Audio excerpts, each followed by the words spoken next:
All right, we're live. Hey, everyone. Thank you for joining us. I'm very, very excited to be here with everyone. This is my partner in crime, Isaac. He is phenomenal. Without him, there would be no way that I do as many things that I do. So I'm very glad to have him here with us. Isaac, introduce yourself. Tell us what's going on with you. How's it going, guys? My name's Isaac. I helped Danny get all of his stuff ready for the GDG meetups. Um, I'm currently a Salesforce administrator / developer. Um, if you ever have any questions, if you want to talk to me, get to know me, discuss the weather, my Twitter handle is right there. Hit me up. And Isaac will be helping me out throughout this conference as a producer. So if you don't see him, just know that he's working very hard along with me to make sure this goes as smooth as possible, because this is Memphis's very first DevFest. So this is a big deal for me. I'm super excited about that. This has been a goal of mine for a long, long time. So to finally be able to do that, this is I can't explain to you what I feel this early in the morning. And so I'm very happy that Isaac is able to be here with me. So Isaac is going to pop in the background right now while I talk to everybody. There we go. So Isaac has been, with me for a while now, and we've done some phenomenal events in Memphis.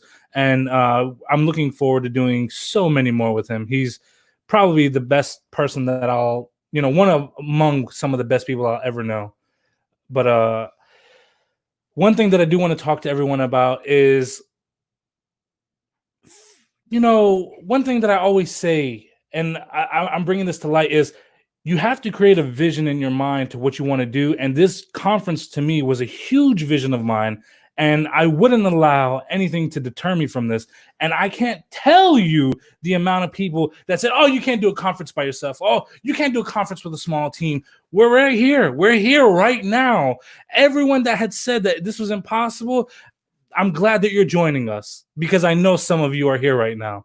Thank you for coming. It's a pleasure to have you. But with that being said, I was able to get some of the best speakers that I know. I'm so excited for the speakers that we have. We have James Quick, who is my personal mentor. He's a genius when it comes to developing, and he's going to be showing some phenomenal things with serverless.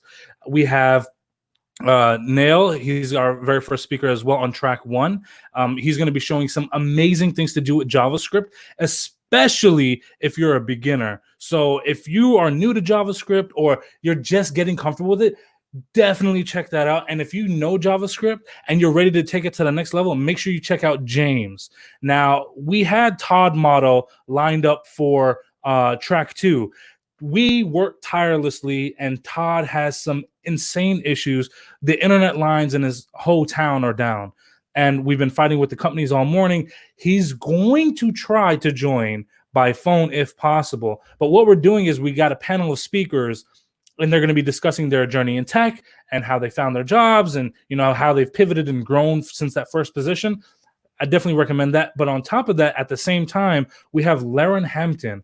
Laren started out as a mailroom clerk, and from growing from a mailroom clerk, he became a developer, and then he started helping out several IT companies start out, and then he ended up founding his own IT consulting firm that works with boot camps and helps students all over the world land jobs in tech. And I mean, just amazing. He works with a ton of companies. Highly, highly, highly motivational individual. I think you're definitely going to enjoy him. Then, of course, we have Nikiya Simpson, who is a GDG lead as well. She puts on meetups, but she's going to be taking you through the beginning steps of getting comfortable with Google Cloud.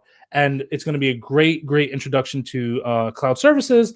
And I think you will gain a ton of knowledge in that scenario. And hold on one second. Let me make sure I mute all of these notifications before I really regret this. And then we have Josh Holmes, who is a personal inspiration of mine. I think the man is a literal genius. And one thing with Josh, he is principal developer at Microsoft. So he definitely knows what he's talking about. And he's going to be doing an introduction to PWAs. So if you don't know what a PWA is, highly recommend checking that out. It's going to be a great way for you to get started. It's the future. So, definitely learn that. Then we have James Perkins. If you came to my last meetup, James.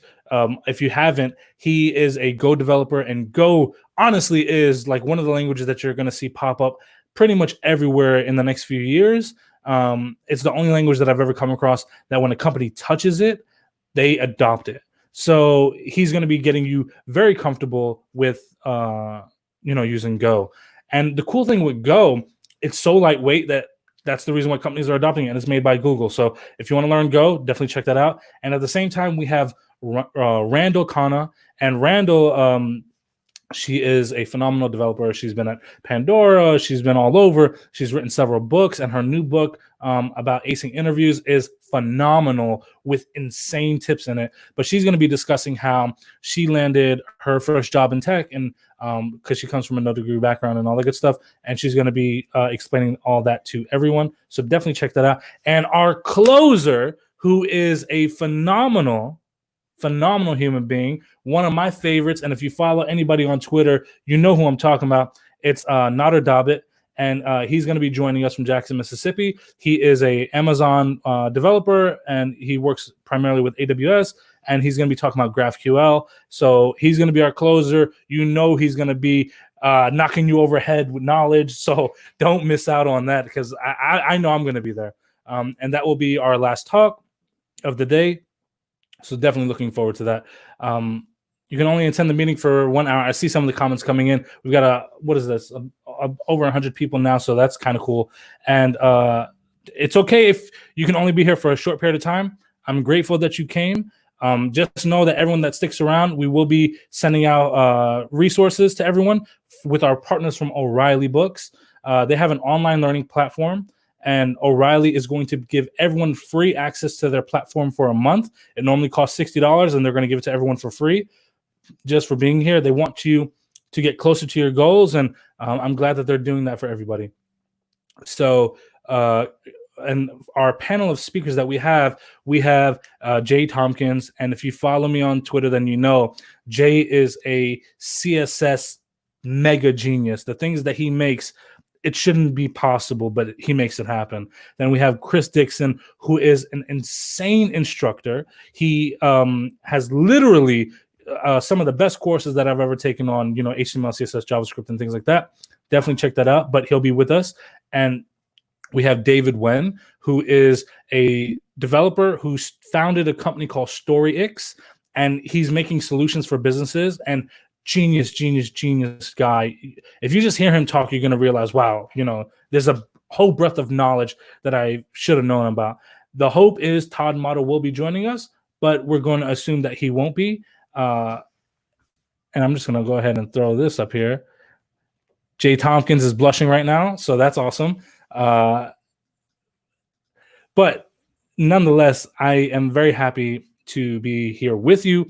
I'm very happy for everyone that's going to be here. And I find myself, and I'm going to go ahead and throw Chris up here too. I see Chris. Chris is going to be joining us in just an hour at that panel, so make sure you're around for that panel. And I'm glad that he's here with us. But I also want to say all of this is even just possible for one thing.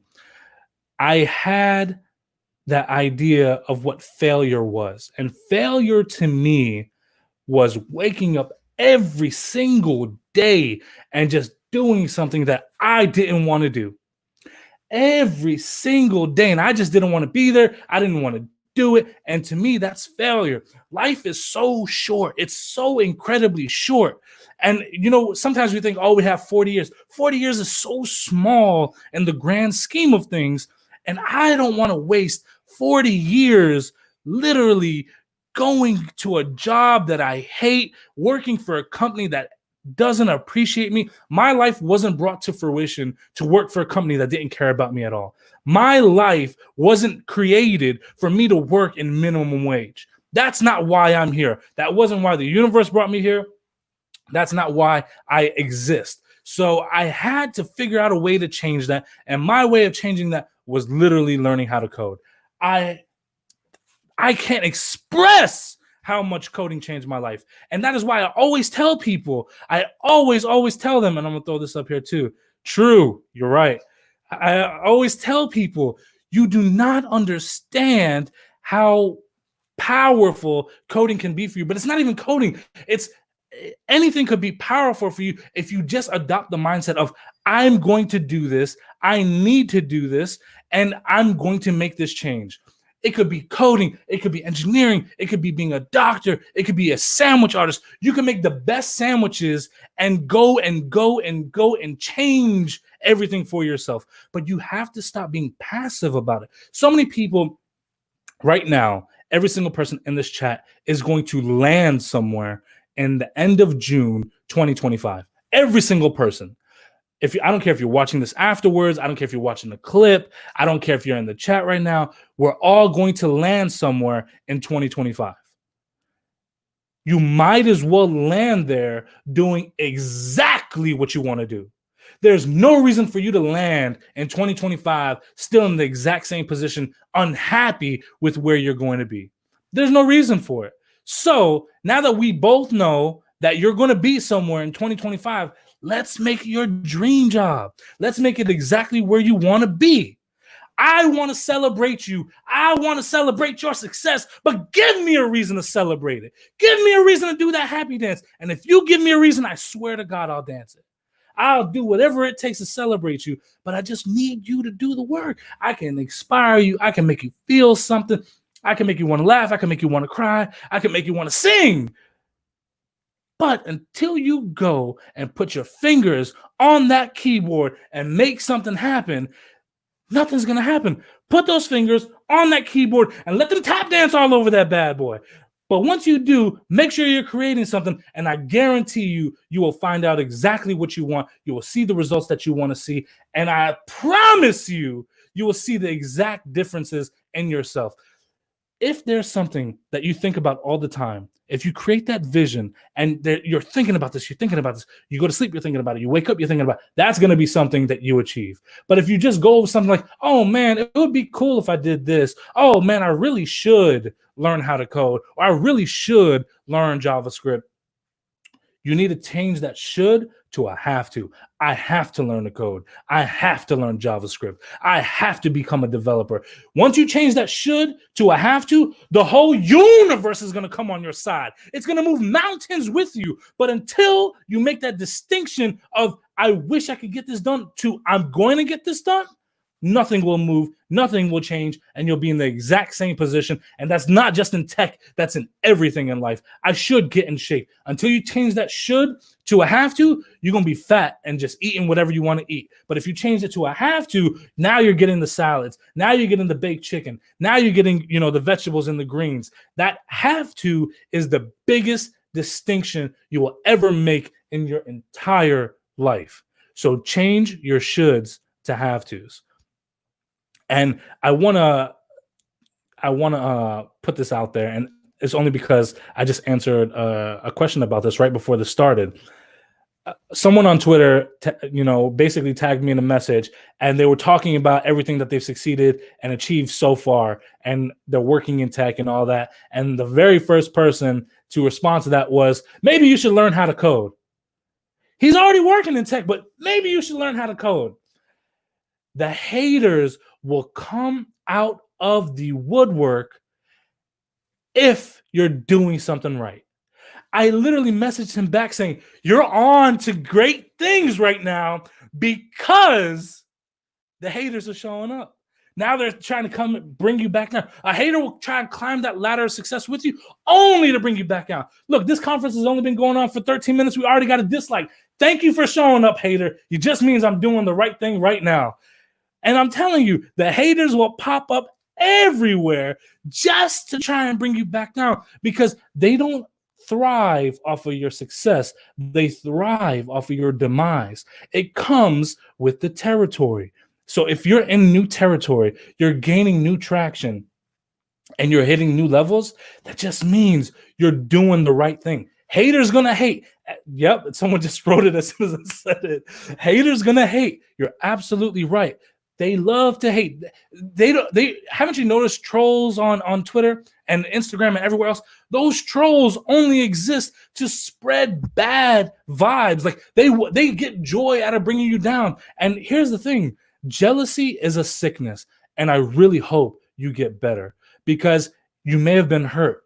You may be upset. You may be depressed. Something's not going on well with you if you are feeling that way. And that's okay.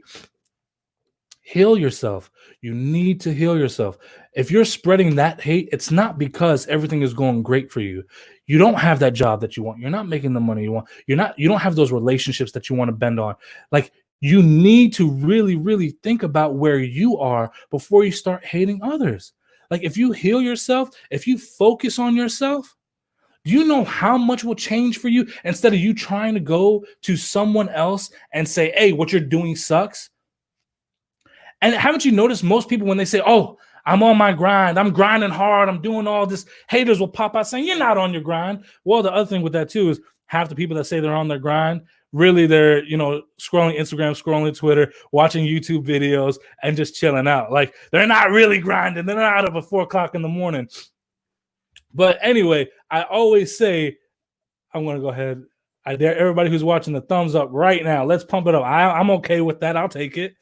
But if you say and I always say this, stop telling everybody what you're going to do. Stop saying, man, you know what? I'm going to do this. I'm going to do it. Literally nobody cares. I don't care what you're going to do. You want to say something? You want to do something? Show me what you're going to do. Show me through your actions. And I guarantee you, let that movement shake the earth. Let that movement shake my heart. Let that movement shake the doubts of all the naysayers. But stop talking about it and not doing anything. Stop telling people what you're going to do, because if you fail, you look like, again, that you wasted everybody's time. Stop talking about it. Go do the damn thing. If you go do the damn thing, I guarantee you're going to have 100 cheerleaders in your corner and 5 haters on the side. And that's a damn good ratio to have. I always say I feed off my haters. I love my haters. My haters, for me, are what fuel me. Let the haters come in. If you don't have anybody to hate, you know what? I will pop up in your neighborhood and let you hate on me a little bit more.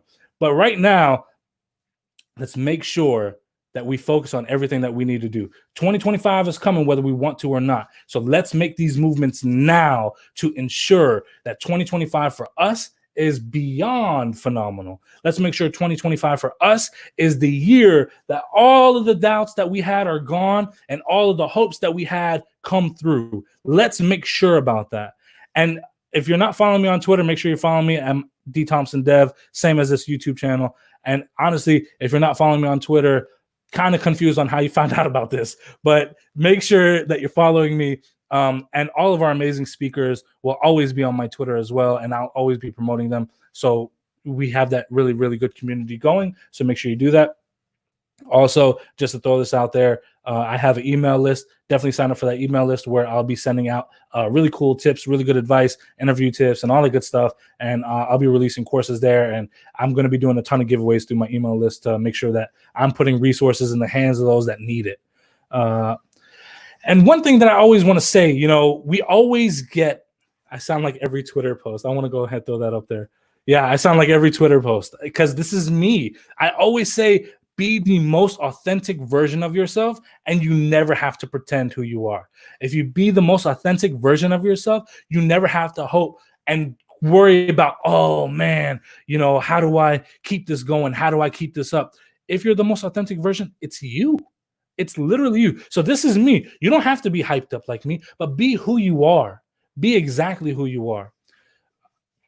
2 down arrows already. I love it. The haters have arrived. That means we're doing the right thing. That's Coding Paths. Make sure to follow that guy. I love that guy. He's a huge source of inspiration for me. He has some phenomenal videos that he's working on pumping out more. And if you saw the Juneteenth conference, he was in the lightning interviews as well. That's Lawrence Lockhart, and an absolute genius when it comes to coding. Definitely follow that guy. I love that guy.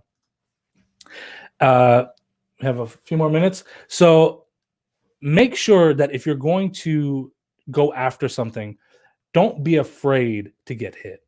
And I think so many of us are afraid of the conflict, getting hit and going into something that we're scared. Like, here's something I can confirm for you right now. 100% confirm. You're going to fail at least 100 times before the end of your life. Surprise! Now it's there. Now you know what's going to happen. So don't be scared anymore. Just go and fail.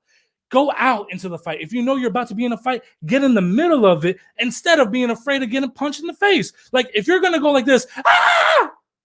And by the way, if you're gonna punch someone that has that kind of face, something's really wrong with you. You know that? Like if I'm showing that kind of face, you need to let me go. Don't punch this. This is the moneymaker. But anyway, if I'm like this and I get punched in the face and I realize I didn't die, I wasn't broken, I'm still here ready to fight, I can come back and I can be ready to do what I need to do to make sure I land where I need to land. Stop being afraid of getting punched in the face. It's not going to kill you. Don't be afraid of getting punched in the face. It's not going to stop you from reaching where you want to reach. But if you're afraid of it, you're already pulling yourself back instead of going head first. Haven't you noticed? In UFC fights, they get punched all the time, right? Eventually, they'll get knocked out short, and you get back up after you get knocked out.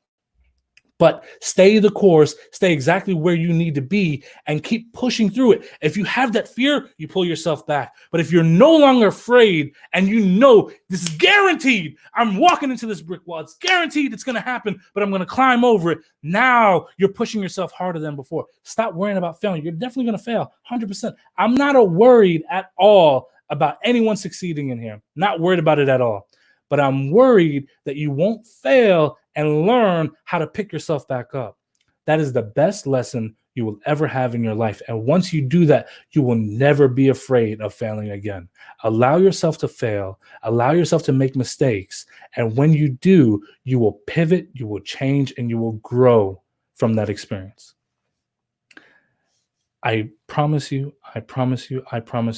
we all have greatness in us. For whatever reason, we've created this crazy idea that greatness is this some insane thing that, we have that only exists for like the celebrities, the workout gurus, the influencers. And when they do something, we're like, oh man, that's so great. Listen to me. Greatness is as common as blinking. We all have greatness in us. It is up to us to tap into that greatness and make sure that we are hitting where we need to hit. We need to make sure that we are tapping into our greatness, because you've got greatness. Haven't you hit something that you're like, man, I worked really hard and I hit it? That's your greatness. So stop saying someone, oh man, that person is great, that's why they're able to do this. You're discounting yourself and you're discounting the hard work that they put in. You have greatness in you just like they have greatness in you. Only thing you got to do is tap into it and reach exactly where you need to reach. Stop discounting it. You've got greatness in you. Same way Niall has greatness in him. Same way Jay has greatness in him. Same way Laren has greatness in it. Same way Isaac has greatness in him. Same way all of these speakers have greatness in them. You have it too. All these speakers started in the exact same position, not knowing a single thing about code. And it's through that persistent action that they learn HTML, that they learn CSS, that they learn JavaScript. I think Jay stopped there because that's his powerhouse right there. But I mean, you can keep going past that. But starting is where we all have to be. There's a quote that's like, you don't have to be great to start, but in order to be great, I just butchered it. I don't even remember what it is, but it's something like that. Someone write in the comments. It's something like that though. But make sure you just begin. They say that thing like the journey of 1,000 miles begins with a single step. But I believe it's through consistent steps that we complete the journey. If you're being consistent, you will complete that journey. But if you stop, you'll end up stopping at the halfway mark. And now you're halfway back to beginning or halfway to ending. You might as well keep going at that point since you came so far. You have not come this far to only come this far. You have come this far because you're going to keep going, and we're not going to stop. If you want to quit when you're good. Quit when you've actually achieved something. Then okay, this is what it's about and this is not me. Don't quit until you get there though. Don't allow yourself to give up before you reach the exact position that you want to reach. Simple as that. If you want to know how to join the mailing list, go to my Twitter profile. It's twitter.com/dthompsondev. I've put it in my profile there, the email list. So that's an easy way to join there. Thank you you don't have to be great to start, but you have to start to be great by Zig Ziglar. Thank you. I'm going to go ahead and throw this up there. That's the quote. That's the one I was trying to think of. So make sure every single person that started in the exact same place at the exact same time, there is nothing, absolutely nothing that you need to do besides what you're doing now. Right now, just being at this conference shows that you're committed to the process. That shows that you're going to keep growing, keep going. And it shows that you have yet to tap into all of the abilities that you have. I always say, as long as you're breathing, we can keep dreaming. And as long as you're dreaming, you can enhance your vision every single time and reach a new level that you want to reach. So keep breathing and keep dreaming. As long as you're breathing, we have yet to do our best. Simple as that. We can always do better. Haven't you noticed they're always releasing new versions of Windows and Mac and all that? They've already created the most widely used product in the world, but they're constantly enhancing it. Why? Because you can always make something better. We can always improve our best. And even these top global conglomerates and companies are making something better. So I'm going to go ahead now. We're going to get ready. Going to touch on the end of the day prize. We're giving everybody the prize instead of just a couple people. And all right. And so right now, I'm still in school. Can I apply for a job for being in class 12? This is an interesting question. I want to throw this up there just because. So you're still in school. I will never say do not go to college. There's a lot of value in college. There are definitely a ton of value in learning on your own as well. But with you being in 12th grade, it will not hurt you to go to college, gain all of the things that you can gain out of there, create those relationships and network, and keep going. I highly suggest that. I didn't go to college. Obviously, it's definitely possible to reach here without it, but you cannot turn down the college experience. So I would say with you still being in school, continue school. That's the best thing for you. All right. So what we're going to do now, Isaac, I need you to go to track 2, and I'm going to bring in our speaker. We have Nail here. Hey, how's it going? Nail is going to be doing track 1. It's going, man. I'm excited for this. I'm so excited.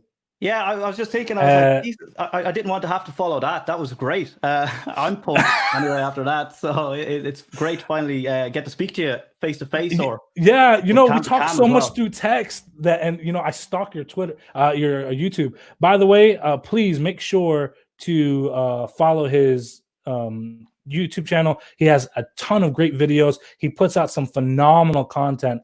Definitely follow him. I hope everyone in here follows him after this. But right now, you're going to show some beginner JavaScript tips. What do you got planned? Yeah, maybe I'll throw up the slides and things. I have basically, I could probably relabel this whole thing to how I'm lazier as a developer. It makes more sense. It's how I write less code and debug better. Just general tips that took me a few years to kind of figure out how to use. And then it just, now that I know them, I abuse them everywhere, and it's gotten me through some of the most difficult interviews I've had. I believe that. So I'd rather have shared those things early on in your career. And I'll give the slides afterwards as well to yourself to share with everyone, sure. Because there's going to be a summary of all the things I touch in there. So if I go actually, too far, what would be cool for the slides, let's go ahead and put the link to your slides on your Twitter page. And everyone that wants to get those slides, let's go check out Nail's Twitter page where he'll have everything for you so you can get those resources. And then you can follow him because the dude's phenomenal. He's beyond phenomenal. So I'm going to go ahead and without further ado, I'm going to let Nail do his thing. Yeah, let me get my screen shared. Thank you. So can you see my screen, Danny? Would you be able to tell me that? Just as of now, I do not see your screen. Did you press screen share screen at the bottom over here? Yeah, let me have a look. Let's try it again. Share. There we go. Great. This is better. So I was nearly going to hack this the last second and say how I'm lazy as a developer, because I think that's something we learn as we develop or go through our careers as well. We figure out shortcuts to get jobs done a little bit easier than we might have originally started. So just as a mandatory introduction to me, I understand a lot of people actually struggle with my name outside of Ireland. So it's a very common name here. My name's Niall Maher. I'm a developer from Dublin, Ireland. I'm running my own business here called Kodu, and that's the brand here. And you'll see that on my meetups and on my YouTube as well. So there I'm building software for lots of companies. I'm working with a couple of banks here in Ireland, as well as downloadable eSIM platform. Really, day to day, I still keep my hands in the code, building stuff in React, a little bit of AWS. In fact, Nader, that's speaking a little bit later today, has gotten me out of a serious hole lately by his awesome videos on the amplified docs. So I'm really excited to even see him speak later on as well. And just to send him about 10 thank you messages. So that's a little bit about me and then what we're going to go over today. So I was going to look at first giving some just general advice. And I thought that might be kind of terrible to follow up when Danny inspires everyone so well straight away out the gate. So I decided what I'll do is I'll cop out, and rather than saying it looks like, I'll hide this. Instead of making it look like I can't be inspiring, I'll just give it out to my Twitter. So I first have some coding advice that I found was really helpful that I got off Twitter. And then we're going to go into some debugging tips, how to easily grab and manipulate DOM elements. We're going to be talking about destructuring and the spread operator. And these are all things I use a lot to write cleaner, more concise code. So let's jump into the Twitter stuff first. So I tweeted earlier on in the week because the easiest way to get this and prepared for this talk was to outsource my work straight to Twitter and see what they thought about it or what would they talk about. So I just asked, what tips would you give new JavaScript developers? And I picked out, I think, about 9 tweets that I thought really hit the nail on the head for what is, I found really helpful anyway. So this is something that comes up a lot. Should I learn a framework or should I learn the actual fundamentals first? If you know the fundamentals, you can excel at the frameworks. And this goes back as well where Danny says that the only way to progress is actually having your fingers on the keyboard. So writing more JavaScript is definitely how you get better at writing JavaScript. Nan is not your grandmother. I just thought that was funny, so I had to throw that one in. We also have the overwhelming feeling when you get into JavaScript. I remember when I started my first web development job. So I had done, I'm a college dropout. I taught myself mostly, but I had done a web design class and I had learned how to build websites in tables. And I remember going for a job that I seen on Gumtree or some open ad service to build a website and being just shocked when I was hit in the face with Drupal and that the HTML and CSS wasn't how all websites were built. So when you start learning more, it feels like you reveal more you don't know, and it's very easy to feel a little bit overwhelmed. And I think the easiest way to get over that overwhelmed feeling is to realize that we have all been there. You know, sometimes I still feel that when I'm like, oh, I'm so far behind on this new thing that came out. But if you just stick with it, no matter what you're doing, there's no way you don't get better. Once you're doing it and turning up every day, you're going to get better. And that kind of jumps into the next one is consistency is king, and focus on your progress. And then back to consistency is king. And that's so true. I have a very addictive personality. So I just know when I start doing something, I just want to attack it over and over and over and over again. So I have been just doing my best with JavaScript to squeeze as much of it into my personal life as well as my working life. And it's really helped me learn faster than I could if I just sat around and said, oh, I wish I was better. Yeah, and I always say to people, you're much better off if you're going to try and become a better developer. Putting in 10 minutes a day is going to be better than 3 hours, 1 day a week, because it just ends up sticking in your brain a lot better.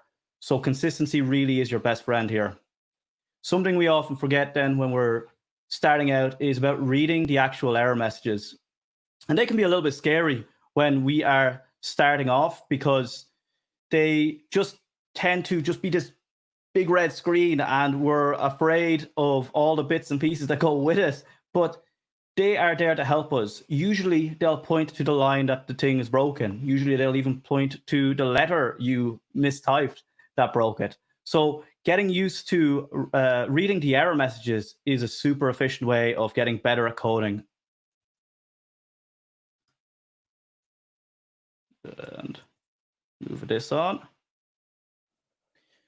And of course, if you're looking for tweets, you will always find Danny tweeting about stuff like this. So of course I had to include him on this as well. But don't try to learn everything at the same time. This is really important, and this kind of stop you from feeling overwhelmed as well. If you can single out the concepts you want to learn, you will just learn them more efficiently, and you will be more confident in your ability. I know you might feel like I can't do everything right now, but if you at least start picking off a concept and knowing it, I know when I was starting my interviewing, I failed about 50 interviews, and all I was doing was I was basically getting a little bit further each time. And every time I failed at a concept, I would just go back, study that really hard, and then progress a little further in the next interview. Danny says that so well as well. It takes time, don't rush, and you are learning. It doesn't come overnight. It took me, for me personally, it was about a year. I think it was less than a year, but I attacked this nearly 100 hours a week to just get through this and change my life. I was sick at the point I needed this job, so I just put everything I could into it. The last one is something I think is totally undervalued, especially when you're a new engineer, when you just think you have to just code. So when you get a problem, you just start coding straight away. Write down the steps on paper. It's going to be such an easier thing to do to actually solve a problem. If you can figure out the problem on paper, it'll probably translate well to code. If you can't figure it out on paper, you probably won't figure it out on code either. Now, of course, we'll go down the rabbit hole of Stack Overflow and everything else when you eventually can't do either. But if you really want to solve problems for yourself, make sure you jump into the writing it down, planning, and getting just better at doing that. So for the rest of this, and this is kind of like working with animals and kids, I think, in the acting industry, but I'm going to be working with some code in the console to show you some of the tricks and things that I found useful throughout the last few years that I've picked up that have just really sped up my workflow. So let's jump over to the console. We're going to start with probably the first thing you've ever used. Make sure I'm zoomed in here enough. So the first thing we're going to do is talk about the console log. The best way of debugging, of course, we just console log everything out to the screen. And what I'm going to show you today is a couple of little tricks here, of about 3 tricks with just the console on how to debug a little bit better. So usually when we're working with JavaScript being an object-oriented language or object-driven language, we get lots of everything comes back nearly in an object structure. So we usually end up working with a lot of objects. And I'm going to take a copy here. I have a clipboard here to the right of me. So if you see me looking off, that's me grabbing stuff off my clipboard. If we look at a sample object here, and so we just have a user with some name and details. And I'm going to create a second user here. So we'll say another user. What will happen here is I'm going to say John Maher, because that sounds like a good Irish name. I'll say John. And what we're going to do here is we're going to define these two. And if we started logging these out, so we can console.log these and K, user and another user, we get the objects back, which is very standard. We tend to do this a lot.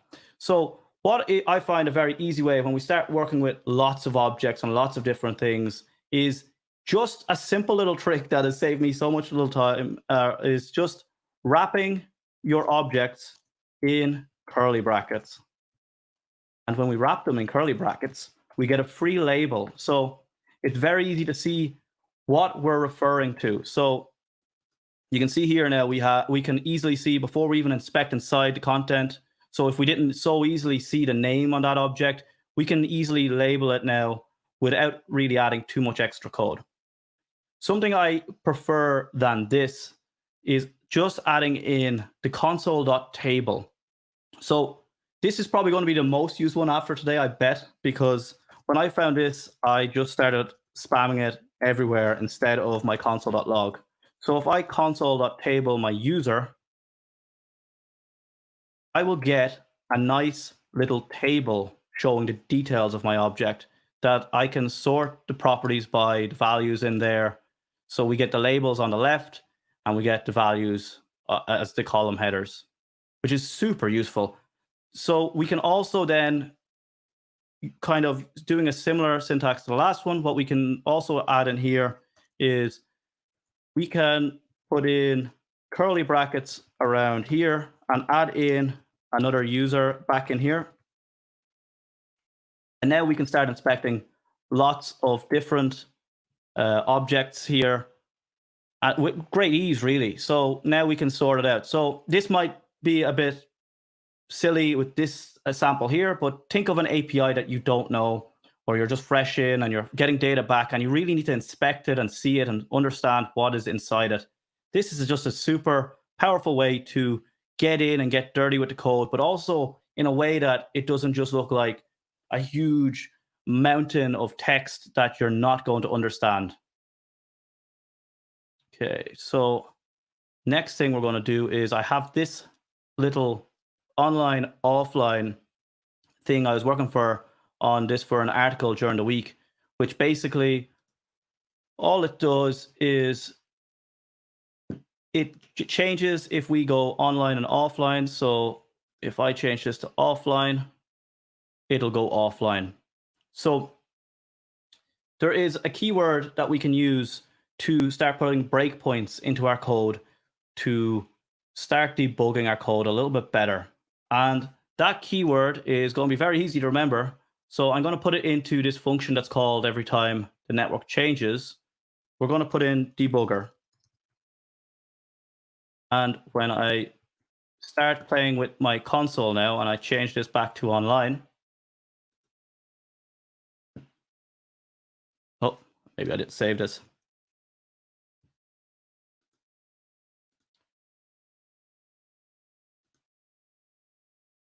Ooh. Okay, hold on. I'll just refresh this.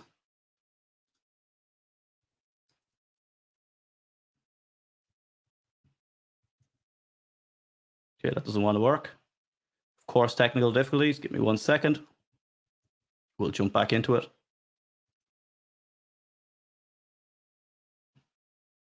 Or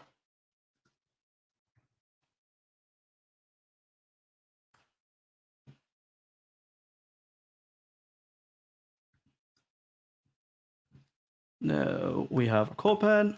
I'm thinking it was just because I was incognito, so it didn't save what I was working with. So I'll go to my dashboard and I'm just going to pick out what we're checking there again. So now if I have my debugger here, let's inspect this. Console.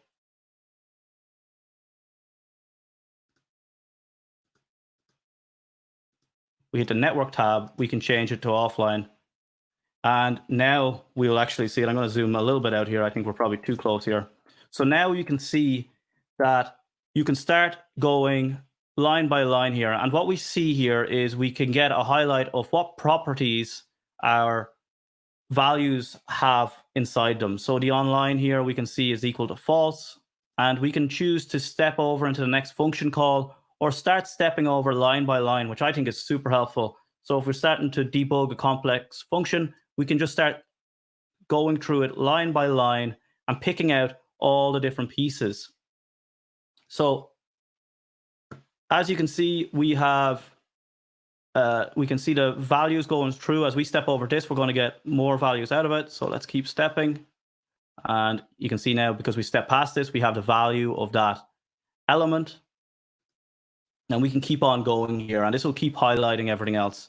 So this is the way you will end up debugging complex situations to really understand what's going through a function, especially when you start a new job and you just don't know what's in that code base. This is one of those really difficult things to get your head around. You're like, how does this data flow? I'm not sure. So just put a debugger in there and start going line by line through it, and you'll see all the values.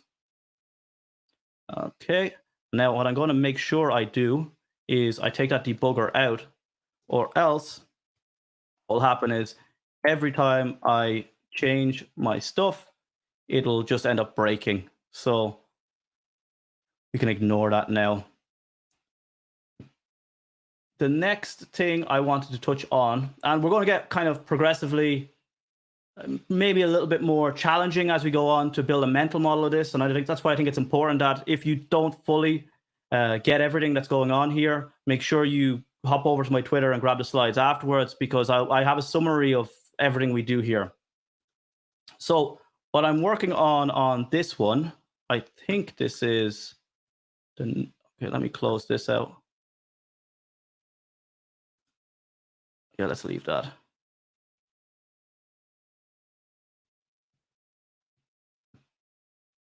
So what I actually want to get here is, it's here. That's what's open already. That's okay. I have this now. So what I have here is DevTO, and that's one of the places I like to, I suppose, write blogs and everything else. But what I'm going to do here is we're going to talk about how we can easily access elements in here. So something that's often thrown me in interviews very quickly, because we see so many frameworks and everything else, is how do I even grab an element in the DOM and how do I modify it? So there is plenty of different ways to get that, and the most common ways are probably get element by ID, get elements by class name, get elements by name, get elements by tag name. And on the spot or under pressure, it's very easy to start forgetting one of these little names, because they're not really too memorable. Maybe if you're using them all day, every day, they'll become memorable. Myself, I'm mostly using frameworks, so I tend to forget these all the time. And I've been doing this years and I still forget these simple basics. So what I have done, or my lazy kind of cheat to this, is I've traded all of them. I've gotten rid of them for something a little bit more specific. So if we look into this here, we can see that there is certain elements that have comments. So maybe I want to inspect the ones that have comments here. So we'll say we have the story, body, everything else. We're looking at the articles, but we're looking for the ones that have comments. So we could go and say, look for the comments, but what if it's not inside what we're looking for? So I want to make sure there's two classes we're going to look for here. We can say document dot query selector. And the query selector, in my opinion, is a lot easier to work with because it uses the same rules as you'd be used to using in CSS. So if you are looking for a div, you can put a div in here, and you'll see instantly we get our first div back into us. But we can be more specific. We can start going with specificity here, and we can say dot crayon story. And now we are getting a featured story because that's the very first thing that shows up. And as you can see, it's highlighting it here for us. And we can get even more specific then again. I know there is a class in there or called crayons story, and then it's underscore underscore comments. I think, did I spell something wrong here? Oh yeah, I forgot the dot. So this is something to remember as well. So if you're looking with, just like you have with your selectors, if it was an ID I was looking for, I would use the hashtag symbol there, or if it's a class, I use my dots. So now I am going to go and get the first one that comes up with some comments on it. So if we jump back in, we'll notice it's moved all the way down to here to the first one. So what if we wanted then to get more than one element?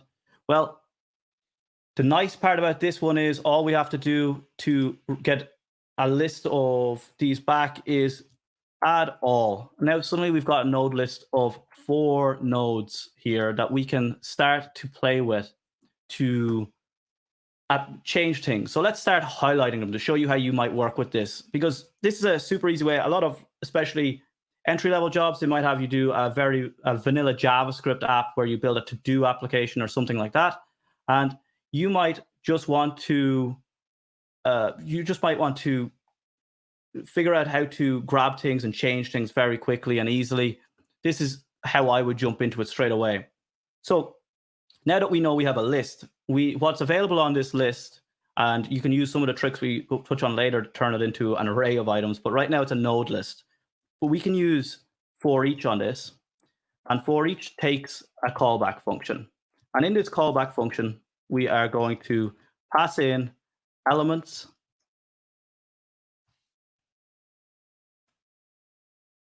and inside here, we are going to say element.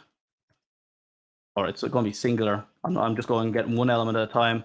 So again, another good thing to notice here is I usually don't shorten anything I'm writing, because I write code for other developers, and you should probably too, because it's how you will manage to fit in well with any team you go into. You might look smart by shortening your code or writing the shortest amount of code possible, but you'll be appreciated and valued as a team member a lot more if people can understand what you're writing. So in here, I'm saying document query selector all. We're going to find the divs, and inside the divs, we're looking for the crayon story, and then we're looking with the crayon story __ comments. We're going to go over each of those elements, and we're going to change those element styles to the background color of red. So let's jump back over. And now, very easily, we just changed all of the background color to red. So this is a super, super easy way to just tackle nearly any problem with just plain old JavaScript, because you know you can pick out any, if you could do it, if you could target something with CSS, you're going to be able to target it with JavaScript just by knowing how to use this query selector.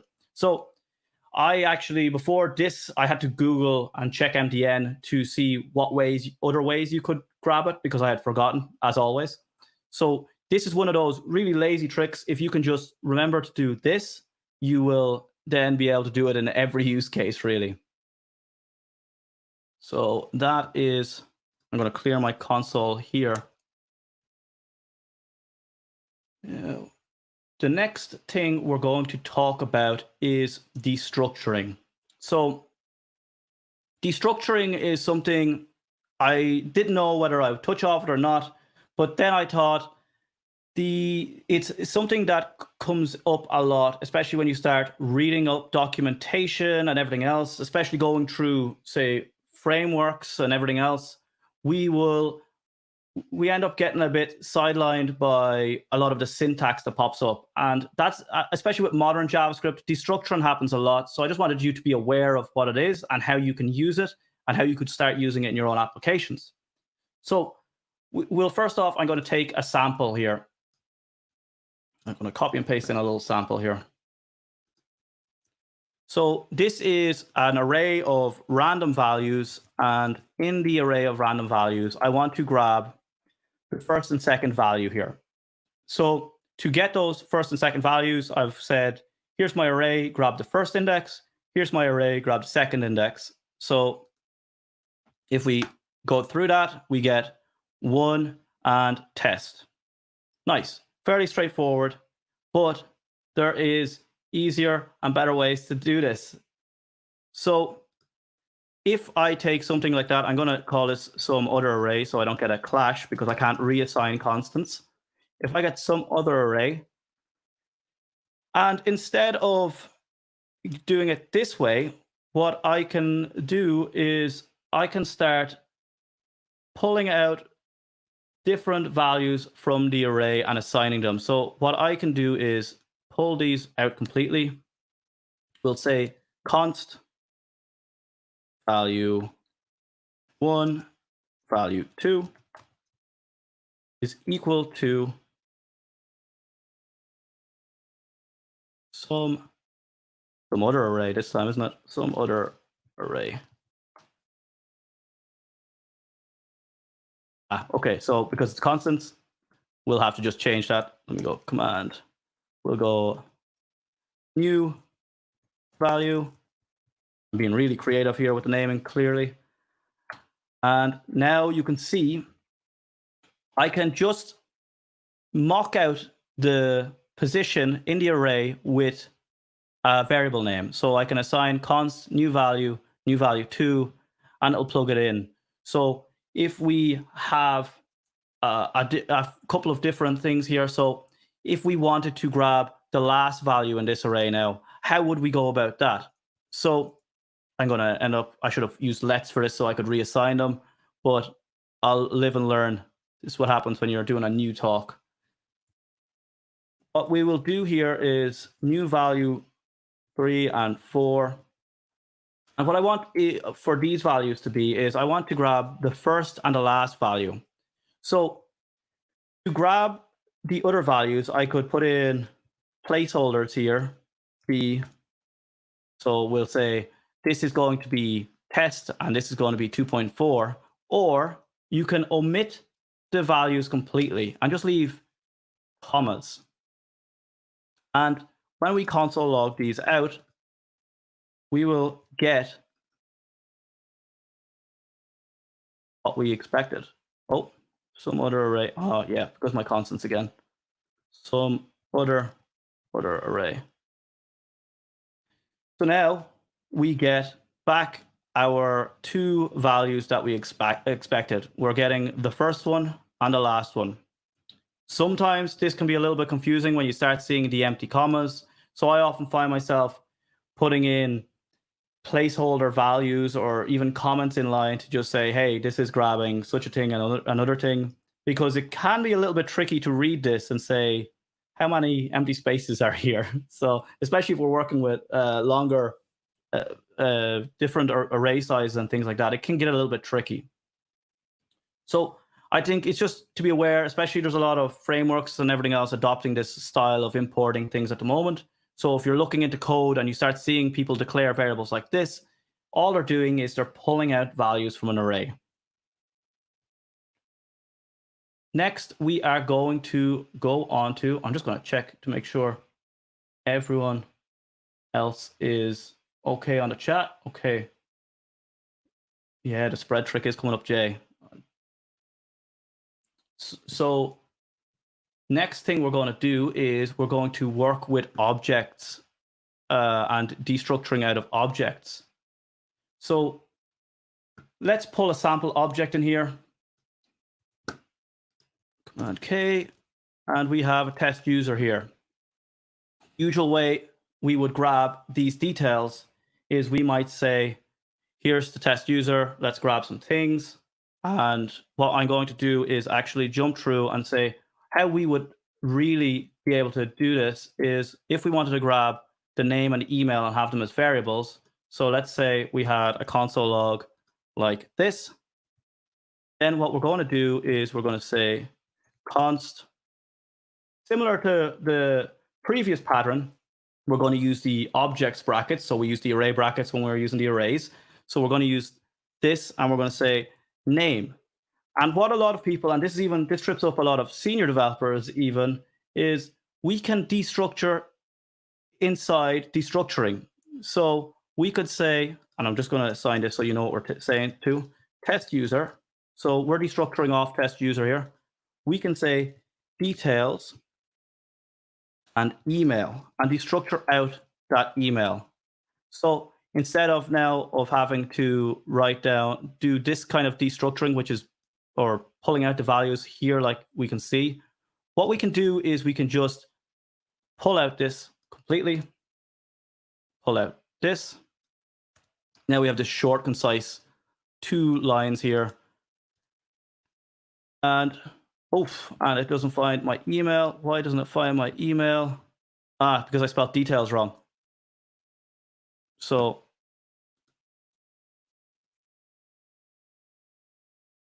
and test user. So let's command K. Let's learn my lesson here because I'll probably end up playing with this again. New test user. And we'll assign that here. Let's hope I spell things right this time. name. Okay, and that's because that's constants. So this is the fun when you're playing with constants. You can't reassign things. So let's create. I'm going to just refresh this, and that's going to be the easiest way to do this, and run it like new. So we can then see inside this console log, we have Niall Maher's email is niall@kodu.ie. So I was able to grab the variables here, and I was able to go in a little bit further and grab the email from here. So this is excellent way of just grabbing things you need to grab and just getting stuff done with it. It's a common pattern. You might not see this pattern here so often. So if you learn it, you can use it as kind of like nearly a show-off pattern, I suppose. I'm not a huge fan of using it in my code bases because I'm aware that more junior engineers come in. So I don't like to use these kind of tricky syntaxes that take a little time to parse. I would much rather have another line there where I maybe destructured details again, so that it's easy for any engineer that comes in to just mentally say, okay, he's pulling out the email off details. In this one line, it may not be too clear depending on the level of your team. So just be aware that when we're writing, we're trying to write for other developers. Next thing we're going to do, let's get that off. So that's destructuring out of the way. The next trick that we're going to touch on, I say tricks, it's syntax now. I just think they're magic because I was doing so many other ways for so long. The next thing we're going to look at is the spread operator. The spread syntax or the spread operator, it takes strings, arrays, and objects and splits them into separate arguments. That might not make too much sense by just saying it, but the more we go into this now, we will definitely just jump into, we'll get into different reasons this is super powerful. So this is replacing a lot of functions, and I'm going to actually show you all the functions I've replaced or things I used to have to remember for interviews and things that I just forgot completely to use this spread operator. So a very simple thing, very common, especially if you're going for junior jobs. The very first interview question you might get asked is reverse a string or whatever else, or do something with a string. So you might be used to this. We will say, get a string called hello, and it's equal to the string world, and we'll split it before we do anything so that we end up with an array of worlds. So we can start iterating over it. We can say for each over it or map over it or something else, then do something to the characters in there. We can write even less code here, and we could use this 3 dots, and we can just say, and we've learned from destructuring that it's okay to fill these parameters out like this.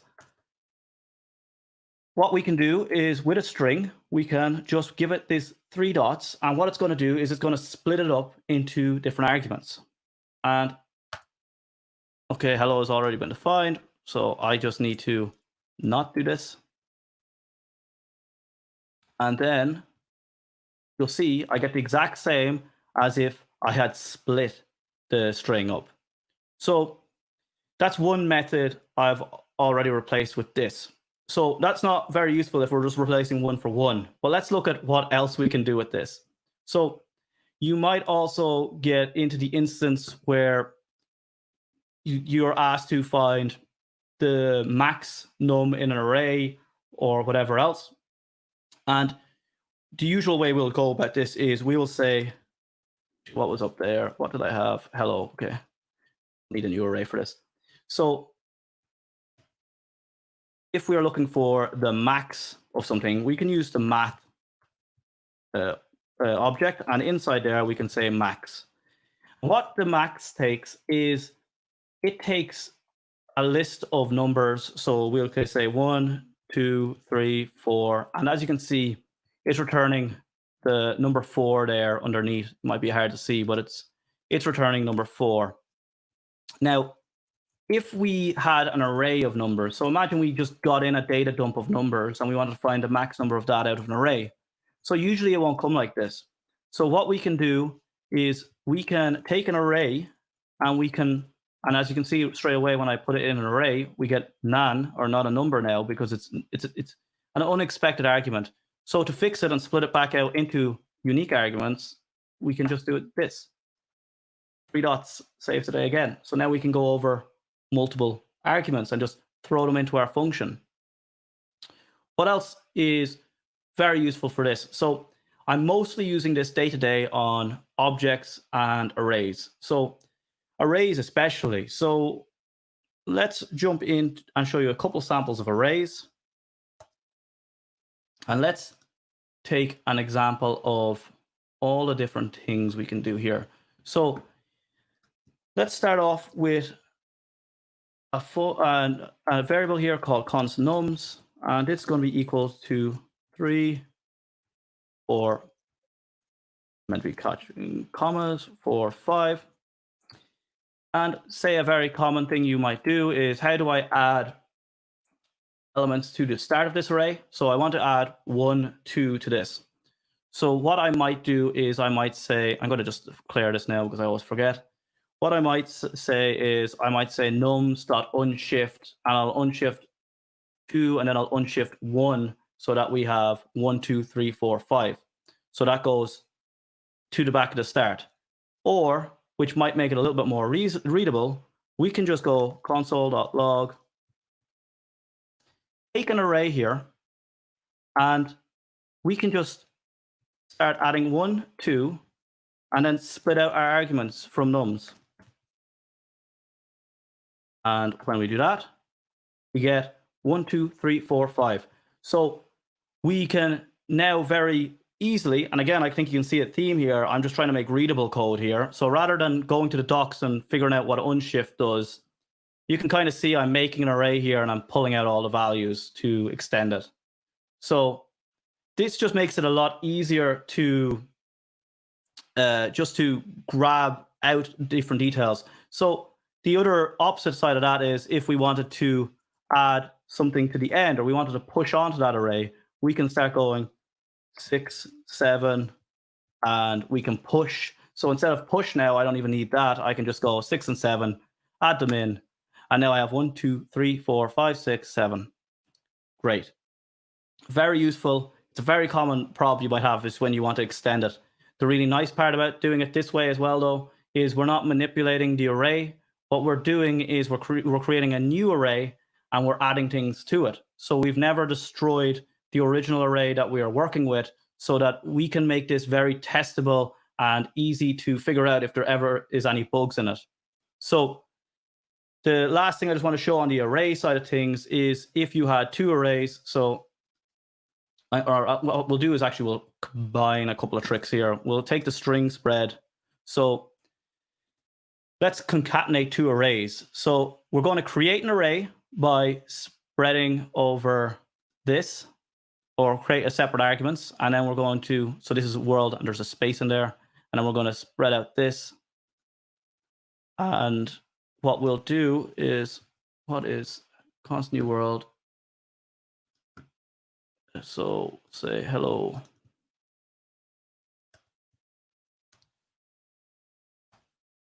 And now we can say new world gives us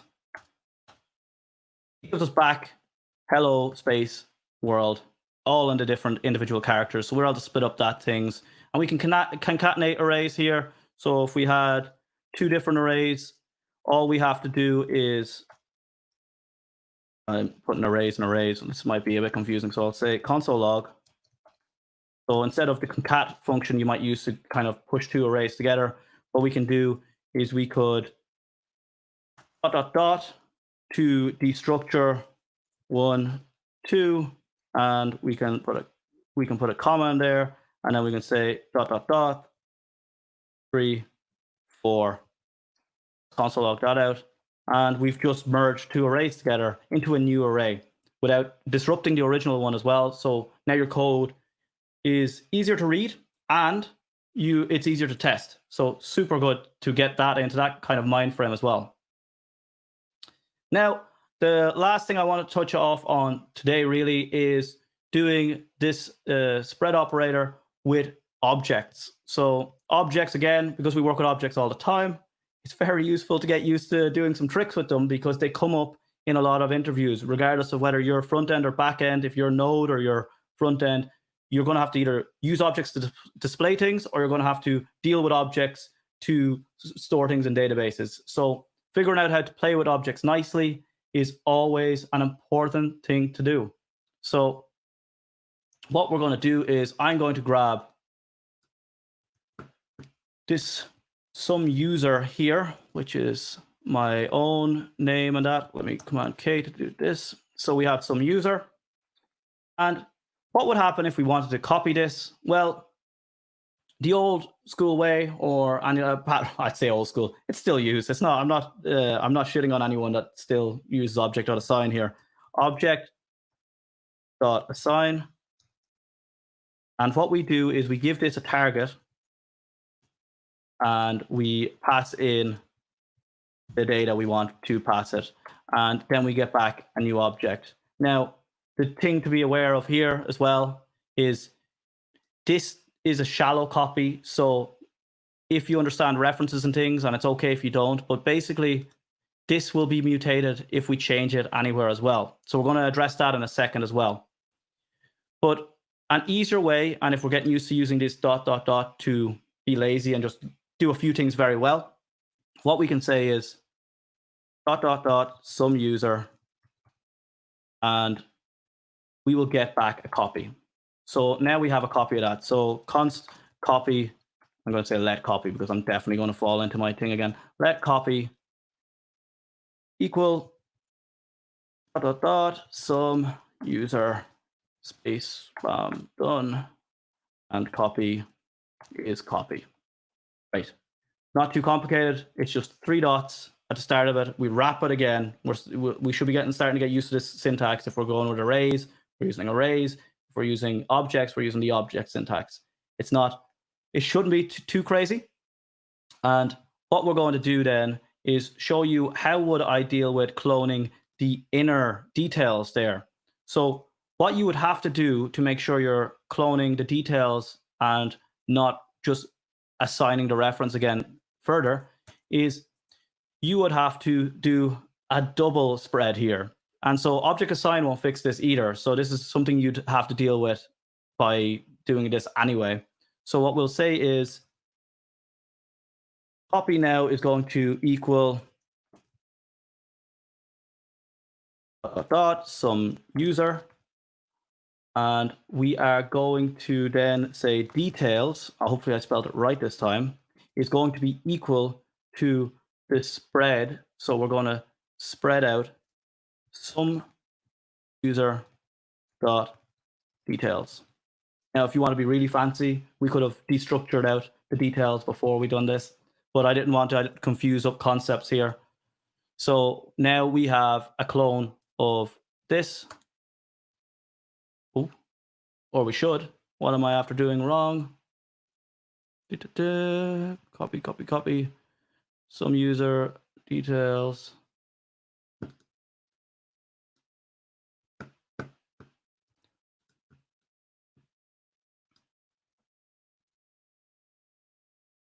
Must be last formal parameter.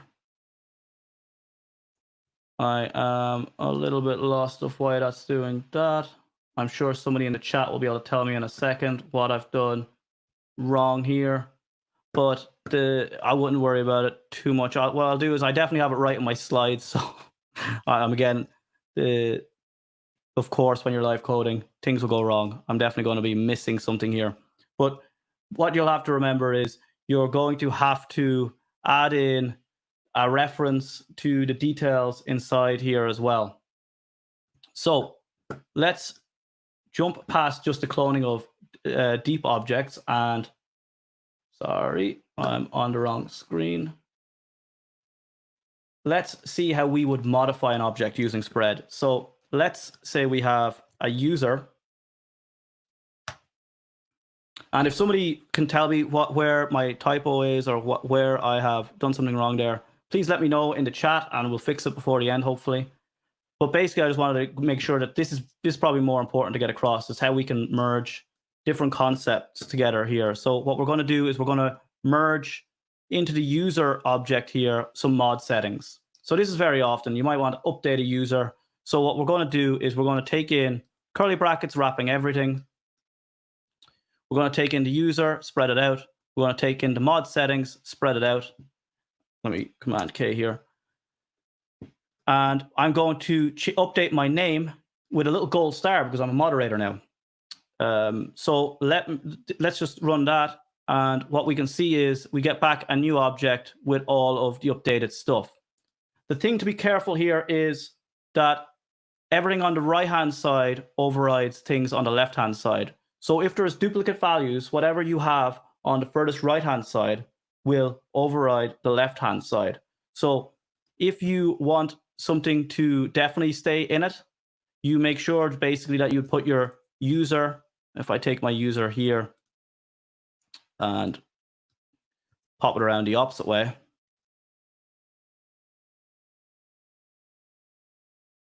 now you'll see I have my old name because the right-hand side takes preference.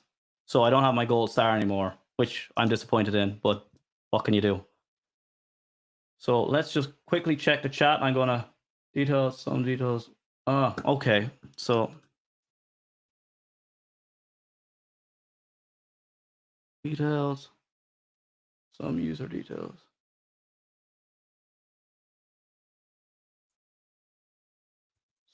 Some user details. I'll be able to just copy this. Okay. Yeah, of course. I forgot to wrap it in curly brackets. So thank you, chat. This is a great thing about having so many people live coding here with me. So there you go. I forgot. Again, remember I said earlier, wrap things in curly brackets. Yeah. As you can see, I even forgot about it. It happens. Don't worry about it. We just move on. We ask our friendly colleagues in the chat, and then we jump in. So as you can see, what I was missing was I was missing the lovely curly brackets here. So there we go. That's what you just remember. If we're going in and cloning internal details, that's what we're going to do. So I think that's all I have time for. So I'm going to just jump back over to my slides real quickly and just fly through the summary. So these are going to be available afterwards for you if you find me on Twitter or that. For better debugging, we can use console.log, curly brackets around an object to automatically label them. We can console table objects to give a nice table. We can use that debugger keyword to debug things. For easy element selection, and so we can just forget everything else, we're going to use query selector or query selector all, and then our CSS selectors that we're used to. Next thing, then destructuring objects. We can see here, that's what we have, a little bit of reference of the things we've just kind of gone over with how we pull out things internally and as well. And then the same destructuring arrays. So this will be available for you afterwards. Our spread operators. So how to spread them into functions. We'll go over spread operators here as well on different arrays, and spread operator then with the objects. And again, I just left a note in there for the right-hand side taking preference. Big thanks to Danny for inviting me. Of course, this is what happens when you don't put professional photos on Twitter, Danny. They will be abused. Danny, I really appreciate you letting me speak outside of Ireland for once. They should have probably left me here. I definitely don't deserve the bigger stage, so I appreciate it. Really, really great event so far. There's so much awesome people here in the chat already and everything else. So I'm super psyched by this. And especially the caliber of speakers to be associated with them is awesome. So big thank you for inviting me, and thanks for everyone who actually listened to me for the last 45 minutes. To be honest, you did great until this, but I was with you all the way up until there. Yeah, look, it's amazing. Just so you know, we know who runs the world in your house anyway. Yeah. This totally threw me off my game for a moment because there you go. I'm so glad. So I was worried. I was worried when I started this, you know, that okay, just so everyone, if everyone wants to get me, there's my Twitter, there's my email, whatever you want to do. I was worried that I wasn't going to be able to speak after you, and I finally left you speechless, which is I'm happy with that. Yeah, there you go. So we do have a couple questions I want to ask. Let me pull this up real fast. The first question is from Rob Doyle. Do you have any good practice ideas for DOM manipulation? Yes. So what I always say to people is even very simple things is taking some sample apps you might see done in like to-do apps or things like that and recreating them. Take the fanciest design you can see and just start pulling it apart piece by piece. And it might feel like you're doing it wrong and dirty and it's taking a lot more steps than you think. And that's why when you start feeling that pain, you'll start to realize why we have frameworks. So the pain is there. It's a difficult thing to do. The frameworks abstract out that pain for us. So it's good to just practice on these things. But I think a great site for real practical front-end skills is the frontendmentor.io. So that is a really practical site. Sorry, my monitor was going to switch off. I wasn't trying to jump into the camera. So yeah, that's a really practical site to just get in and get your hands dirty because they just give you front-end designs and you build them whatever way you can. I like that. All right. And we got this from Akshay. Would love to know about code reviews and how you go about them or how, you've been through them. Any tips? My tip is don't take it personally. And this is very difficult when we're starting out. People come in and they say they might, and look, we're all busy. So when code reviews come and we're busy in our day, we will be blunt and straight to the point. We'll say, this could be this way, or this will do a bad thing, or you might get remove that comment or remove this totally. It's not needed. This isn't tested. It might sound very abrupt and rude and everything else, but we use it as an open forum to ask questions if you don't understand the code, and also a way to just put in your suggestions, no hard feelings. So you just don't take it to heart. It's how you will learn. Learn to adapt to that horrible feedback you get. I remember my first job. So I was like, I'm not ready to be here. So yeah, just don't take it personally is my biggest part of advice. One question that I would have is, if you were to tell someone that's learning JavaScript now to learn, like, make sure you, no matter what you learn, these 3 things, what would those 3 things be? Right now, I would definitely say learn how to manipulate the DOM. Understand how that works, how that connection between JavaScript and the DOM works. The number one thing that took me from like being meh at JavaScript to, I would say, fairly okay now, efficient, is asynchronous behavior and understanding the event loop and asynchronous behavior in JavaScript. It might sound scary. There is some awesome talks on like front-end masters on that and Kyle Simpson and books and things like that will help you understand it. But the more you dive into the deeper details, rather than just saying, how do I do this little thing, the better you'll become. So just read things, pick up a few books and just start doing the grind. And look, Danny, you're a big fan of the grind. That's the only way to get things done is read the details and you'll understand how the whole language works. Absolutely. One thing I wanted to share with everyone, our partners at O'Reilly, they are giving everyone 30 days of free access to their platform, which they never do. So the way you'll get that is by using this code here. It's a little small, isn't that? Is there a way I can? Well, the code is DevFest20. I thought there was a way I could zoom in, but I guess not. That's really weird. But anyway, write that in the chat. let me try this. There we go. Can you see that? Can't even see that, can you? Yeah. Oh, somewhat. DevFest20, all caps. And you will automatically be given 30 days for free instead of having to pay $60. So use that. You have access to all their books. You have access to all their learning courses. You have access to it all. So highly, highly, highly recommend taking advantage of that, especially because, hey, it's free. Can I get that? And yeah, you can get that. Awesome. I'm going to do more reading now after this. We have this question that just popped up. Are there any resources you can recommend for interview tests, for what interview tests are like? Sure. You want to take that? Where do you think most companies get their interview tests from? I always say go to Glassdoor first. Find out what their style is. Like, if you're going for one of the FANG companies or that, there's like crazy amount of algorithm prep and everything else you need to do. If you're going for a startup, they just want to see you're able to get shit done. It's a very different style. So it really depends on the role. Now, I do have, and if you reach out to me after, you'll have some advice on this, Danny, I'm sure, because you help people all the time to get in this. I actually am helping with Pact Publishing on a book for interviewing for front-end jobs at the moment.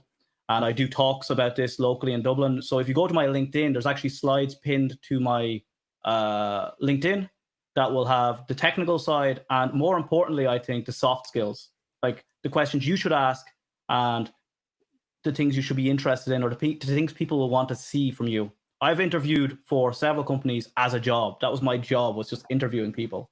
So I got very good at it very fast, rather than my coding. Right. One thing I would say, if you want to get better for the interview test, the one resource that I have seen utilized that has helped people and that has gotten them ready to pass that assessment, hackerrank.com, leetcode.com. Most average company, I'm not talking about top level because it's stupid, but if you go to like Google or Facebook, like they have classes that you need to take to get ready for the interview. I think that's foolish beyond belief. They send you But for the average, yeah, it's ridiculous. But for the average company, 90% are getting their questions from like HackerRank or LeetCode. So if now understand, and I don't care what level you are. I've been a developer for a while now, and even when I go to HackerRank, I'm like, what the hell am I even looking at, right? Like, it's designed for you to learn more and discover and break things down. So don't be intimidated by, wow, this is hard. Go to that solution and analyze, why is this happening? Why are they taking these steps? Break it. Make your own version of that solution. Break it. When you break it, that is when you're discovering. So go there, break a ton of crap, and you'll start learning. It's probably going to take you several months before you even get somewhat even semi-decent at it. So just, check it out. This person says, can you share those links on the chat? The links, HackerRank. And Code Wars is another great one as well, just because it's competitive. I like to see what other people in companies past I had, what other employees were like. Front-end Masters is very good as well. We agree. Front-end Master, but I will say most people get their questions from there. So I'm going to pop off, and we're going to prepare our next speaker.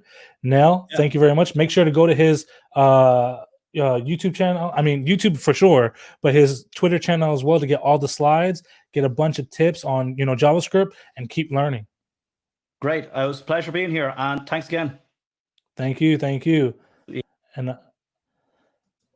And now I'm bringing Laren Hampton. Laren is a mail clerk turned founder of Bison Mindset. He is a phenomenal founder. He's helped so many people being an IT consultant, and he has truly, truly, truly paved the way for a ton of people. He has some of my highest respect. If you listen to my podcast, you know that we had a phenomenal time talking back and forth, and we're going to do it again for sure. But definitely listen to the things he says. Genius of a human being. Understand this is track 1. Track 2 will be the panel of speakers, because I'm already getting messages about what track is what. Track 2 is the panel of speakers, but definitely pay attention to what Laren's saying, because he's about to drop these nuggets. I already know. So, and Laren, what's your handle on Twitter? You know what? I should have added that. So it's L_Hampton. L_Hampton. And I just edited that. So make sure you follow him on Twitter as well. All right. And I'm going to let you take it away. Awesome. Danny, thank you. It's amazing to hear that intro. It really takes me back and kind of puts it in perspective of what my journey has been like. Today I want to talk to you guys about mastering your why, right? And to me, it's the foundation. You guys are learning all sorts of stuff.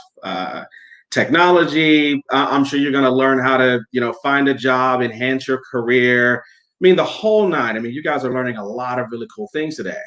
I think that understanding what your why is the foundation that you put all of those things on top of. And so today I want to spend a few minutes talking about that. But I'll tell you, it's crazy to hear Danny mention genius or, founder of, IT consulting company or founder of Bison Mindset. And so it makes me reflect on, my past and really how I got there. It definitely wasn't a straight line for me to be able to work with companies like Google and Amazon and consulting for all sorts of different brands across the world. But it takes me back to my story, and so I want to spend some time telling you guys about my story. Okay, I'm gonna be a little bit vulnerable here and really unload on you my path and my story, and I think it's gonna resonate with some of you. Some of these things I've shared before. There's some elements of my story I've never shared until today. So you guys are getting a chance to see a little bit of breaking news. So I grew up with my grandmother. Not a lot of people know that.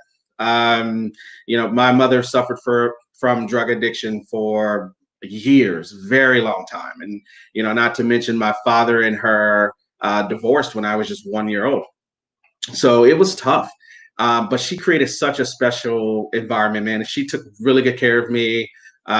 Grew up with my younger siblings too there as well. I mean, she sacrificed. She did so much just to make sure we were in a good space. And we didn't have the most expensive things in the world, which was still fine. I mean, she took really good care of us.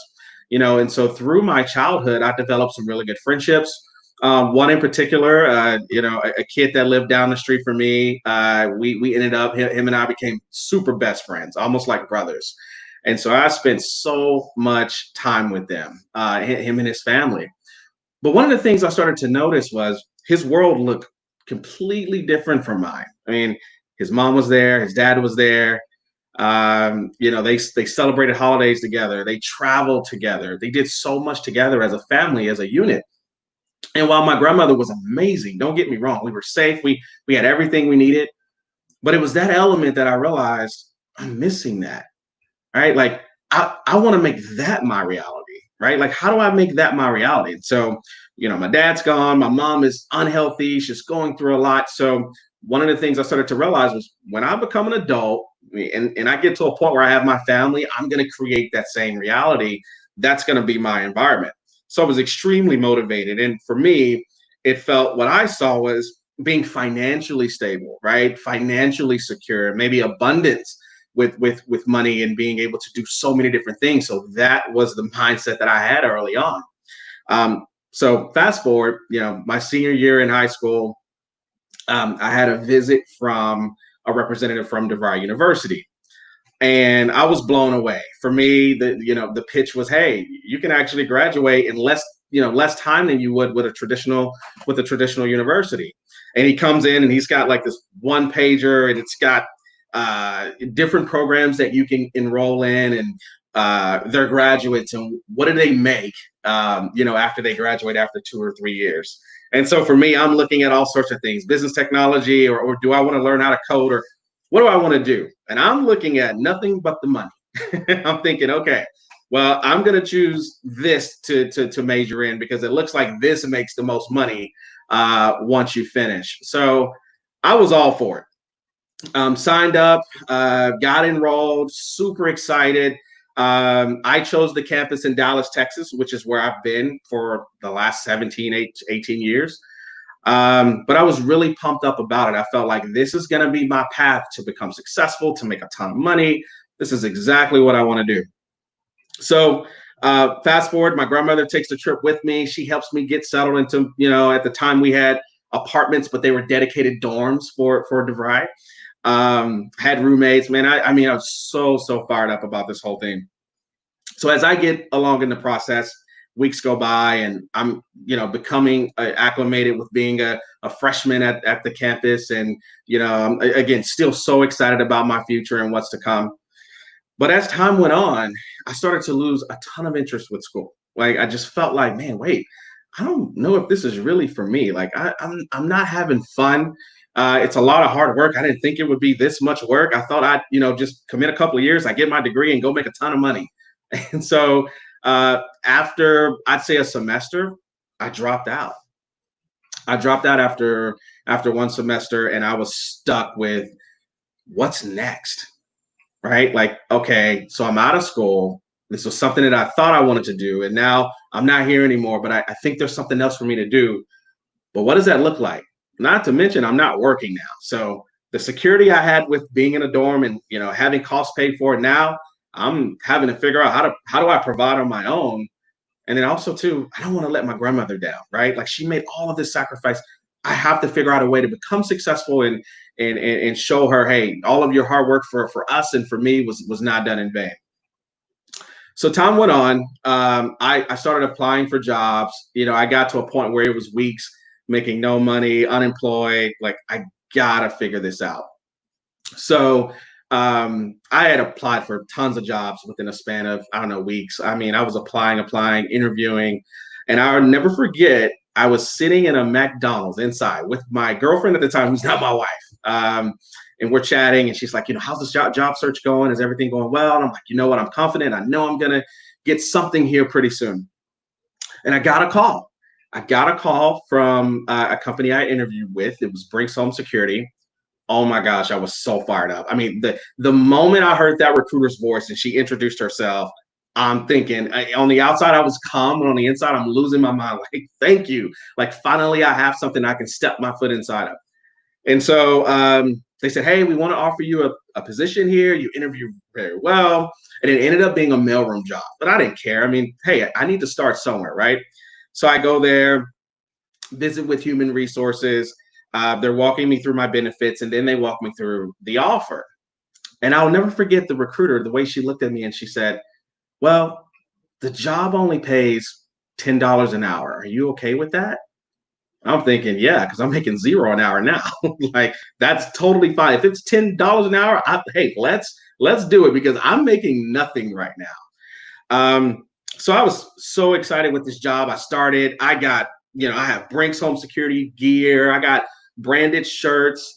I had access to the mailroom van, which I don't know why I was so excited to be able to drive the van with the Brinks logo on the side. I mean, I'm 20-year-old kid. I'm fired up about this. And it was going really well.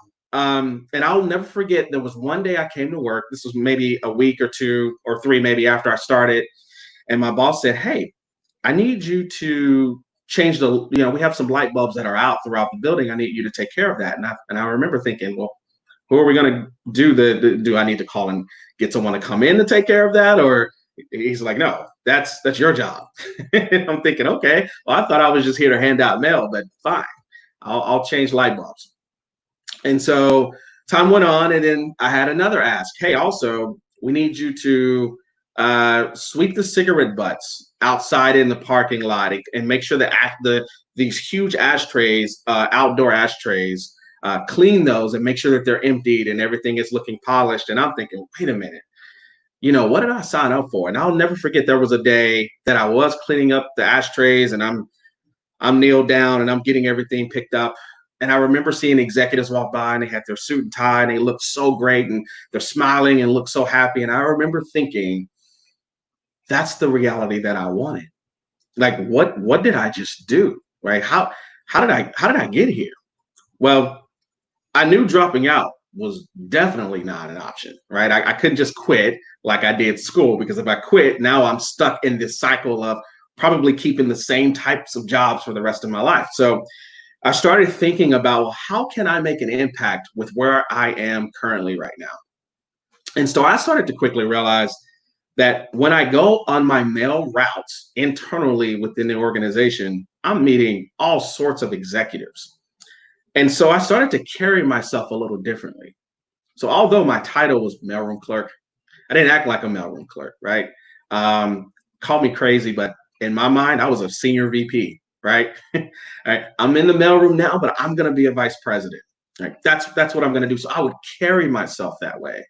And so when I would meet with these executives, I actually started to learn, which now I call humanizing relationships, which I won't get into now. That's maybe for another webinar.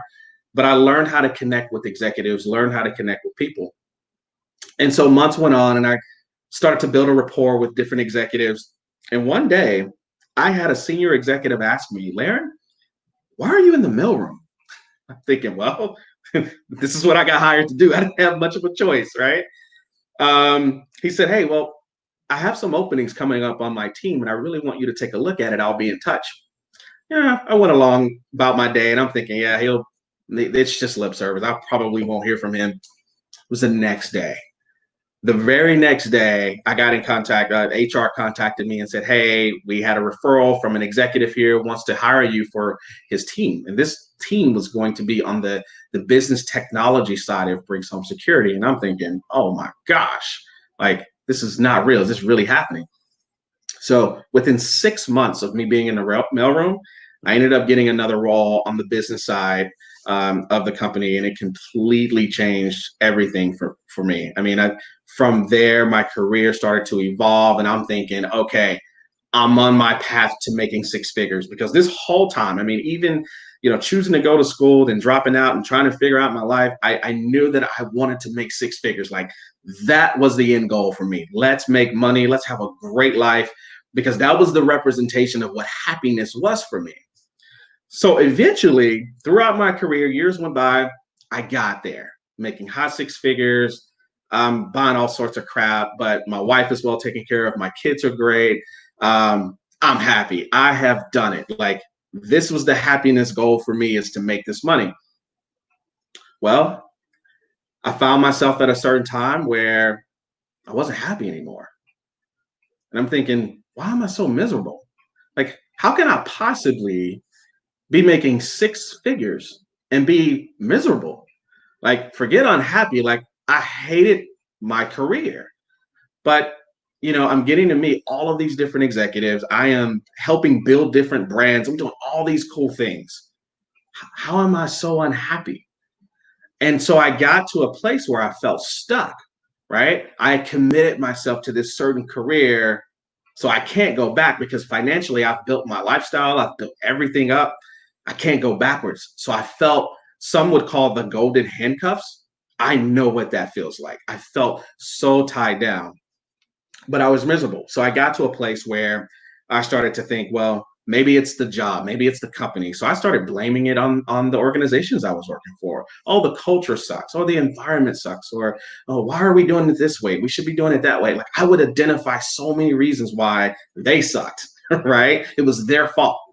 And I spent years, I'd go from this organization to that organization to that organization, until I finally realized maybe the problem isn't them, right? I'm starting to see the same pattern, but I'm seeing it with all organizations that I work for. Maybe I need to point those fingers at me. Maybe there's something with me that's missing. Yeah, I'm making money, but I'm still identifying reasons why I'm not happy working for all of these companies. There's got to be something with me. And so I started to, do a little bit more soul searching, with myself. So years went by, and I'll say from present time today, about a couple of years ago, maybe 2 or 3 years ago, I got contacted by a university to ask me to come speak to their students. And these students were all, majoring in tech programs. And so I jumped right at it. Like, of course, I would love to do it. Went out and spoke, had a great time. They asked me to come out there for about 45 minutes, similar to this call. And that quickly turned into 3 hours, which I promise you I won't do that today. But that speaking engagement lasted for 3 hours. And I remember feeling this euphoric, amazing feeling, like I lost track of time. And it was really talking to the students about how to network, how to connect with executives. I mean, it was a great discussion. And after my speaking engagement, I had a long line of students wanting to ask more questions, follow-ups. And I'm thinking, hey, I'm loving this. This is great. Like, this is exactly what I want to do. And so once everything was done, I remember getting in my car, starting the car, heading down the highway. And I remember thinking, oh my God, I've never felt this ever in my life. Like, I've lost track of time. I would do this for free anytime, any day. What is this feeling? Like, why do I feel so driven and fired up about this? And I remember going home, talking to my wife about it. She's like, you've been gone for hours. What happened? I thought it was 45 minutes to an hour. I'm like, I don't know. I lost track of time, but it was amazing. I loved it. But I just remember thinking, I want to investigate this feeling a little bit more. Like, what is this? Why? And it felt effortlessly. It just felt like I didn't have to do much to do what I did. Like it just rolled, right? It felt like this is what I was built to do. So I wanted to learn a little bit more about why did I feel that way? What was that? Well, A few days later, and this is I have this whole belief that your purpose and your why and success leaves you clues, right? When you're trying to figure out your life, don't ignore the clues. And I remember a few days after I did the speaking engagement, that school reached out to me and said, "Hey, would you be interested in sitting on our board?" I'm thinking, what? I have no degrees. I have no college degree. So what do I have any business sitting on a school board? Like, that doesn't make sense. But I took the opportunity. I was blown away. Like, this cannot be happening. And I fell in love with it. And the more and more I started working with the school and giving advice on, their programs and helping the students to elevate. And I started realizing that I want to make this into a company. And so that is what Bison Mindset was stemmed from, the company that I started. And I tell you, it's been amazing, ever since. Working with these different schools turned into working with programs across the country, across the world. I'm working with coding boot camps. I'm having a great time. And it all stemmed from me understanding what my why really was. Like, why? And it wasn't money. This whole time I've been chasing money, and I thought that money was my why. But no, I have a passion for creating, changing others, helping others find success. And I'll tell you, even though I've taken the long path, I've learned so much along the way with that long path. And it's empowered me to now help schools set their students and grads up for success. I'm able to teach classes and courses with students on, how to find success, how to connect with executives, how to, if you can't, why is it taking you 6 months to find a job? Taking those shortcuts and looking outside of job boards and all of those things and connecting directly with executives. So it's been amazing. I love what I do, but it comes down with finding your why. And I'll tell you, you can look at others as examples of what it means to know what your why is. Danny Thompson is one of them. Danny put this program together, this webinar together. And if you think about it, he did it for free. And I remember scrolling through Twitter and I saw some comments where people's asking Danny, like, why are you not charging for this? You could be making money. He goes, because I want to do it for free, right? And he's operating in his purpose. Yeah, there are going to be times where he can charge and financially benefit from his gifts, but he's passionate about what he does, and he's genuinely so happy to do what he does. And that is when you're operating at your best. At that moment is when you're authentic, you are the best version of yourself. And so I think those are the things that you have to look for when you're looking to build your foundation. You want to make sure you're operating with your purpose, you're operating with your why, because you're going to be so much more happier there. So I want to walk you guys through what I call 4 phases of your why. So if you have something to write with, I want to go through this with you, and I want you guys to take notes and let's just talk through this for a little bit. So these are what I call the multiple levels of why, right? So you have phase 1. Think about phase 1. Phase 1 is what I call basic needs. So I think this is where I was when I was working for the mailroom and excited to get that job. It was, I can pay my bills, right? I can just do the basic, provide for the basic needs that I have. That was my why. That was what was driving me, was I just didn't want to be unemployed. I just want to work, right? That was the first phase I was on. The second phase is financial increase. So I think for me, it was at that moment when I'm sweeping up those cigarette butts, I'm changing light bulbs, I'm thinking my life has to be more than this.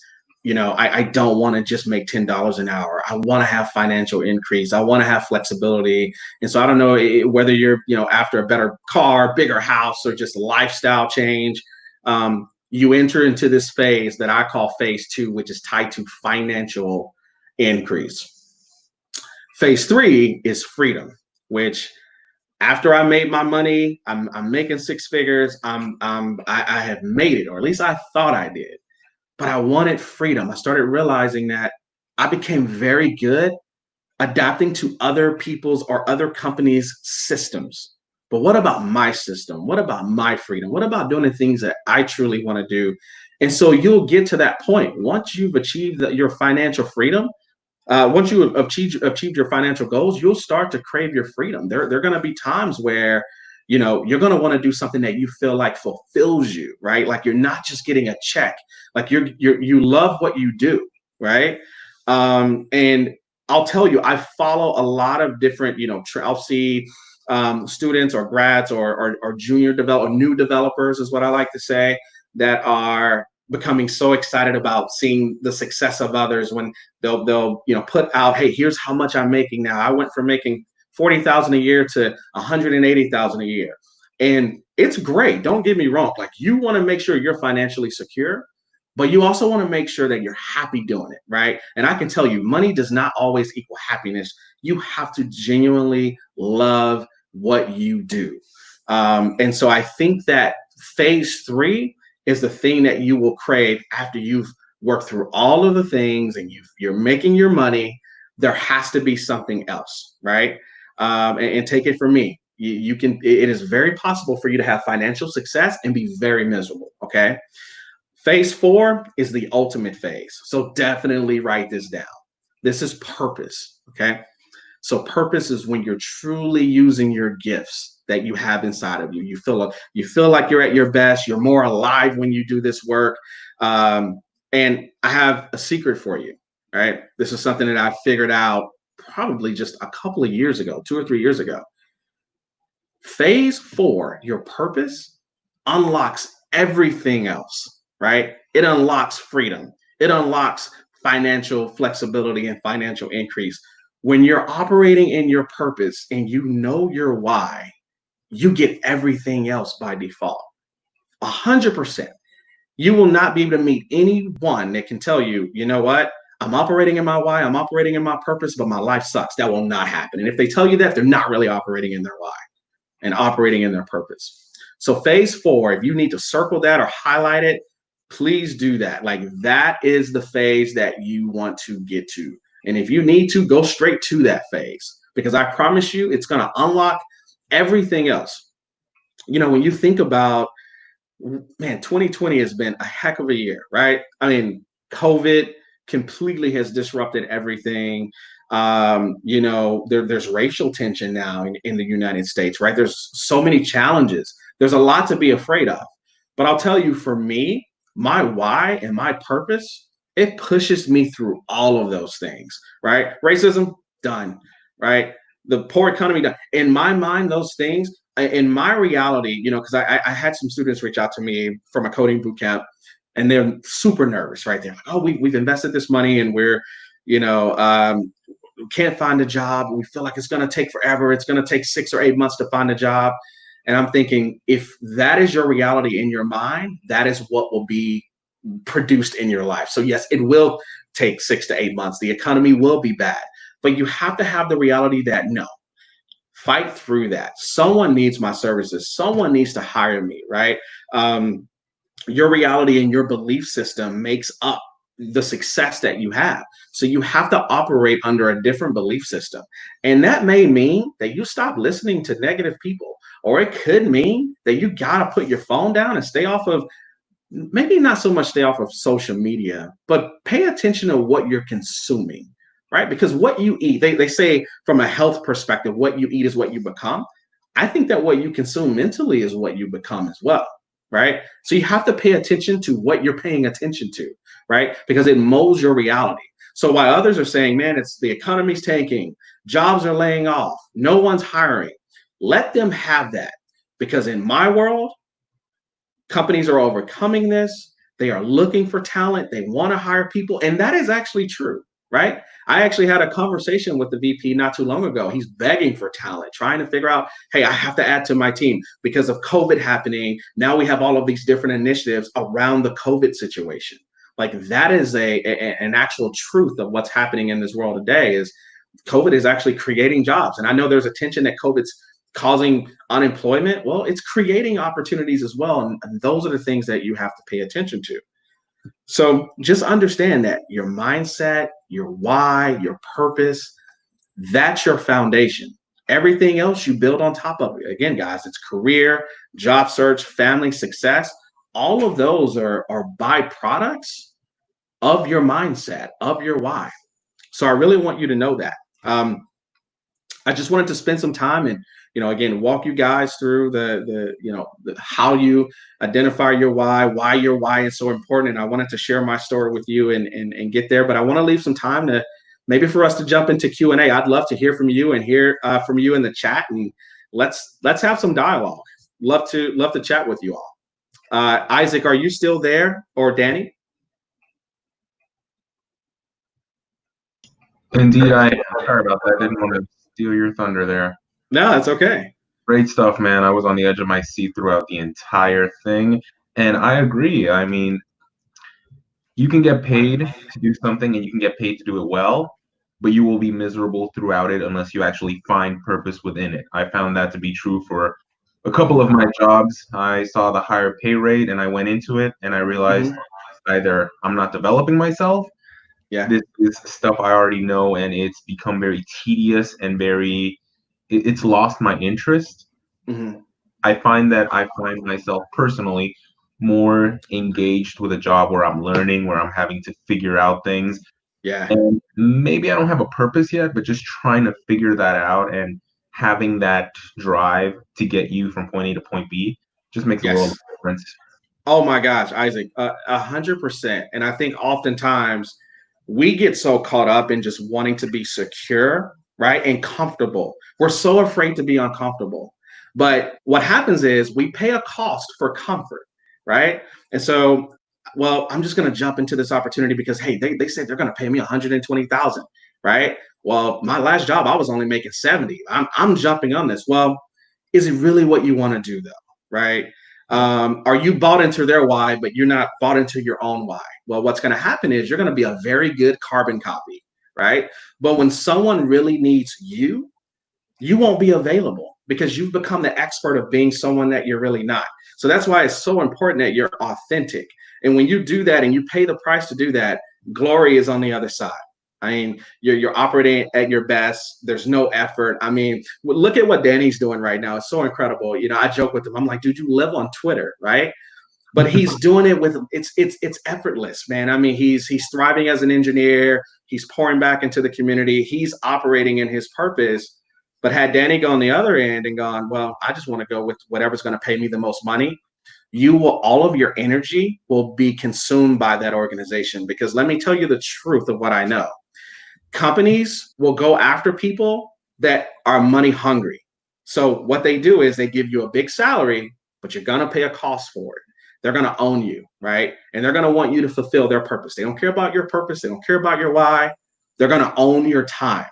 And so you find yourself mentally exhausted. You get to a place where you just go, I don't even have the energy to find something else. Hell, I don't even have the energy to discover who I really am. I get home and I'm so defeated and I'm so tired. You want to quickly get away from that, right? Even if you're in that situation right now, it's not too late. The first step is recognizing, okay, I don't think I'm authentic. I think I'm living someone else's life. I need to quickly become who I am. And it could be a sacrifice. You may have to take a job cut, reposition, and get yourself on a path where you really need to be. But you have to act.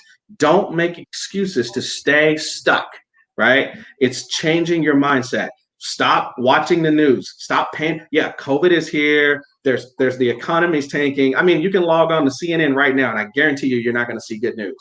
I know what they're going to report, right? I was talking to Danny about this just the other day. It's like, I'm focused on my craft. I'm focused on growing. I'm focused on being happy and fulfilled, and it doesn't mean those other things are not real and you don't want to do things about it, right? But you want to protect your mindset, because at the end of the day, that's all you have. Like, that is your separator.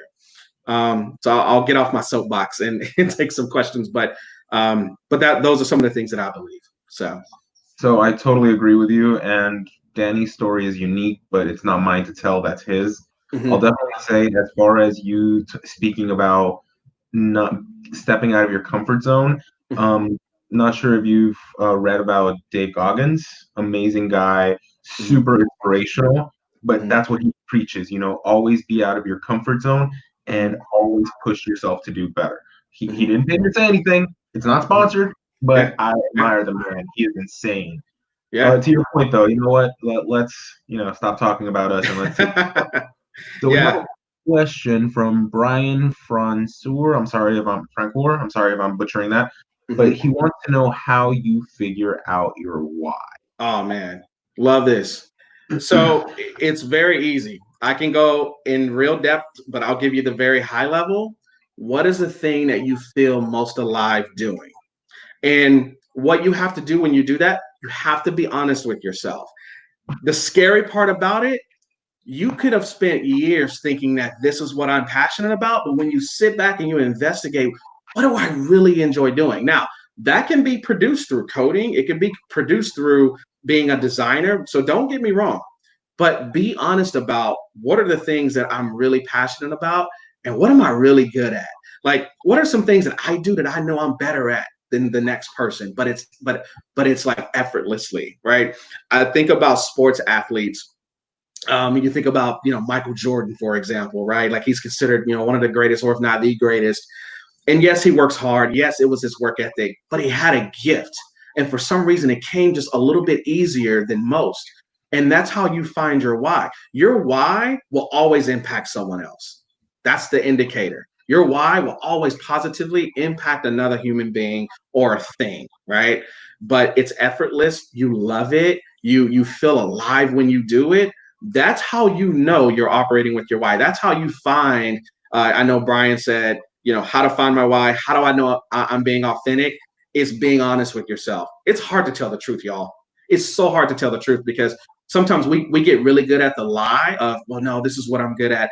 But truth be told, deep inside what you really want to do with your life, right? So start with being honest, investigate those thoughts, and really hone in on what am I great at, what feels effortless for me, and I feel most alive, right? That's how you find your why. So just to kind of tack on to that, totally agree.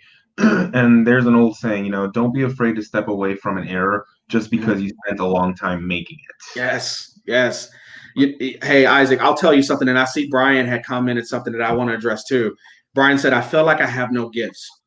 The best thing in the world for you to do when you look at what your why is, you have to get out of how you feel and you have to get out of your emotions. You almost have to tie into because what you're feel sometimes what you're in order to get there, you have to get out of how you currently feel because life will beat you up. I'll tell you, when you're on that hamster wheel and you feel defeated, it's really hard to look inside of a room when the lights are out. So, in order for you to turn that light on, you have to take out the feelings, tell yourself, look, I know I feel defeated. I know I feel like I have nothing to give, but that is all a lie. And the reason why you're so unhappy is because it's the carbon copy concept, right? Like you're not who you really are. So in that carbon copy world, yeah, you don't have any gifts when you're being someone else, right? But when you're yourself, you can find an abundant amount of things that you're really good at, but you have to do some soul searching. But that's going to take, Brian, peeling the layers back. Man, it takes work. You got to peel those layers back and truly investigate. You know what? I've spent years being someone else or doing things that's not really me. How do I peel the layers back and truly investigate who am I? And you may have to go far back, but truly, what am I most happiest doing? And you may have to go discover and find those things. But don't put pressure on yourself to get it today or to get it tomorrow, right? It could take time. It's trial and error. I'll tell you, even though I felt like it took me the long way to get to where I am, like, why did I have to start in the mailroom? Why did I have to drop out of school? Why did I have to work at all of these different organizations to finally figure out my why? You have to be appreciative of the journey and learn along the way. Don't beat yourself up, right? It takes time, but it starts with a decision. Once you make that one decision, everything else unfolds for you. Agreed. And just to kind of throw this out there, I am no expert in this, but I believe that there's some philosophy called ikigai where you can figure out your purpose based off of that which you love them to do, at what the world needs, what you can be paid for, and what you're good at. When you find that sweet spot between the four, that's exactly what you hope to gun for. Yes, wholeheartedly. Completely agree, Isaac. Yes. All right, we have some more questions, and this one comes from Robert Kramer. I locked into my purpose after 50. What advice do you have for those over 40 that want to do a career realignment? Oh man. So here's the beautiful thing about the lies that you have to get away from. I hear all the time where I'm over 40 or I'm 50. I used to tell myself that too, is, well, man, I should have figured it out when I'm in my 20s, or I'll start to compare myself to someone else's journey. But the beautiful thing about your dreams, the beautiful thing about your destiny is that there is no expiration date. There's absolutely not. So if you're 51, you're 61, you're 70, man, I know people, I mean, look at, and well, no, let's use this as an example. You guys may laugh, but let's just be honest. Colonel Sanders, right? Right? The guy that's frying the chicken, who created like an empire. He did it when he was well over 50, right? Could he have gotten this at 30? Maybe. But you know what I believe? You stop comparing and you look at, there's a reason why I'm just now getting this at 50. Right? Who cares if I didn't get it at 30? So what? That's done and over. But there was a reason why this path was laid for me. There's a reason why over 50 is now why, I'm just now getting it. And I'll tell you, don't buy into the lie that you're too old to do something. I don't care what it is, whether it's being a developer.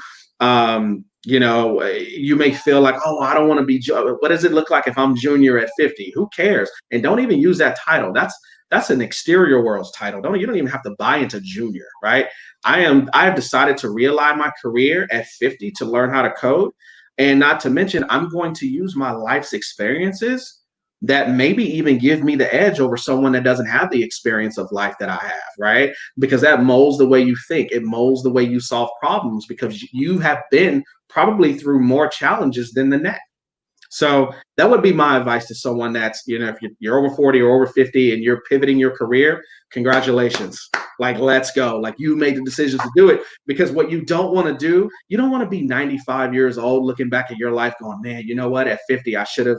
The 95-year-old self, like your 95-year-old self, will look at the 50-year-old you and go, thank you. Thank you for making that decision and putting me in a position where I can look back at my life and knew I invested in my own happiness. There's no expiration date on that. You can do that at any age.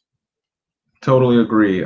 Just to kind of piggyback off what you said, call me an old book because I'm just full of quotes. But if you're given 4 hours to cut a tree, make sure you spend a couple of them sharpening the axe. Oh, yes. Make sure that you have the methods and that you're working towards the transition you want. Because you can say, I want this, I want that.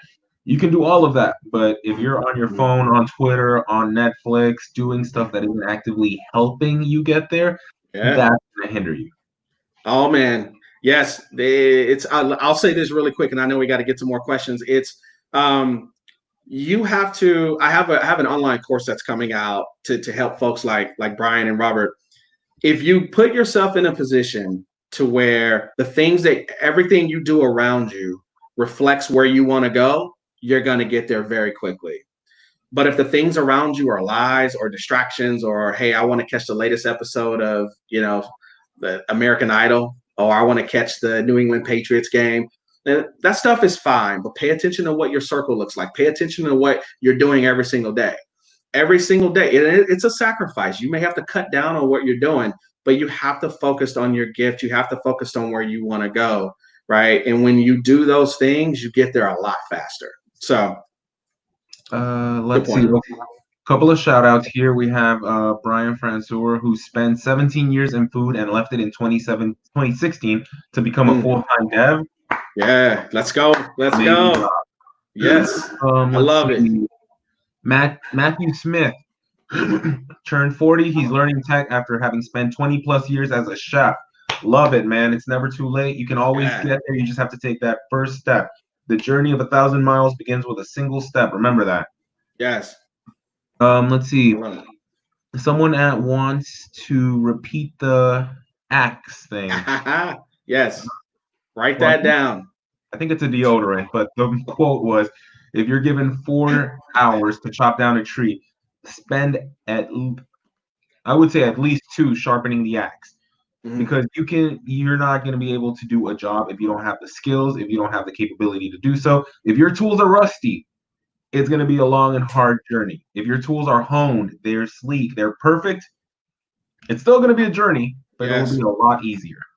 Completely agree. On the level of quotes, there's one quote that I love. It's better to be prepared and not have the opportunity versus to have the opportunity and not be prepared. Right?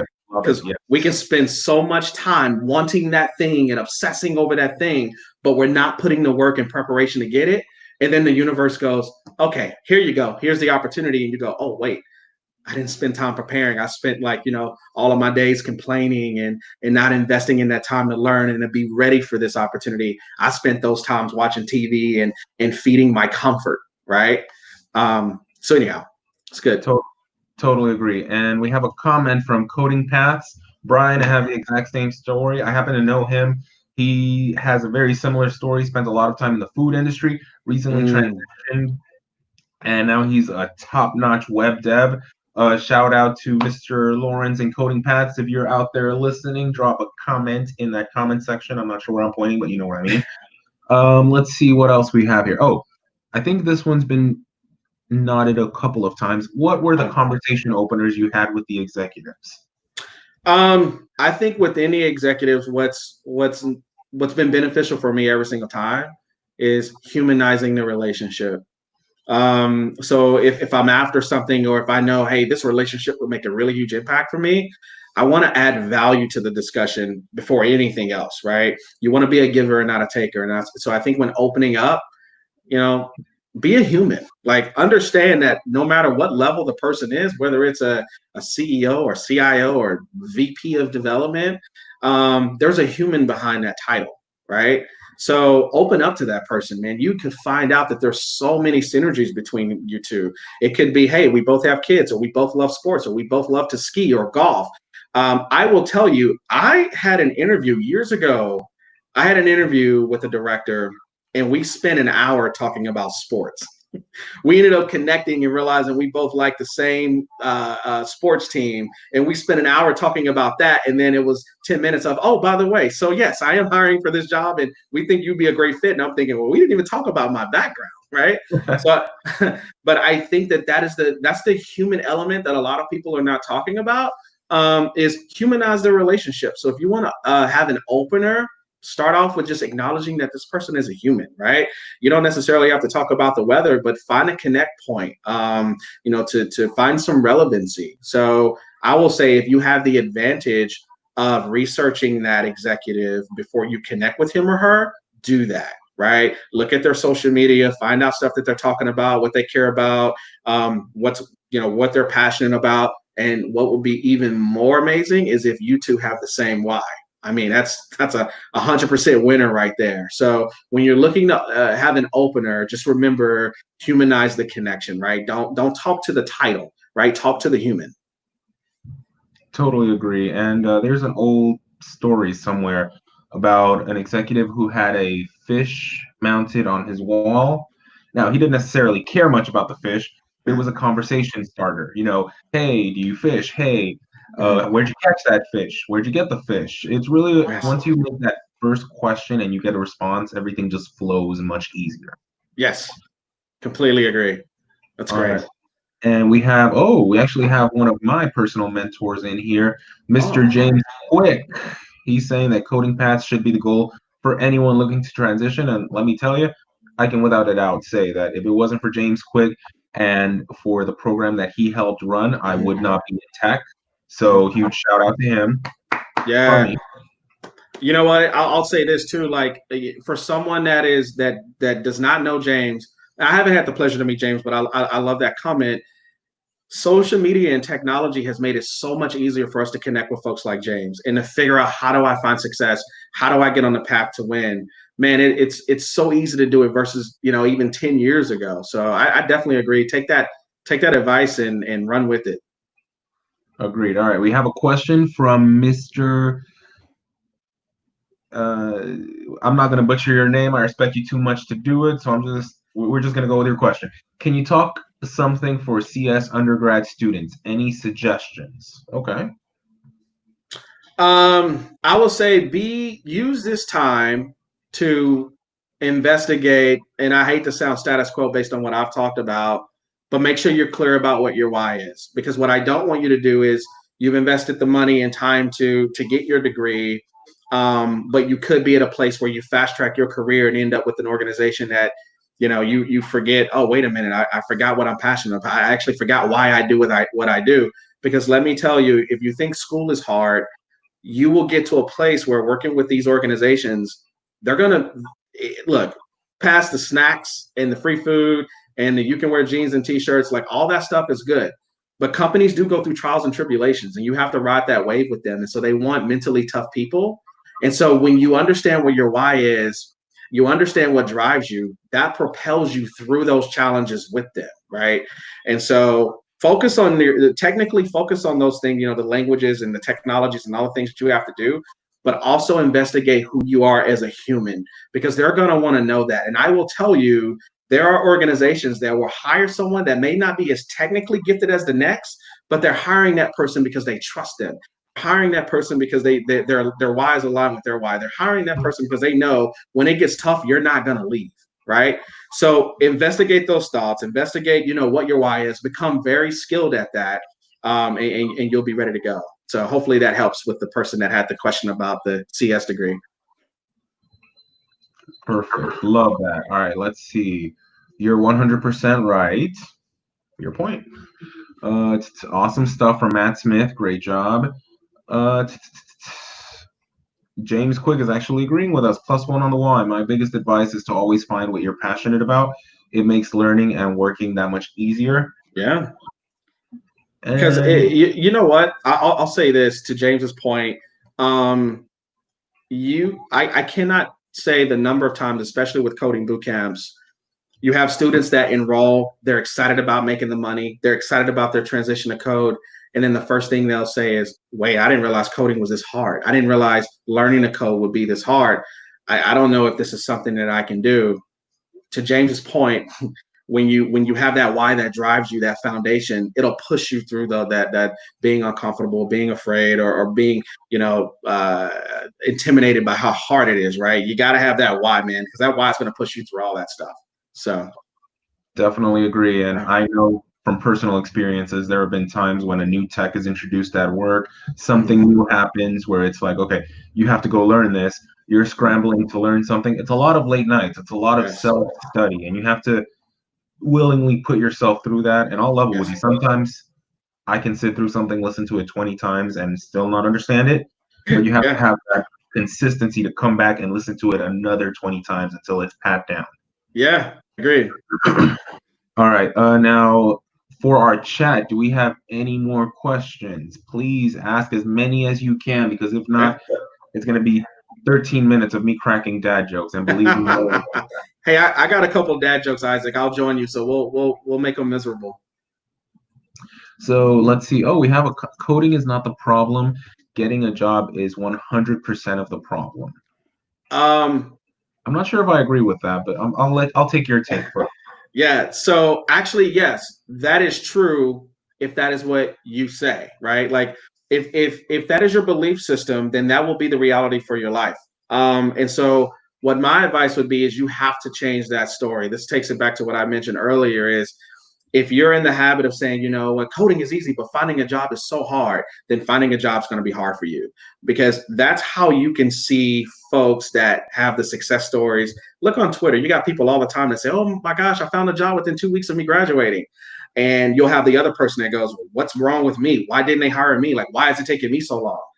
It's attitude, it's energy, and it's what you believe, right? You have to change your belief system. So my advice would be coding is easy. Getting a job is 100% seamless. Say that. And you may have some energy pushback, or mentally you may want to go, well, that's not true, but say it anyway, right? Change your thought process, change the things that you're putting out there to the world. Okay. That's going to help you 100%. Can't say I agree with you more. The first job that I got as a developer, it was a very tense atmosphere. It was a weird vibe that I was getting from the interviewer, until I said something like, hey, I wish I had my rubber duck here so I could explain the code to him and talk my way through it. That just diffused so much tension. Everyone knows about the rubber duck. They know a lot of that. That makes everything easier. But try to build that and ease that tension with whoever you're talking to. Yes. All right, let's see. Oh, we have another question from Nelson Cotto. Considering physical meetups are more difficult to go to right now, what are some alternatives to breaking into networking? Oh my gosh. So here's what's cool about it is the physical meetups have now gone virtual. So look them up. I mean, now they're doing Zoom meetings. You can still connect with folks. Please leverage Twitter, LinkedIn. Don't be afraid to direct message folks like Isaac. Be human. Don't come across as being, persuasive or manipulate. Like, be a human. Hey, Isaac, I'm on my way to graduating, or I recently graduated. I'm trying to figure out, the tech space. I want to be a developer, and just want to know if you have any advice that you can share with me, or we can connect, and network virtually. Do those things. But a lot of the physical meetups have gone virtual now. And again, now people are even more accessible because they're home. This is actually a prime opportunity, probably even more than ever. I would say some of these virtual meetups are even more impactful than the physical meetups now, because you can connect with even more people. Oftentimes, when you go to a physical meetup, you can get into deep conversations with folks, and you may find yourself only connecting with 3 out of the maybe 50 people you could have connected with as well. Now, virtually, you have an opportunity to connect with everyone. So that's a beautiful thing. So definitely leverage social media. Definitely find out these meetups. They're going virtual now, so get on their calendars, ask for an invite. Do those things. Nelson, hopefully that helps. All right, and I totally agree. I know that at one of our meetups, we had people from Spain, we've had people from the UK, we've had people from worldwide. It really opens up the networking thing instead of limiting it. It's insane. Yeah. So let's see. Robert Kramer says, I made the mistake of doing an undergraduate degree that wasn't in my why. Dumped pursuing a job in the field a month after graduation. Yeah. I mean, Isaac, I'll tell you, I think that you will find a lot of people that major in something that they end up not even doing, because I think that we're so conditioned that, hey, you graduate high school, you go to school, you go to college, right? You get your degree, you build your life, but you don't take the time to truly understand who you are. And sometimes that doesn't happen until later in life. And oftentimes that can happen after you've already graduated or while you're in the middle of school and you pivot. There's absolutely nothing wrong with that, Robert. I think that's great, man. And it sounds like you're on the right path. So you're going to have a story to tell here pretty soon. Definitely. Let's see. How to feel we are something and doesn't feel alone between the group of people. How to feel we are something doesn't feel low in between the group of people. I think I understand the question. I will say, never feel like you're in a room that you don't belong in, right? Like, you have to have the belief that I'm not going to compare myself to anyone else, but I fully belong in this group, and I fully belong in this room. It really starts with you. People are so attracted to self-love. Like, they can tell when you take care of yourself. They can tell when you have confidence, not arrogance, but just truly confident in what you do and what you say. And it starts with you. You have to believe that you belong in those groups.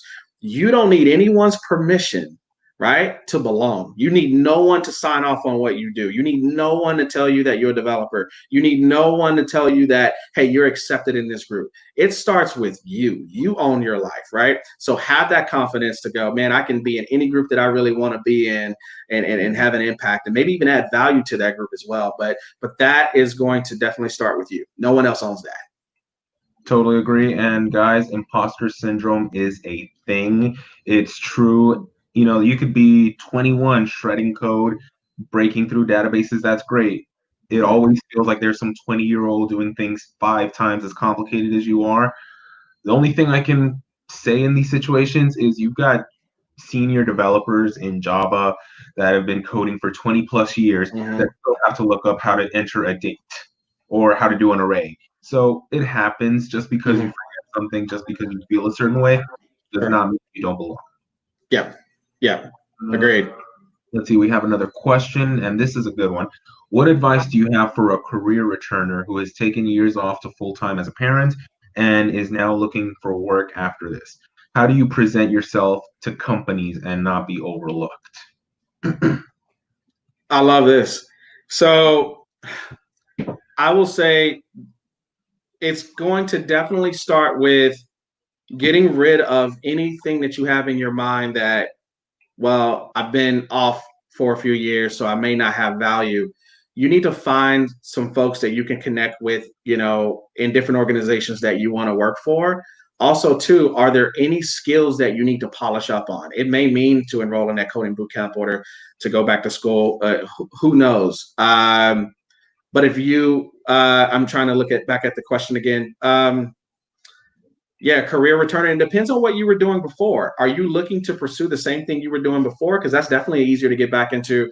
With technology, it changes all the time. So depending on how long you've been away, you may need to go back and polish up on the latest and greatest technologies that are out there. But you can certainly do it. It's not viewed as a negative thing at all. I mean, I think companies these days are more concerned about, Daniel, how do you think and how do you solve problems, right? Like that's what they're really looking for. I think if there's anything from a technology perspective or languages or anything that you need to get polished up on, man, you can definitely go and do those things with the schools and boot camps and all the different resources that are out there. Man, it's not that difficult. It's a lot easier than you may think. And I think presenting yourself, you probably need to rehearse your story. Your story should definitely not be, hey, I've been out for a long time and I'm trying to figure it out. Change your story and start to rehearse your pitch. I won't go in too much detail on that, but you definitely want to master your pitch and the story that you want to tell executives when it's time to look for a job. But please don't let it be negative, and don't feel like you have to, sit with your weaknesses or feel like you being away was a weakness. Control your narrative. Definitely. And just to kind of add on to that, Udemy, great source. There's some amazing courses on there that will teach you so much. I'm actually finishing up one by Cold Steel on MySQL, just because I had never messed with the technology and it became relevant. So love them. They're always doing sales, and you can usually get a course for $12 during their sale.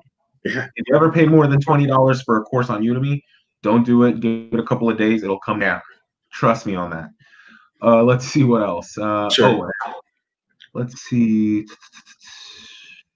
Okay, I like this one. So first, shout out to this guy, because virtual hackathons are a great way of networking. Agreed. And let's see. I've just finished school and I'm looking forward to getting a job in tech. I've learned a lot about programming when I was in school. What advice can you give me as a self-taught developer like me? Well, first of all, congratulations on finishing school. That's a big deal. I think the biggest advice is maybe some of the things that we've talked about today. Be clear about what you really want. It starts there. So before you even start your job search or, put your resume out there and network, be clear about, be clear about your why, what drives you, right? You want to master that. And then two, be clear about what you really want out of life and what you really want out of your career, right? What you don't want to do is cast a wide net and try to just boil the ocean and take anything. Be clear about what you want first. That's going to be the biggest thing for you. Set that foundation. And I think from there, you start to take those right steps with, cleaning up your resume, networking with individuals, find out who's hiring, connect with the right folks within those organizations and just take it from there. I know I'm giving you a little bit of high level. There's so many different layers there that we could probably spend an abundant amount of time with, but I think I would start with being clear about what you want for sure. All right. So I think we're reaching our 12:30 time. Do you think we can answer this question before we break off? All right. Yeah, for sure. Sorry. How do you ask for help in a proper way that you don't sound manipulative or like you're taking advantage? For like an exam voucher when you wish to have a cert, but your background is holding you back.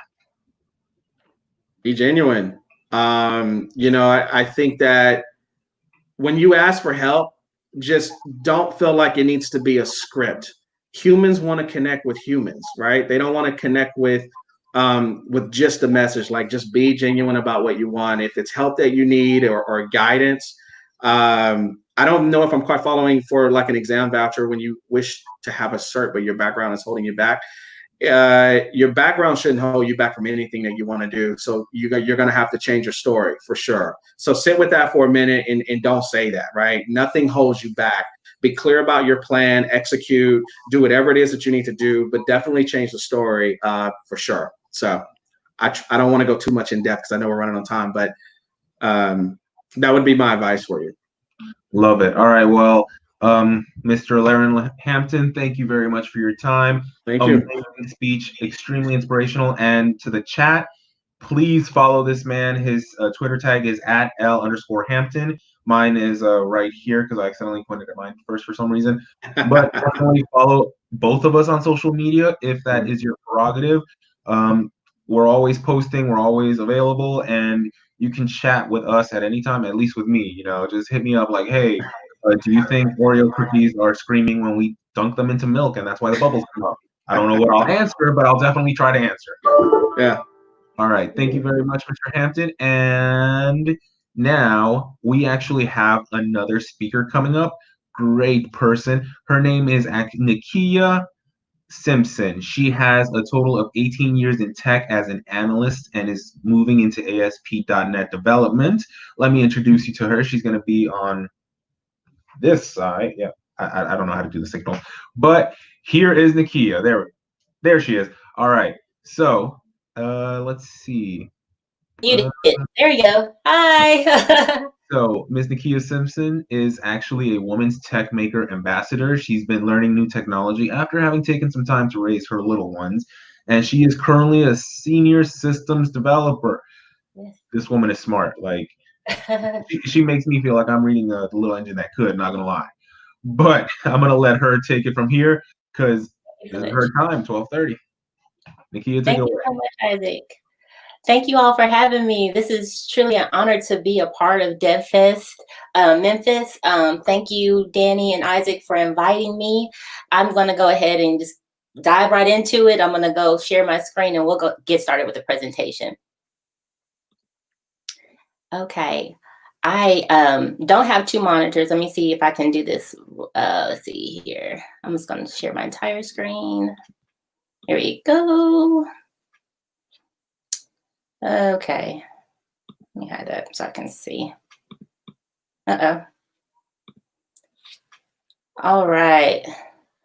Okay, that's just the beginning intro slide. Again, my Twitter handle is Nikiya_Simpson if you want to follow me on Twitter. And today we're just going to go through a beginner's guide to cloud using the Google Cloud Platform. This is something I've just got into this year. I'm transitioning from on-premise server support and using everything on-premise to cloud. So a lot of this information is new to me. So I'm excited to share it with all with you all today. Let me go to the next slide. So just a little introduction, goals for today. An introduction about myself. What is Google Cloud Platform, a tour of Quick Labs and Google Cloud, and then we're going to go into some sample projects in the Google Cloud Platform. So I just want to make sure that I set the background. These are pictures of me and my family, and I think it's always important to remember that we're just at the base. We're all just human beings, just living life, and we're developers. So I always want to introduce that part of myself as the holistic picture of who I am. I originally graduated with a bachelor's degree in MIS, which is Management Information Systems.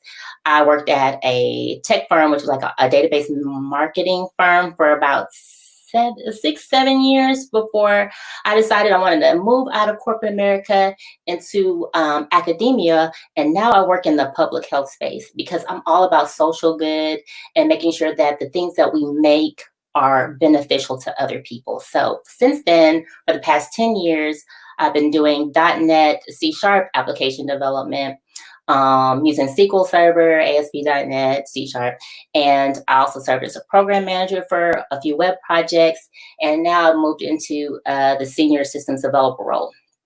I'm also the lead organizer for GDG Little Rock and a women's tech maker ambassador, and I enjoy all those roles on top of being a mom. Okay, let's see if I can get to this next slide. Okay, I'll go back one. Okay.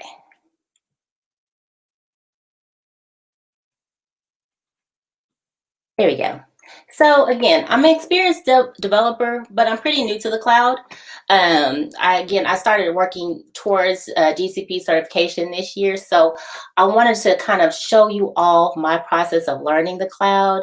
And again, I'm going to show you some resources that you all can go to that are free that you can also use on your spare time to learn more about GCP. A little bit about the Google Cloud Platform. It allows you to build and deploy and scale applications, websites, and services on the same infrastructure as Google. So unlike on-premise servers, it's more cost effective, it's highly scalable, you don't have to worry about buying a machine. It's almost like renting space. And also it scales with your application as you need it. So if you start off small and then you get more users, more information, you can scale your applications to what you need. So a little bit about what is Quick Labs. Quick Labs gives you temporary credits and access to the Google Cloud Platform or AWS so that you can learn cloud in real time using the real thing with, and it's everything is within the platform itself. You can do everything from really quick tutorials on how to do certain tasks to more in-depth training. And you can also go along learning paths as well. So if you have something like you're wanting to learn machine learning or AI or TensorFlow, they have learning paths for you. So the first lab we're going to do is a strictly introductory lab. So if this is the first time you've ever seen GCP or Quick Labs, this is the place for you. Because if you're a beginner and you've never seen any of these things before, I want you to know that this is perfectly fine because everyone starts off in a spot. I mean, everyone has to start somewhere, so including myself. So I want to be able to share some beginner tips just going through some of these learning opportunities. So let's go to a quick tour of Quick Labs. Hope you all can see my screen. Okay, so right now we're in, I just want to make sure everybody can see my screen. I'm going to go back to, there we go. So I want to go through a tour of Quick Labs in Google Cloud. This is the Quick Labs platform. It's just browser-based. You can go through Google Self-Paced Labs. It gives you an overview of what the lab is going to entail. This one is just to quickly go over the Quick Labs platform, identify key features of the lab environment, learn about getting credits for using Quick Labs, using the Google console, going through the navigation menu, running Cloud Shell, using the G Cloud Toolkit, and learning about the API library. So this is an introductory class. There's no prerequisites. And again, this is a free tool that you can use now. I mean, it's absolutely no cost to go through this tour of Quick Labs in Google Cloud. You're absolutely welcome to do this after this presentation as well, because all of the code labs that I'm going to do today are absolutely free. So to get started with any of your Quick Labs, you're just going to hit Start Lab.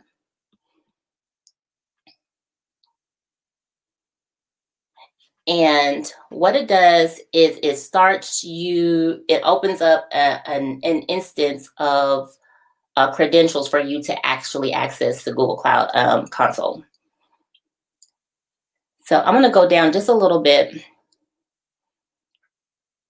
And it goes over the features and components.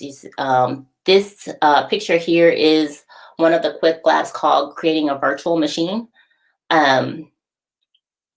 That's another introductory course that you may be interested in. We have the Start Lab button, what I just clicked, and it will basically what this does is just creates a temporary Google Cloud environment for you. It creates a project ID for you and gets you access to the Google Cloud Platform. Once the timer hits 0, then your lab environment and the temporary credentials will be deleted. So you don't have to worry about being charged for space and resources within the cloud platform. It talks about credit. The price of a lab, 1 credit usually is equivalent to $1. This course here is free. I've noticed that a lot of the courses within Quick Labs are just about $1 one credit. So you have the opportunity to buy some, and I'll show that to you in this lab.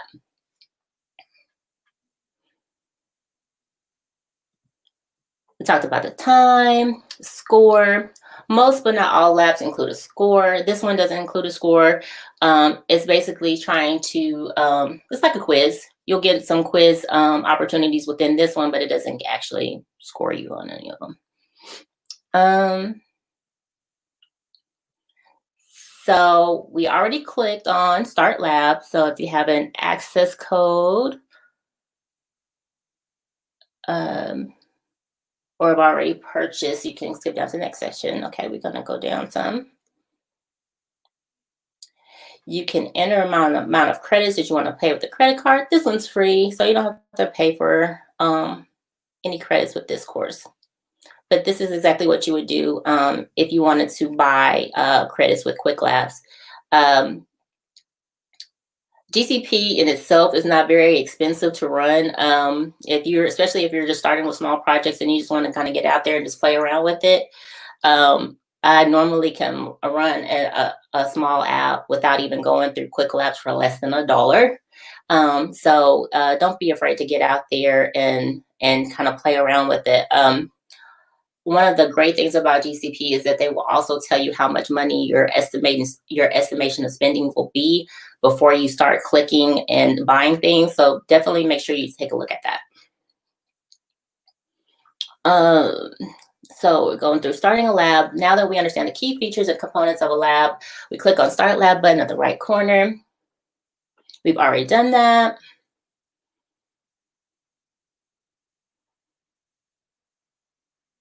So I'm not going to read verbatim everything within this because I really want to get down to going through the cloud platform.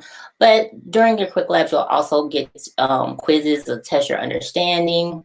Like this question here, this builds a temporary environment in Google Cloud, and the options are Start Lab button, score, time, and credit. And really it's just the Start Lab button that creates the temporary environment. And then once the timer reaches 0, you will lose your access to the temporary Google Cloud environment. Let's see. Sure. Some labs have tracking, which score your completion of the labs. The completion of the hands-on lab activity is true. And in order to receive completion credit for the lab, you must have completed the required hands-on lab activities. True. All right. So when accessing the Google Cloud Console, here are your key terms. You'll have your username, your password, and a GCP project ID. As you see over here onto the left side. Your credentials will, of course, look the same. So what we're going to do is open the Google Cloud Console with these credentials. You see, it explains what the project ID is. Basically, the project ID is a unique identifier that is used to link the Google Cloud resources and APIs to your specific project. You're limited to so many projects that you can create within your Google account, but you can apply for gaining more projects.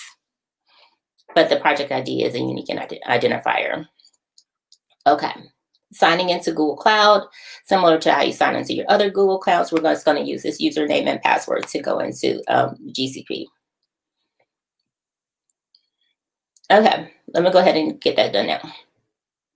Before I start, I'm going to copy this username,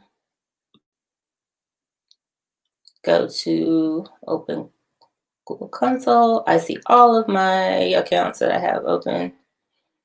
Nope.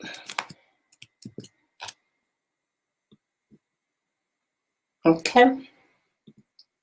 Then I'm going to copy and paste the password. You see that copy and pasting username and the password is really easy with Quick Labs. So you don't have to remember all of that information. I don't need for you to remember that. Okay, then click accept.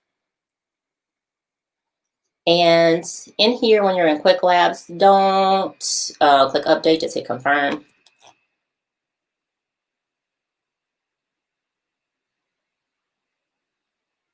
And now you're within the GCP platform.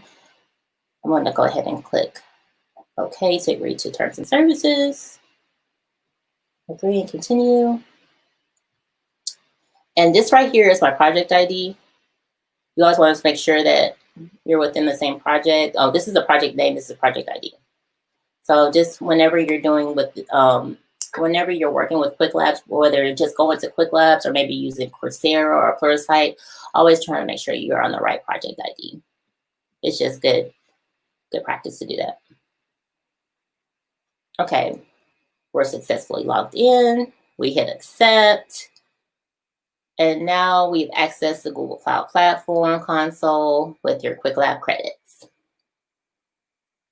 Okay, so we're going to test our understanding a bit. What is not found in the left panel? System admin, GCP, project ID, password, or open Google console. And when they say left panel, I think they're just meaning right here. So I'm going to go with system admin. Click, yay, I'm right. There's no system admin on there.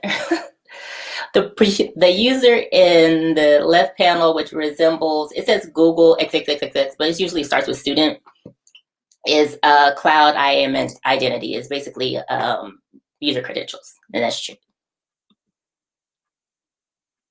Okay, now that we're signed into the Google Cloud console, we're just going to go understand the basics of credentials. So we see we have our project information. Your project has a name, ID, and number. And as I showed you earlier, you can go click at the top and select your project. You can see multiple projects, and then you can see your project name and ID.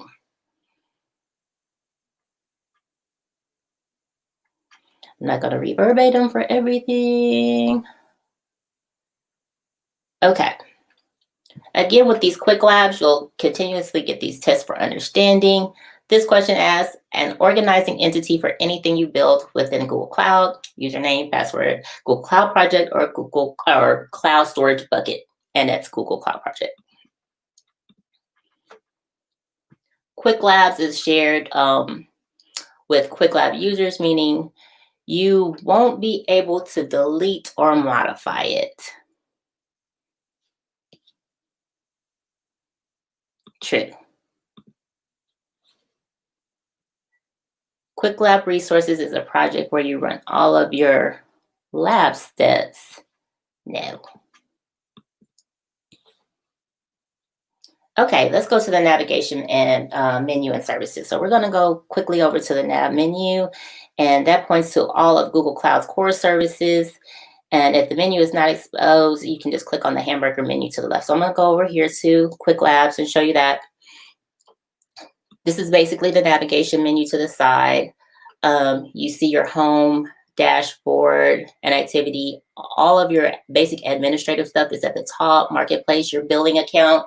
So whenever you decide to create credits or you need to create a billing account for your projects, this is where you would create it. You have your APIs and services, your IAM and admin, getting started. Then we have Google Cloud Compute, where we have our app engine. We'll go over a little bit later. Compute engine, Kubernetes, Cloud Functions, Cloud Run, VM engine. We have storage. We'll also talk about, just have the storage buckets, SQL. We have our networking tab, operations, tools, Cloud Schedule, identity platform. I work a lot in big data. A lot of the data that I work with is public health data. That's also publicly available data, and I use BigQuery a lot for that. And then we have our AI part where we talk about, we have natural language processing, we have the AI platform, we have our Google Maps, and then some other partner solutions at the bottom. So that's our navigation menu. Okay. So again, it goes through scrolling through the services in GCP. You have compute, storage, networking, cloud operations, tools, big data, artificial intelligence, They have a lot of really cool APIs that are just really just cool plugins that you can put in your own app and use relatively easy. I personally, I really like looking at the image API that's and using it as like image classifiers. I think that's pretty awesome. So if you have a chance to go look at those APIs, I suggest you do so. So we have our roles and permissions. So Google's Cloud also hosts and houses a collection of permissions and roles that you can define who has access to what resources. So we're going to click to the top of IAM and admin. It will take you to the page that contains the list of users. So I'm going to go back over here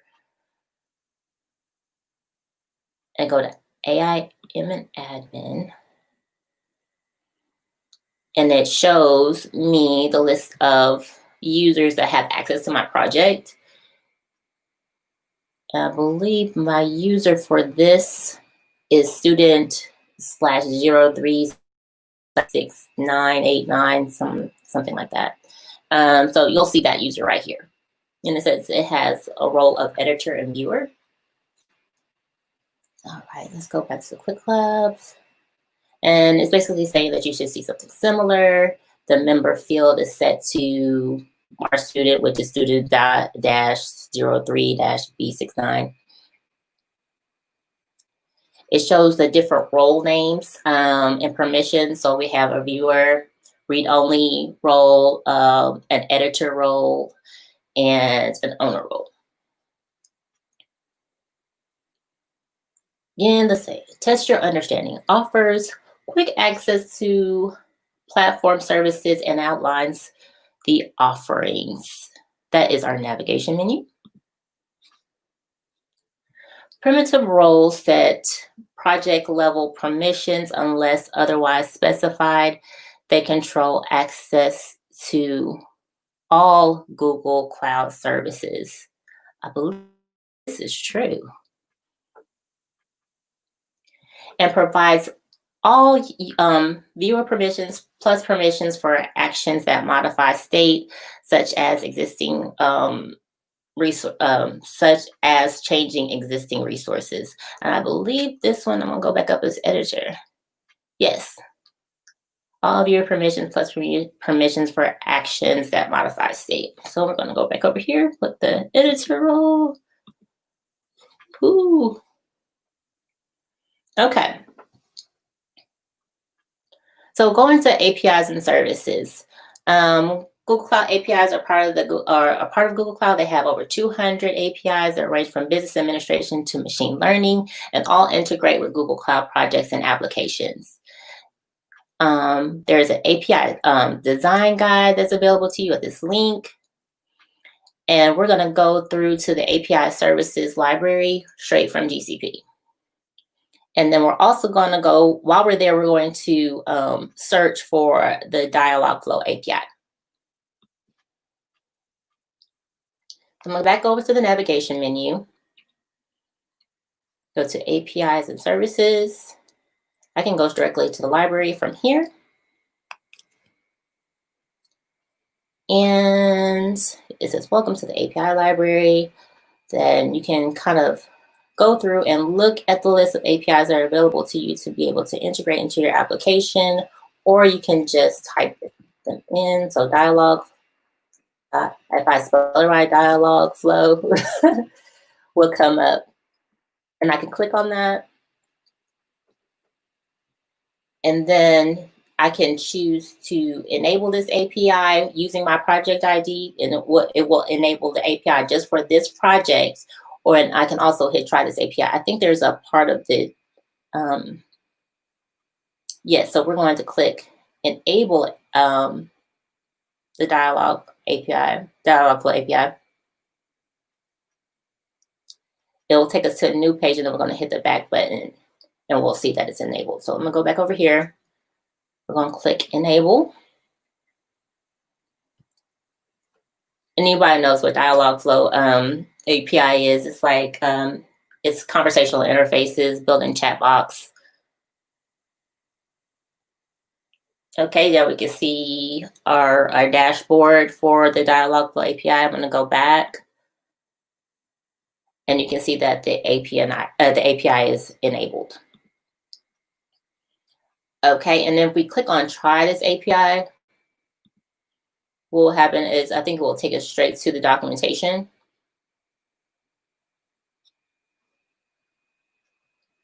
So we have direct access to the Dialogflow API documentation from here, and how to use the API, the syntax and resources needed to run the API.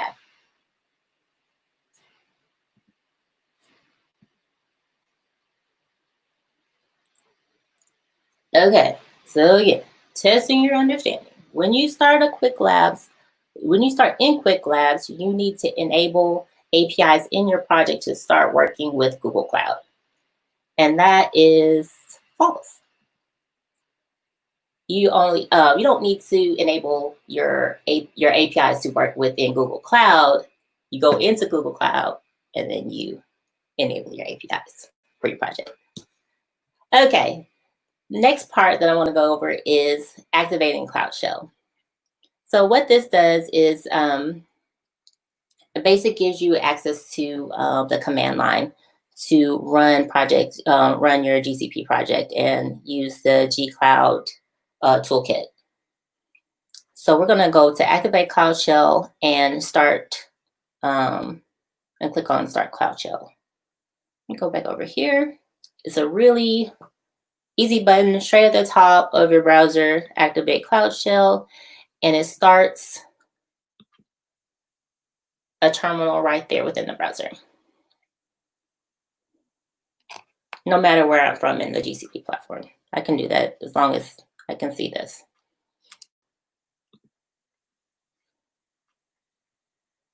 Okay, you'll see the window that comes up that says, welcome to Cloud Shell. You can type help to get started. And now that we have Cloud Shell up and running, we'll hit copy and paste or type in to the Cloud Shell and hit enter. Okay, just a note, just as a learner and going through a few quick labs myself, if you can, type it out, because typing it out is a better way of learning. I know if I can copy and paste and do this lab pretty quickly, but if you do type out the code, it does help to solidify those concepts. So we're going to go through and just enter G-Cloud auth list. Let me go back to my thing. G-Cloud auth list. And what that shows me is the active user account that is on the that we're logged into. Let's see what this is.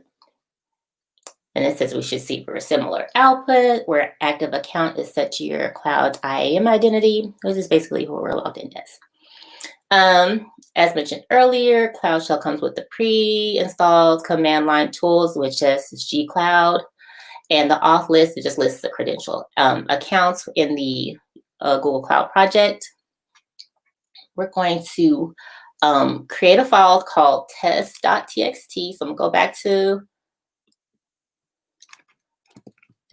here. I'll say touch test.txt.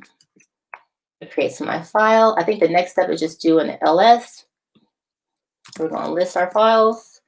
And you can see we have two files, the readme cloudshell.txt and the test.txt file. Okay, now that we see our new test.txt file, we're going to just nano into it and type something cool. I'm going to do nano test.txt. Okay, let me see if I can make this bigger. All right. We're going to go ahead and type in the message like Google Cloud and Quick Labs are the best. Okay, we'll do that. Google Cloud and Quick Labs are the, you can see my German typing skills, best. Oh, best. Okay. We're going to hit Command X to exit and, oh. Help out. What did I do? I did do it right. Control X. Sorry. Control X. Yes.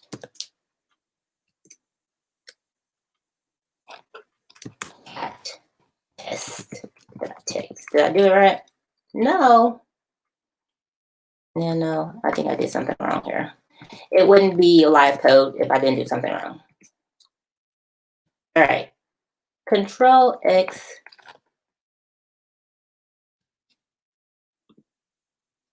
.txt. Oh, I put text. Of course. Google Cloud and Quick Labs are the best. Absolutely. All right. So that's pretty much the end of the tour of Quick Labs. And when you get ready to end your lab, you're just going to hit End Lab. And it'll ask you to rate it. You can say 5 stars. It was awesome. And then you can finish your quest. They have a bunch of different quests you can do. This is part of the Google Cloud Essentials quest. The next steps, there's another one called creating a virtual machine and getting started with Google a Cloud Shell and G-Cloud. And then it also lists opportunities for you to be able to do certifications. I'm gonna go ahead and end this lab. Yes, I want to be done. Yes, great intro. I was able to follow along well. Okay, I'm gonna go ahead and get out of there. And as you can see, let me see if I try to do anything within here. It still shows me. Don't think I have access to this anymore. Okay, I'm gonna go ahead and get out of that. Leave site. All right. So another really cool way to get started with GCP is to actually start working on projects. And I'm going to go ahead and click on this link. It's available to you. It's cloud.google.com/GCP/getting started. It will take us to the Google Cloud page where you can say getting started with Google Cloud Platform, quick starts, Cloud Minute, and simple projects. So quick starts are just ways like, I want to get started doing something right now. I want to create a virtual machine. I want to create a bucket to store some files, deploy a Docker's container image, deploy a Python app. So if you want to get started and you have a question, I want to be able to do this right now, this is a great way to get started. Cloud Minute is just some videos kind of talking through some of the services with Google Cloud Platform. But this is the one I want to go through today also, if we got time. And that is the sample project. It's a bookshelf app. And I've created one of these with like a Udacity course. So being able to do this in GCP sounds really interesting. So I saw this and I wanted to incorporate that into the talk today. So the bookshelf app is just going to be a sample web app that shows you how to use a variety of GCP platform projects. You can select the language that you're most comfortable with. I'll do .NET, but I'm not going to do that today because I'm learning Python. Actually, I'm not learning Python. I'm also learning Node.js. So I'm going to go to Node.js today, and we're going to get started with that.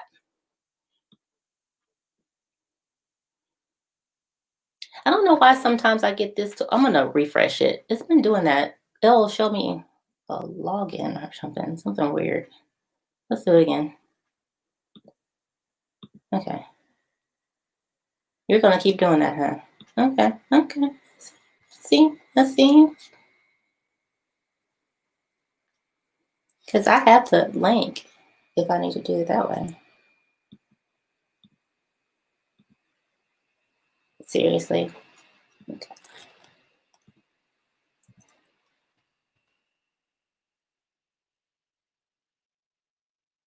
It started perfect. All right, guys. I have it. Live coding and going through somebody's live site and something is not working correctly. Seriously, it's gonna keep doing that. Okay, getting started. If I do Python, are you gonna do the same thing?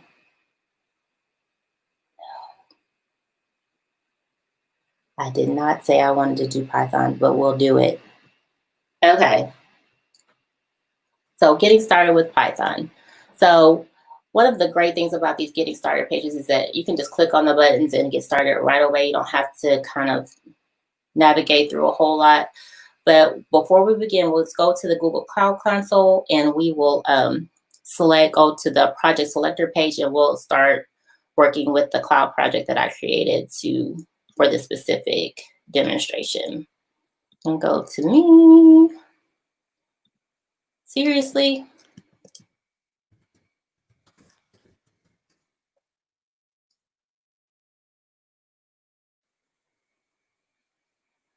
Okay, and I'm going to go to my cloud learning app that project that I created.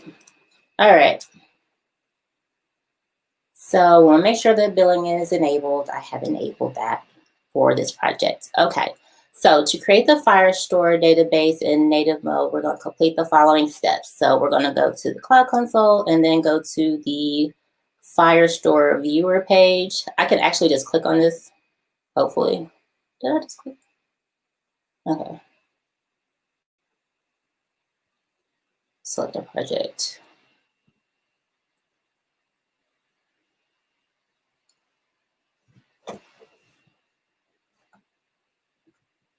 Okay, so we're on Firestore. And I believe what we're going to do next is, I'm going to go take that off. Oh, did it? I'm going to learn how to keep my page up. Of course. Let's see here. Let me take this off.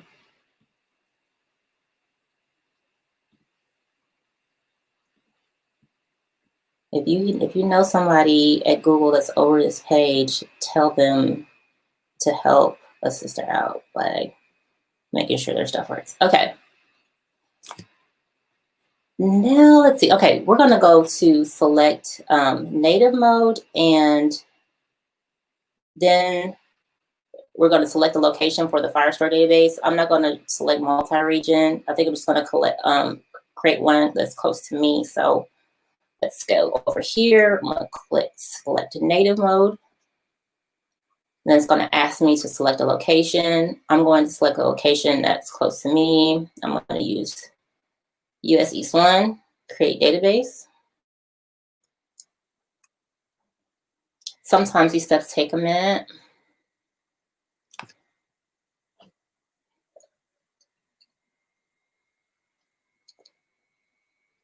I cannot see all your comments. I'm so sorry. I'm sharing my screen, but if you all have good comments, I hope that this is one of my first times doing this live. And when we're in meetups in person, you always can kind of chit chat and stuff while resources being built and everything. So thanks for hanging with me. Okay, so we can see that our database has been created and you're ready to go. Okay. So now we're going to enable the APIs.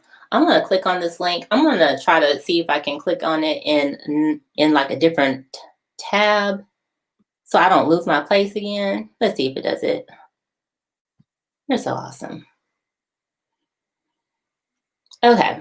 So it's going to register your application it's going to enable all of these APIs at one time. I really like this part.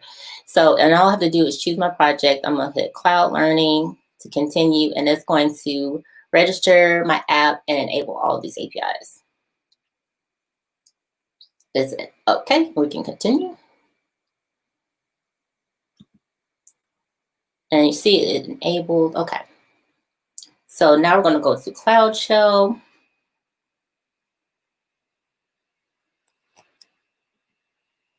I'm going to open the tab.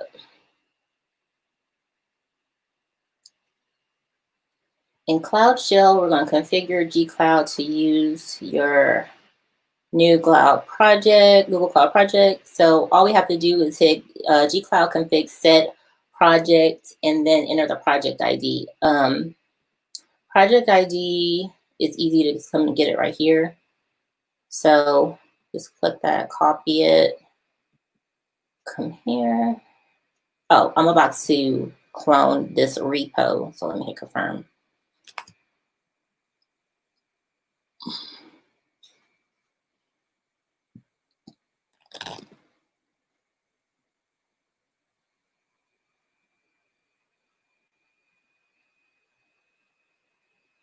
Okay, gcloud config set project. Let me see. Okay. gcloud config set project. I'm gonna paste my ID here and hope that I set everything up correctly. Let me always go back and check, make sure I said it right. gcloud config set project ID. gcloud config set project and the project ID. Okay. Awesome. Okay. The gcloud command line is just the primary way we interact with gcloud, Google Cloud resources in Shell. Just checking the time. Okay. So within there, we have our requirements txt file that has the installation requirements needed for this project. So I'm going to go pip3 install -r requirements user.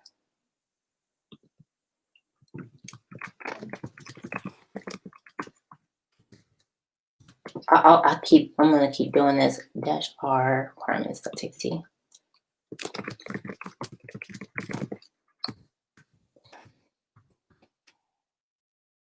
And then dash. Did I do this right, you guys? Okay.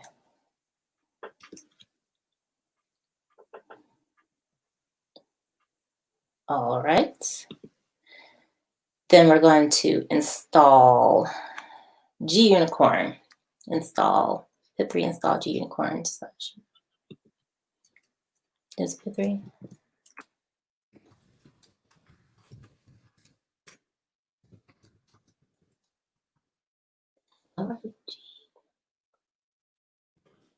Sometimes things don't look like I spelled it right.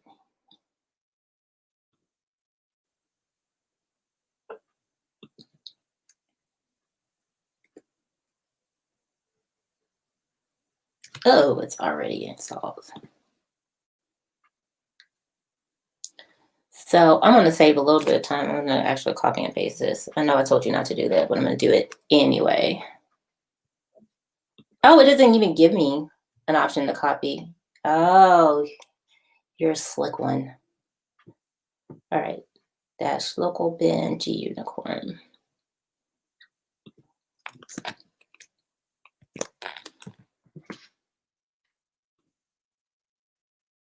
Local.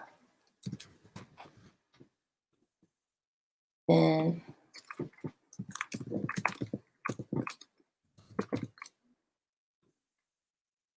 dash B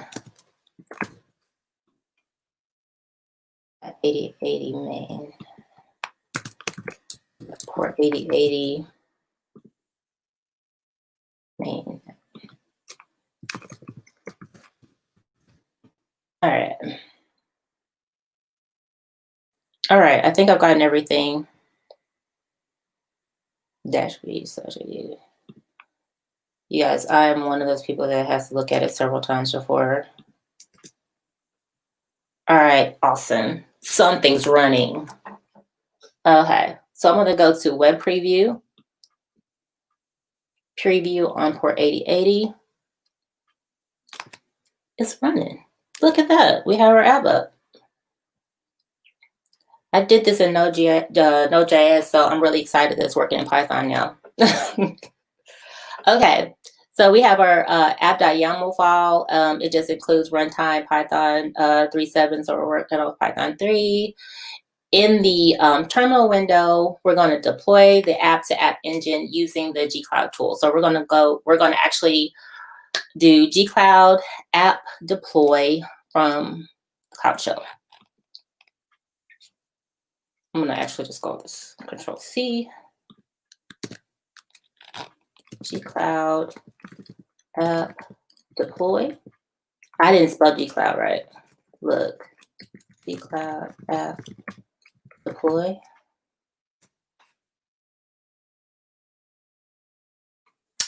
I'm going to copy this URL because this is going to be our target URL.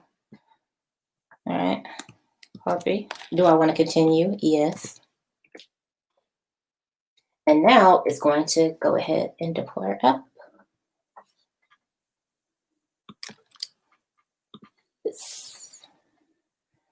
While that's running, I'm going to go back and see what the next, so it's in our web browser, we're going to enter the following URL. And this is basically URL I just copied out of the command line. So I don't have to remember the region ID or the project ID. We're running a Python 3 run environment. Okay. So persisting your data with Firestore. Let's see, we're going to go through and add a book. Once this is up, let me see if it's up and running yet. No, we're still updating our service.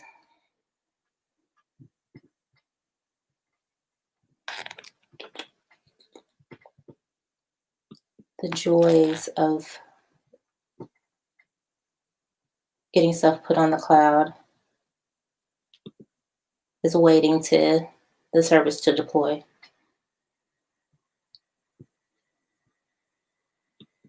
Okay.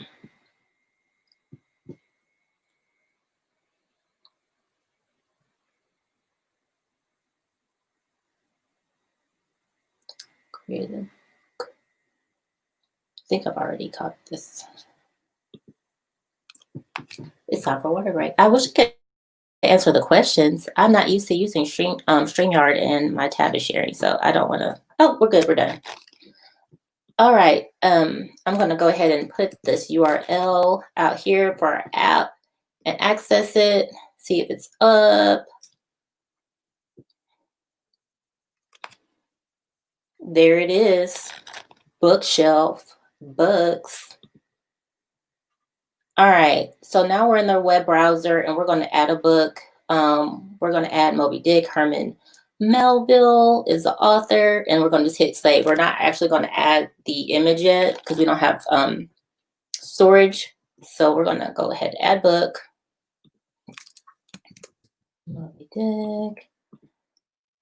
I said Herman Melville. Herman Melville. Ooh. Okay. Did I say? Okay. I'm all right. Save. Okay. So now our book is saved in our project. The next thing we're going to do is we're going to go back to the Firestore page and hit refresh so that we can see our data in Firestore. I have that project. Click the class. Cancel. So I'm going to hit refresh here. We should be able to see our data. So yes, we see our collection and we see our author Herman Melville and the title Moby Dick. All right, let's go to, we have our Python file. It says Firestore stores books using the Firestore client library. And here's an example of fetching from the Firestore document. And it includes just your import from Google Cloud, import Firestore, and then the methods to be able to collect that data from the API. All right, we're going to next store files, store file uploads using Google Cloud Storage. I'm kind of running on time, so I'm trying to do this really fast. Okay. The cloud storage page. This is Google Cloud Storage. We're going to create a bucket, and the bucket name is going to be my project ID _ bucket. I have to make it specifically that for this to work. So when you're doing this project on your own, just make sure that you follow the instructions verbatim for your project to work, because I think there's code behind that needs it to look like that. Okay. So I'm gonna actually grab my cloud, the ID copy, create a bucket. I'm gonna put the name in here, _ bucket. I'm gonna hit continue. I'm not gonna click multi-regional. I'm just gonna select the same region that I did for the app, which is US East 1, and just keep all of the defaults. Hit create. All right, so our bucket is created. This is basically just storage for our image files. So now after the bucket's created, we're going to go and click edit book and select the image to upload as the book's cover. Let's go back over here to our bookshelf. I'm going to edit book. I'm going to click I have an image for us to add. Hit save. Hopefully it doesn't bomb on me. Oh, let me see if it clicks. Nope. Let's see. I'm guessing that's right. So I did it right.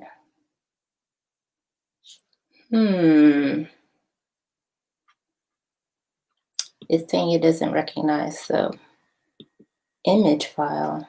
That's interesting. It should look like this. Wonder what I did.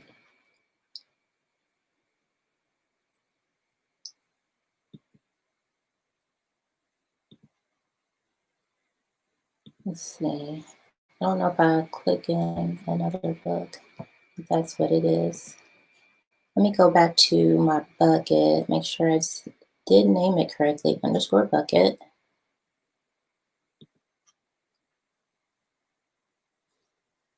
So it's looking for an image, but it's not there.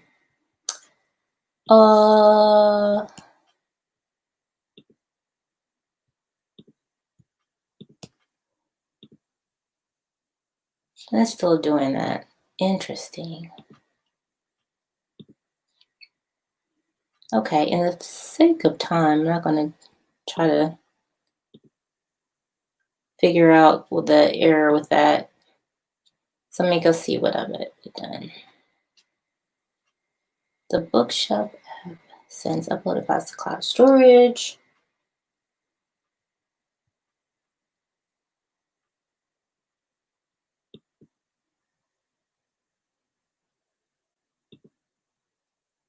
And of course, it doesn't see my image.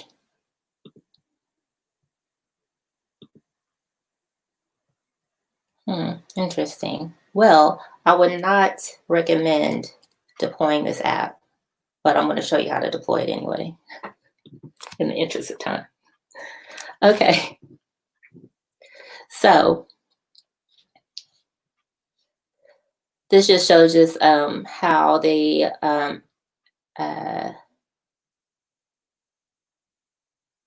app sends uploaded files to Google Cloud Storage. And then I'm going to show you how to monitor the logs. Actually, let's go look at the logs. It's one easy way I found to do this is to just click the joys of being a developer and things not working.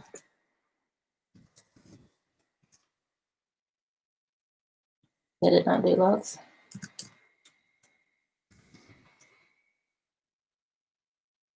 Uh-oh.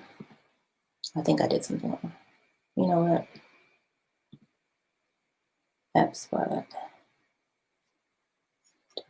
Sections.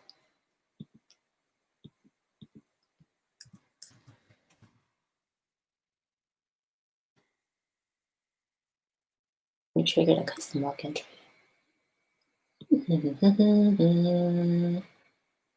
Actually, let me go in here and see if it actually did upload my image. Did it? You can see the many times I've uploaded this image to the bucket. However, okay, in the interest of time, this is what you can monitor your logs from here, or you can go to the logs viewer. Let's see if I can open this tab.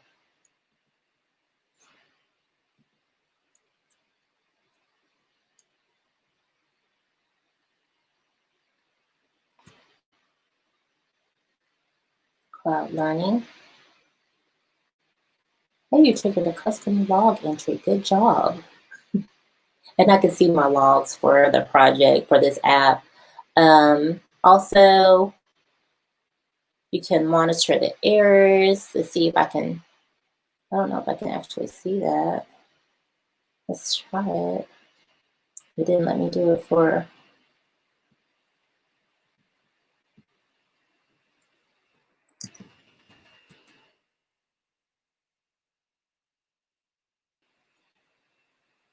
it's overloaded or there's an error in application, which is completely possible. Okay. So cleaning up, to avoid incurring charges, like if you're just going out here trying to just navigate your way through this, you can always delete the project. So I'm going to show you how to do that. You can go to Manage Resources, click here on the project list, select the project you want to delete, and then hit delete. So I can go here, Cloud Training, and then I could just go ahead and delete that project. I won't today because I want to fix my error.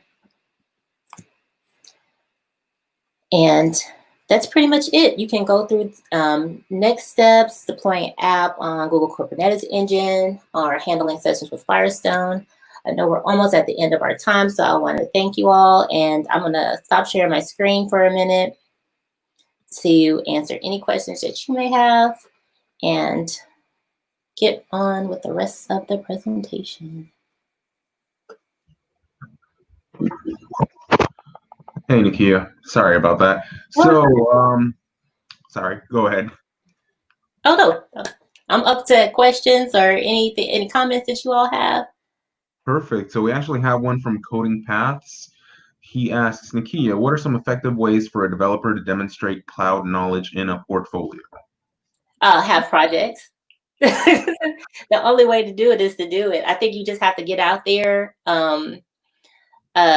Start with one of those getting started projects. Get something out there and modify it. Get some existing code. Work on some open source projects. Using, I think, oh, I wanted to get back to another part of my screen. Hold on just 1 second. I'm going to share my screen one more time. And I want to go back to this presentation because I want to show you all some good resources for learning. Hide for a second. There are free Google Cloud training opportunities right now. The GDG community you can access unlimited lab at Quick Labs at no cost for 30 days. If you have not taken the opportunity to use that resource, please do. That's a quick way to just dive in and just start learning and be able to start building your projects. But build your portfolio. That's the best thing I could tell you to do, is just get in there and just start doing stuff. And if you mess up, so what? Who cares? I mean, I think that's the only way to just kind of keep going. Oh, let me stop sharing my screen. Love it. Perfect. All right. So I don't see any more questions up here. However, I do want to thank you for the phenomenal teaching. I've learned a lot from this, and I learned that I really don't know as much as I thought I did. But on behalf of all of us, thank you for taking the time to come out here and teach us this emerging technology. I feel like it's going to be very relevant very soon. So having something that was on this intro level was amazing. Can we get a round of applause for Ms. Nikiya Simpson in the chat? Doesn't have to be applause. You can just put the hands together like that. All right.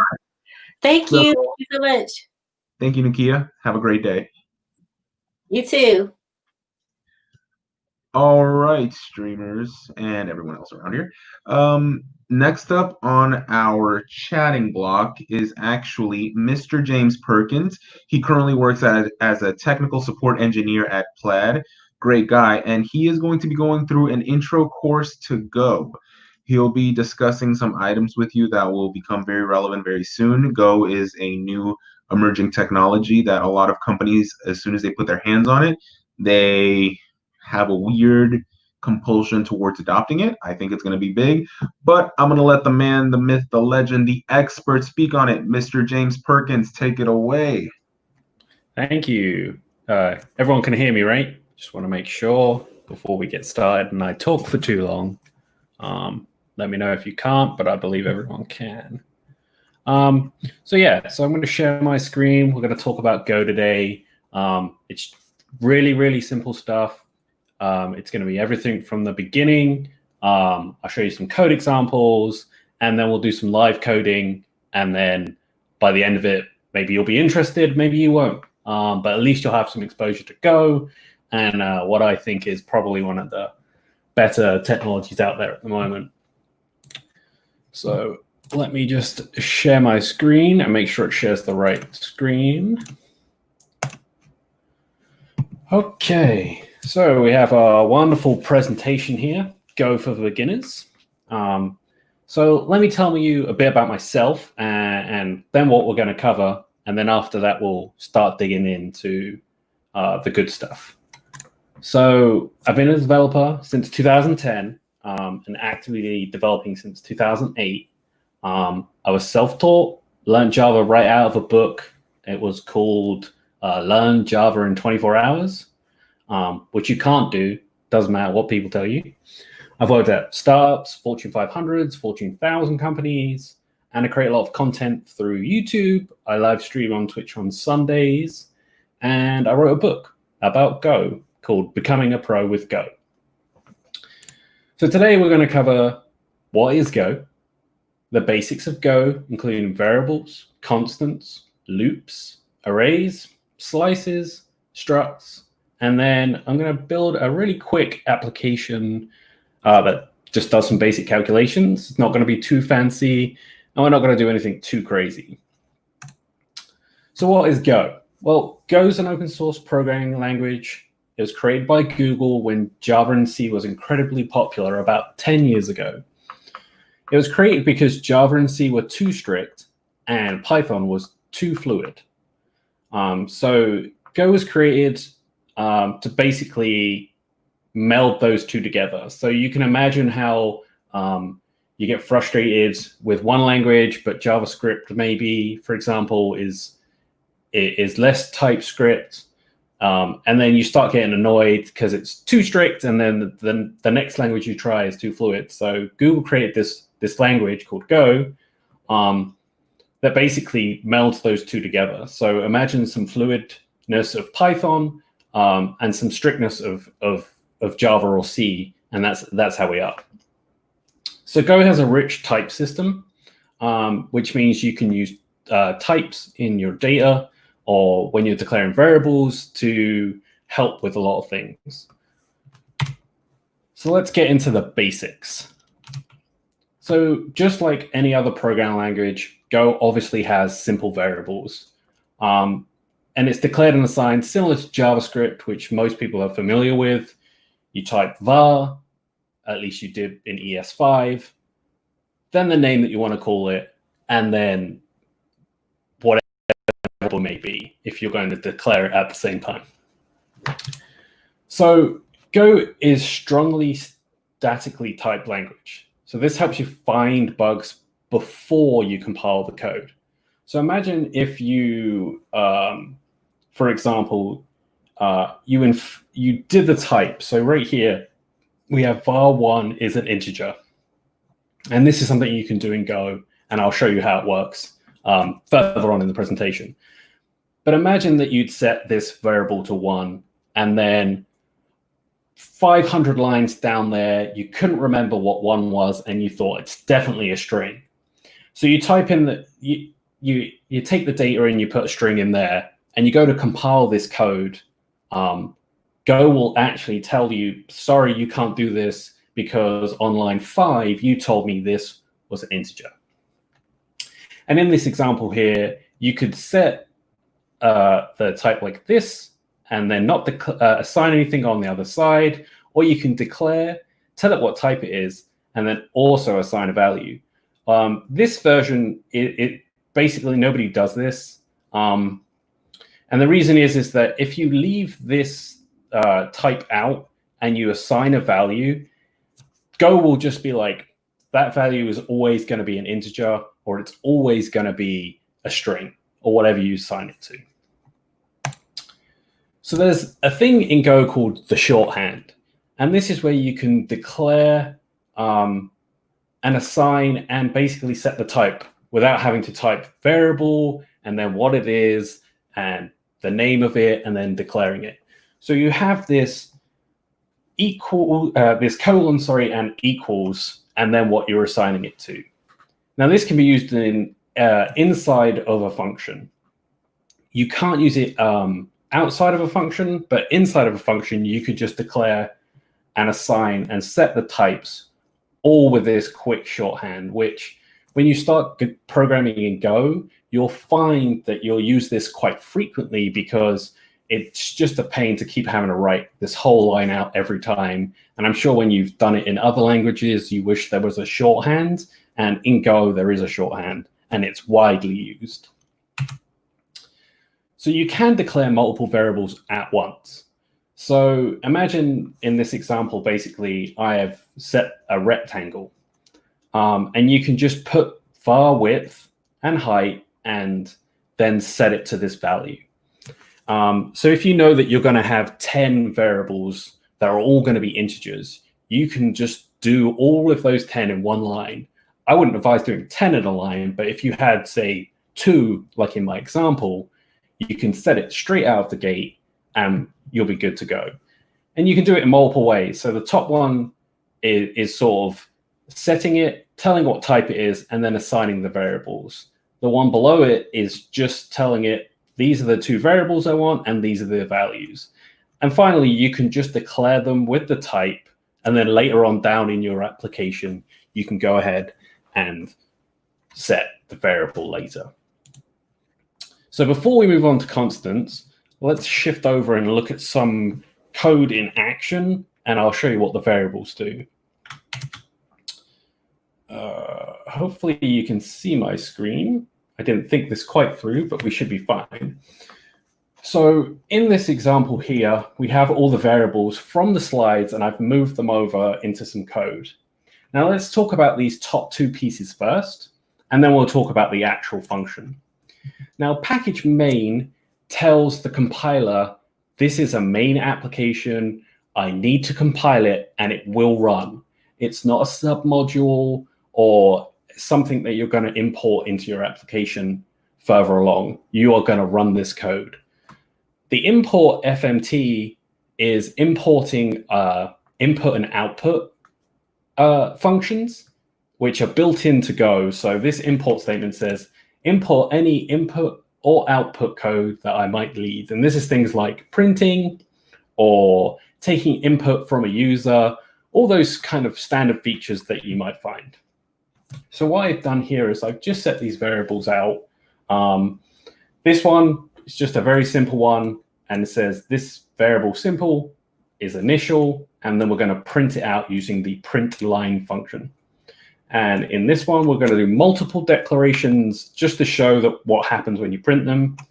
And here I've just set this to a type of int, but I haven't assigned it a value because I want to show you what happens if you don't assign a value. For example, an integer, when not assigned, will print 0. And finally, just a shorthand there to show that this will work. So let's just go ahead and run this. Now in Go, to run something, you type Go, run, and then you tell it what you want to run. And what it does is it compiles that code really quickly and then executes it immediately. And instead of building it out and giving you an executable, it will just do all of that at once. So go run, and then you type in what we need. So in this example, we're using the variables. and then the one file called variables go. And as you can see, we've printed initial, which was that first one as a string. These two, 1 and 2, and this integer is printing as 0 because immediately it gives it the value of 0. And finally, our shorthand of apple has been printed. Now we'll shoot back to this wonderful screen, and we'll talk about constants. Now, constants, just like any other language, it's telling somebody, hey, this is fixed and will never change. So imagine if you know for a fact that, for example, pi, right? We all know it's 3.14 with many figures after it. But in most cases, people say pi is 3.14. So you could set that as a constant, and you'll never have to worry about you accidentally changing it further down the line. And in Go, when you do this with a constant, if you try and change this code at any point, it won't even let you run the code. It will tell you, James, on line 5, you told me this was a constant. Why are you trying to change it on line 27? So this is a really nice feature of Go. It really helps developers who, especially when you're learning, imagine JavaScript, if it actually stopped you from trying to run a piece of code before you wrote it. Now, this is the same idea. So in this example over here, let's go and look at our constants that we have right here. And what I did was I just said constant truth equals true. And then immediately afterwards, I want to set it to false. So let me set this to false. And I know it's false, right? So when we run this code in the same fashion, go run, and then whatever we need it to run, you immediately down here get an error message that says constants at line 6 and 8 cannot assign to truth. So here at this line, and then obviously I'm tabbed in here, truth cannot be assigned. So this is telling you, like, sorry, you told me that this was a constant up here and everything is true. Why are you trying to set it to false down here? Now, these are some super basic items in Go. And as we go further in, these examples will make more sense because you'll actually get to see run things execute them that make more sense. So in Go, there's only a for loop. There is no whiles and do whiles, for-ins, or any other kind of loops. They only use a for loop, and they use it in a variety of ways. So once you've learned the for loop, in Go, everything is easy. So the basic version is the 3-component loop. And it's exactly what it says on the tin. It has 3 components. It has an init statement that executes before the first iteration, the condition expression that is evaluated before the iteration, and then finally the post statement executed at the end of every iteration. Now, here's an example of a 3-component loop. So we have this declared variable here that's set to 0. This is obviously an integer using the shorthand. And then we're saying for I set to 0. So this is your init statement. This is the condition that says if I is less than 5, then we can do this. And finally, let's add 1 to I at the end. So when we look at the code for this, a nice for loop here. Let's make sure this is the right one, because we have many to cover. Yes, here we go. So in the same fashion, I've basically taken the code out of those slides and put it in here to give you an idea of exactly what will happen. So we're going to print this out, and you'll see how a for loop works. And it works just like any other for loop you might have touched in your development. And maybe this is the first time you've ever seen a for loop, or maybe this is the 1,000th time you've seen a for loop. But in theory, they all should work the same.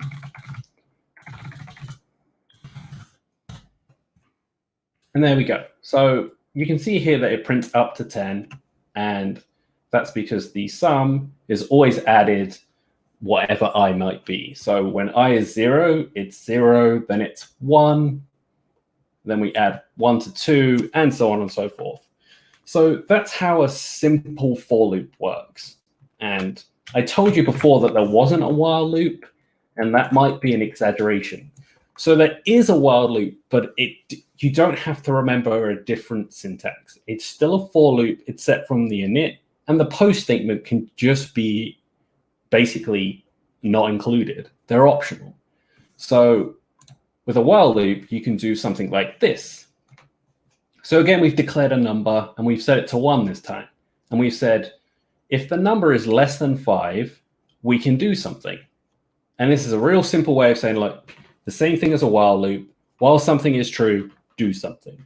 And in Go, instead of adding more things to remember, all you have to remember is, if I want to do something without iterables, I can just say, if this is true, do something with a for loop.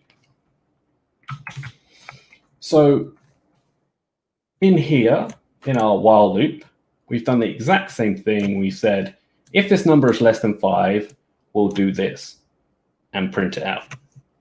So if we run this one, you'll get 2, 4, and 8. And it works the exact same way. So we can change this, say, let's say, set it to 10 and save this, and run it again. And now we get bigger numbers. And it's just a way of simplifying your for loop. So if you know that you want something to be less than 10 and just keep going, like, why do you need to add in, please start with 0 and also add 1 every time? We all know that that's true. And so the people at Google were like, let's save time. Instead of making this a different type of loop that someone has to remember, let's just make it a for loop and make everything optional.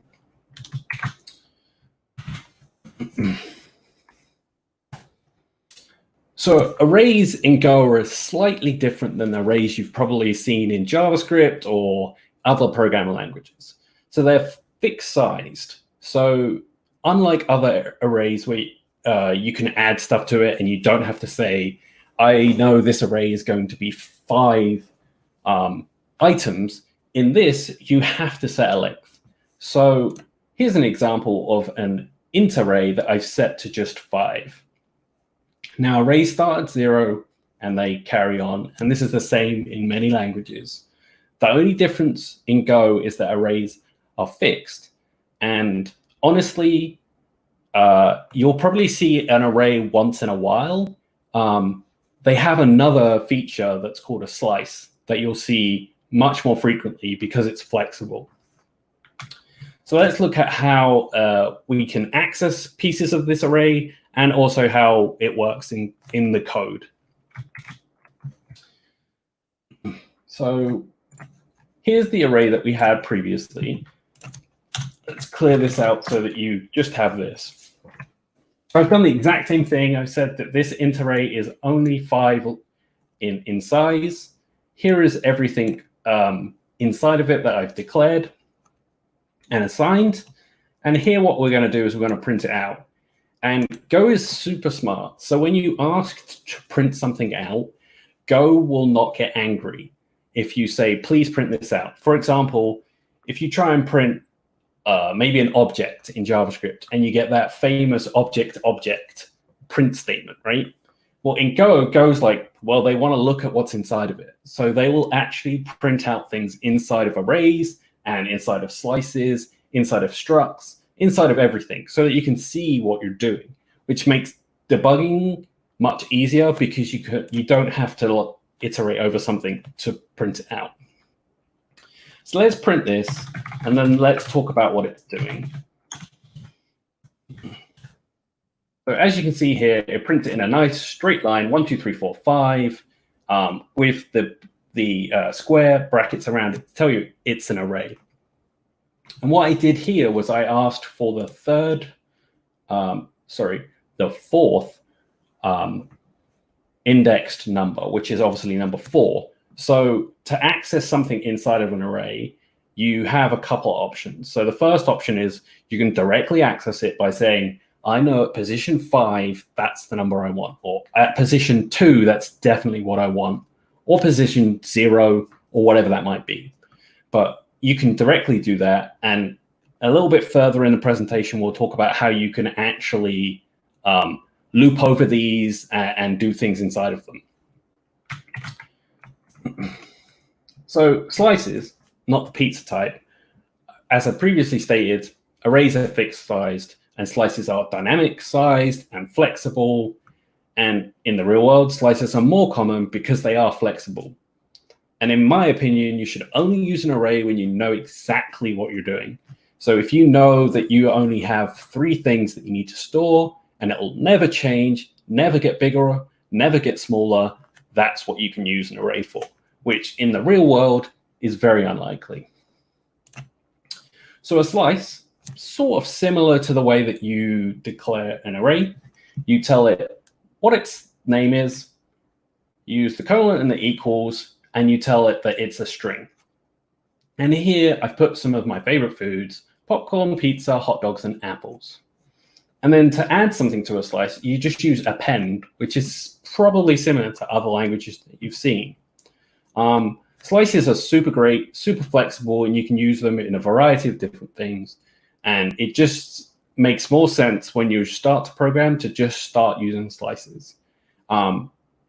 You're probably going to see tutorials where people cover arrays or they cover those kinds of things. But in the real world, people are going to use a slice because they're much simpler and much more powerful. But looking at the slice code that we have, it's the exact same thing. And what I've done is I've done a print line before and afterwards to show you what happens when you append. So let's go ahead and run this one. And as you can see here, it does the exact same thing as the array previously. It prints it in a nice, neat line, easy to read, easy to understand. There's no complicated, oh, I have to do this kind of for loop to get the inside pieces. And as you can see, it just appends burrito to the end. And that's how quick it is. So all you'd have to do to add something is foods, add the equal sign, and then just append foods, and then whatever else that you'd want to an array.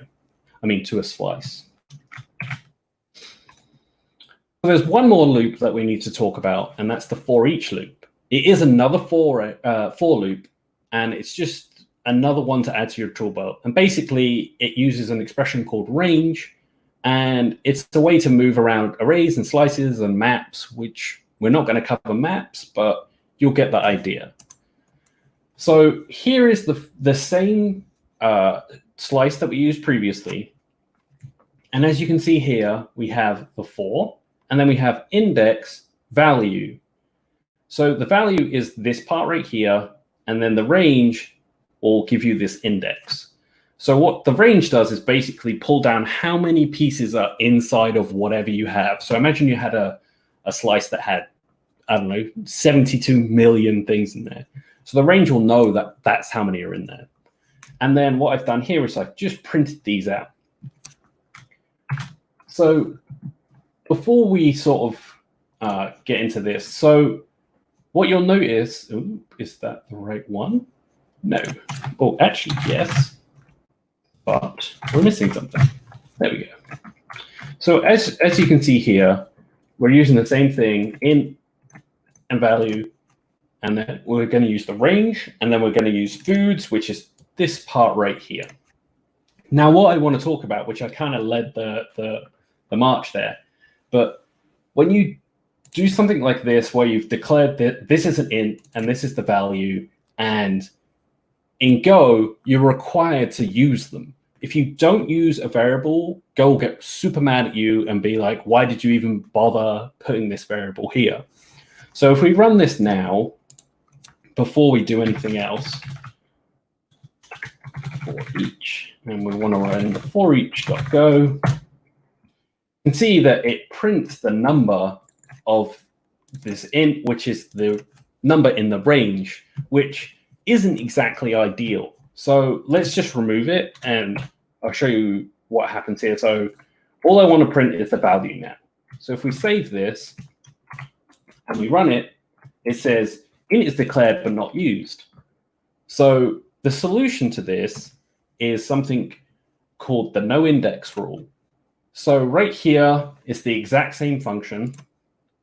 But what I'm going to do is I'm going to set this to an underscore and then remove this out because we no longer have an index. Now, when we run this and say for each no index,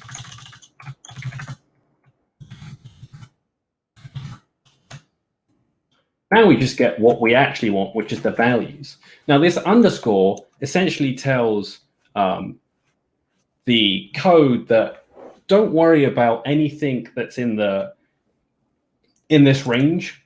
We don't actually want to use what's in the range. We only want to use the range as a way to iterate over these variables inside of your slice. And this is used really frequently. It basically just tells the compiler, just don't worry about it, just ignore it. I promise I don't need the value. And then you can print whatever you actually need.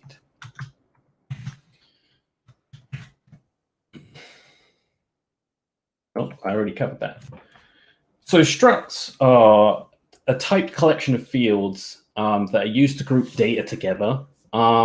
It's important to help you keep track of all those variables, especially when if you declare something, you have to use it. And if you set a type, and the type is always inferred in Go, so even if you don't set it and the first time you use it, it's a string, it has to be used as a string later on.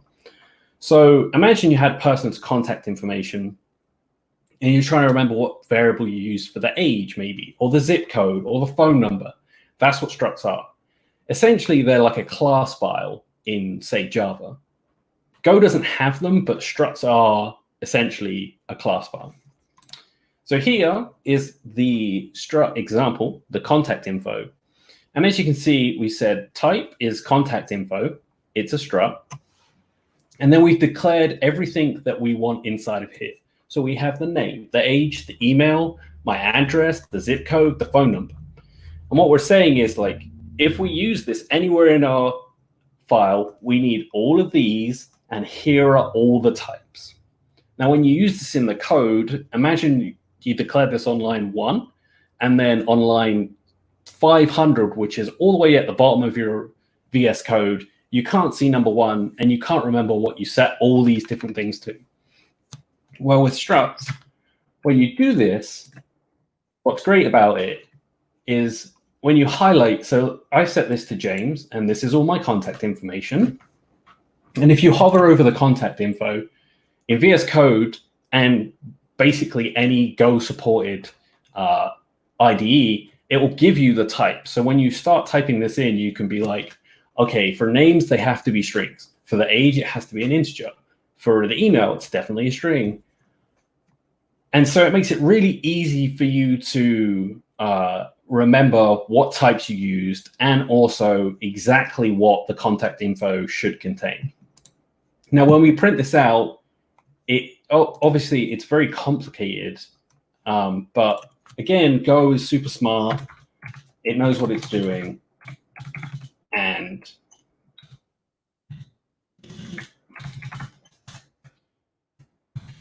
run something before it will work. There you go. So it actually just prints the values. It doesn't tell you that this is the name and this is the age, or doesn't print out object to object. It just knows that you actually want to see what's inside of it. So in this example, it just says, hey, just print it all out. Give me the info. I promise I know what I'm talking about, which I do, or at least in theory. So let's switch back here. So we're finally going to do some actual coding so you can see how some of these things are implemented. And what I'm going to do is I'm just going to build a really simple calculator that takes 2 integers and some sort of operator and prints them out for you. So let's go back here. And I've already created a function with the main and the package right here. So the only thing left to do is to actually import the FMT, which takes input and output from a user. So obviously it will print anything you ask it to, and it will also say, okay, this person is needs to give some sort of input, and it will print that to the screen. So first, let's declare our variables. So we have the operator, which will be what they choose to do. Addition, multiplication, divide, subtract, all those things. So we've set that. And then let's set our two numbers, and we'll do number 1, number 2, and we'll say it's an int. So what I've done already is shown you that this is the easiest way to declare those two variables, because there's no point doing var number 1 is an int, var number 2 is an int. Like, we already know that we're going to be using those two. Then what we're going to do using the FMP is that we're going to print something that says, please enter the first number.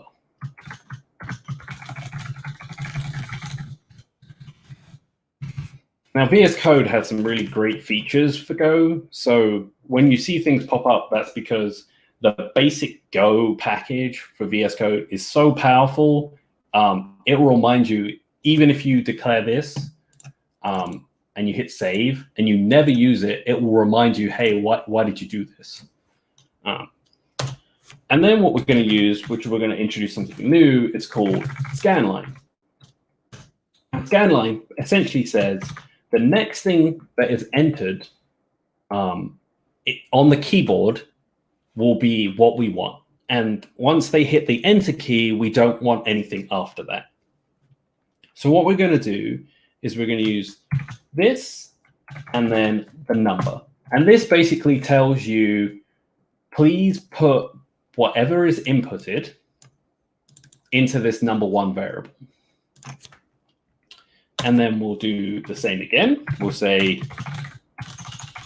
give us the, please enter second number. And then we'll do the same thing again. So we'll do another scan line. And as you can see, the IntelliSense is really good. It's much better than some other languages out there. And if you're going to start learning Go, just use VS Code. Don't bother using anything else. There are a few other ones out there that are super high resource intense and don't really offer much more. And I use VS Code when I do all of my coding for Go. So I just hit save because I don't want to make a mistake. And I just want to show you what happens. So with VS Code, it tells you right here, this operator is declared but not used. So you know that we still have to use this at some point. Otherwise, it just won't compile. And we can prove that by going, here we go. Oh.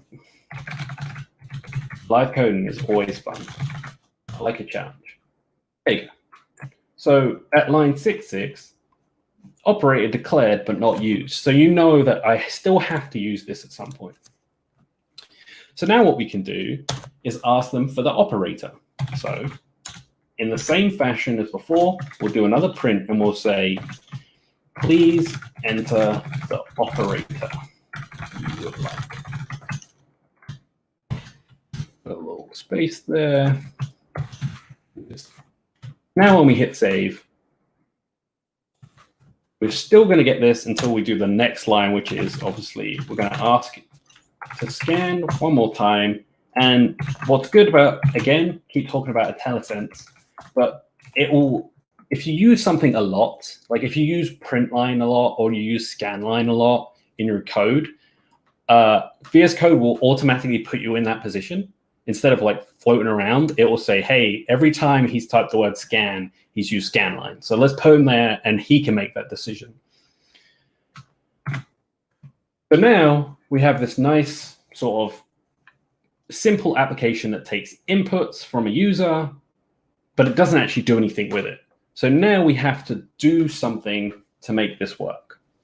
So first, let's set, using the shorthand, let's set a variable to 0, and we'll call it the output.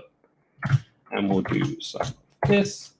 And this just says, this output is an int, and we've set it to 0. Now what we can do is, in some cases, we could just try and figure it out for ourselves. But what we're going to do is we're going to use if statements to say if it's a particular operator, do addition or subtraction or multiplication or let's divide, right? Now, we could have used a case to do this, but I wanted to try and keep this as simple as possible. When learning something new, it sucks if someone starts like going 10 miles to the right when they haven't shown you something. So everything that we're using here, except from scanline, has been previously covered. Now I want to keep it that way so that you guys can get a good understanding of everything that I'm trying to show you, and it just makes your learning experience a bit better. So what's here is two equal signs together. And then what we're going to do now is say if the output is going to be set to number 1 plus number 2. And that's it. So what happens here is, because the type is already there, you won't have a similar problem, say like with JavaScript, where you might do like 1 plus 1 and you get 11. That won't happen here. If you do this, and Go already knows what all of these are supposed to be. It knows this is an int, this is an int, and this is an int. So you won't have that sort of problem. Then we can say, okay, if the operator equals subtraction, let's do the output, and we'll do number 1. Oh, there's a mistake there. Minus number 2. And then in good fashion, as every coder should, let's copy and paste these down, because we're just going, this is always going to be the same. It's just this piece and this piece that's going to change. So let's change this one to multiplication, and this one to divide. And that's a pretty good calculator right out of the bat, right? So we got add, subtract, multiply, and divide. Now, everything right now, it does something. But the problem is it doesn't actually show you what it's doing at the end, right? So we don't know what this output is. And of course, it's telling me again, output is declared but not used. And we're using it here, but we're not actually doing anything with it. We're just sort of got this random variable that's floating around in space. So now I'm going to show you how to print with formats. So what we're going to do is we're going to do %d, and that tells it that this should be a number.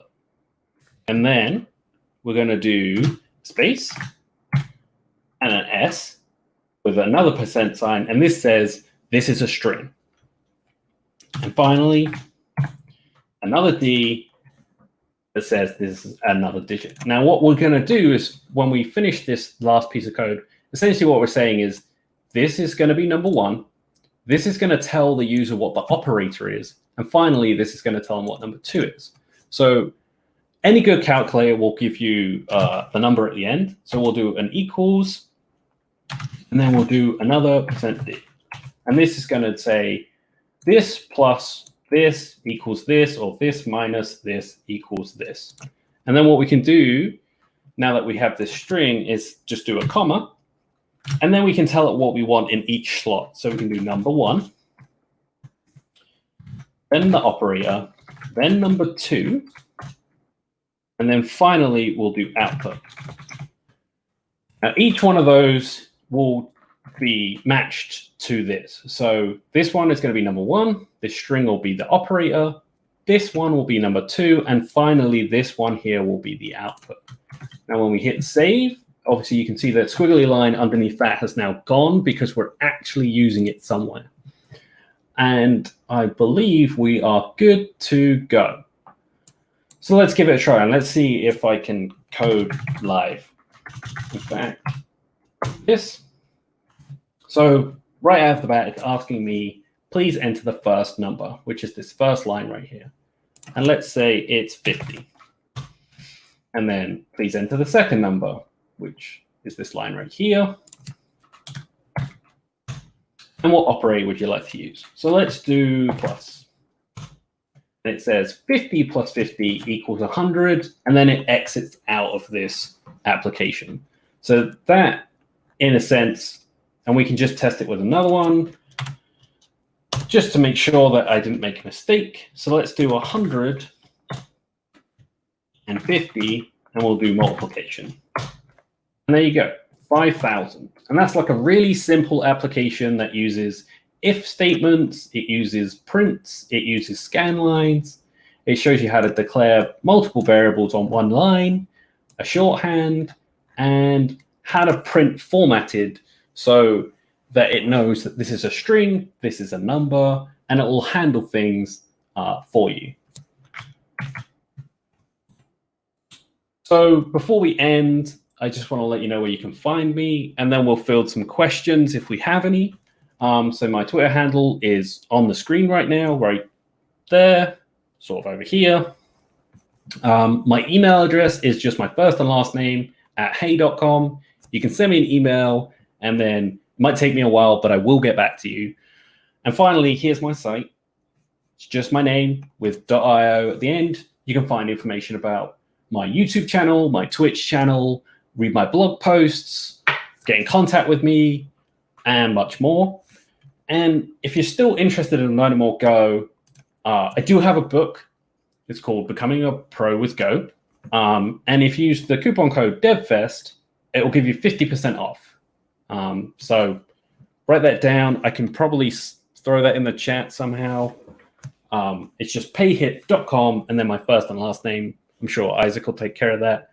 And then the coupon code is DevFest, and then that will get you 50% off. And it's going to be released in October, but you'll get the first 4 chapters of the book right now, ready to code. You make a couple applications, and you learn more in-depth things about Go, all the Go commands, etc. Thank you, whoever dropped that in there. All right. Yeah, if we have questions or comments, concerns, let me know. And we can get on that. Hey, James. Excellent talk. Hey. I can't tell you how much I learned during that. Good. So let's go ahead. I threw your link up there, and the code was DevFest20, correct? Just DevFest. DevFest? Perfect. Yep. Keep it simple. Yep. So, guys, I've actually read the first 10 pages of his book. I pre-ordered. Amazing stuff. I highly recommend it. And, I mean, it's a discount, so it is what it is, you know? So, does anyone have any questions at all for the man, the myth, the legend, Mr. James Perkins, sitting this side of me? This side, yeah. We're confusing. Definitely. It's whole mirrored cameras. All right.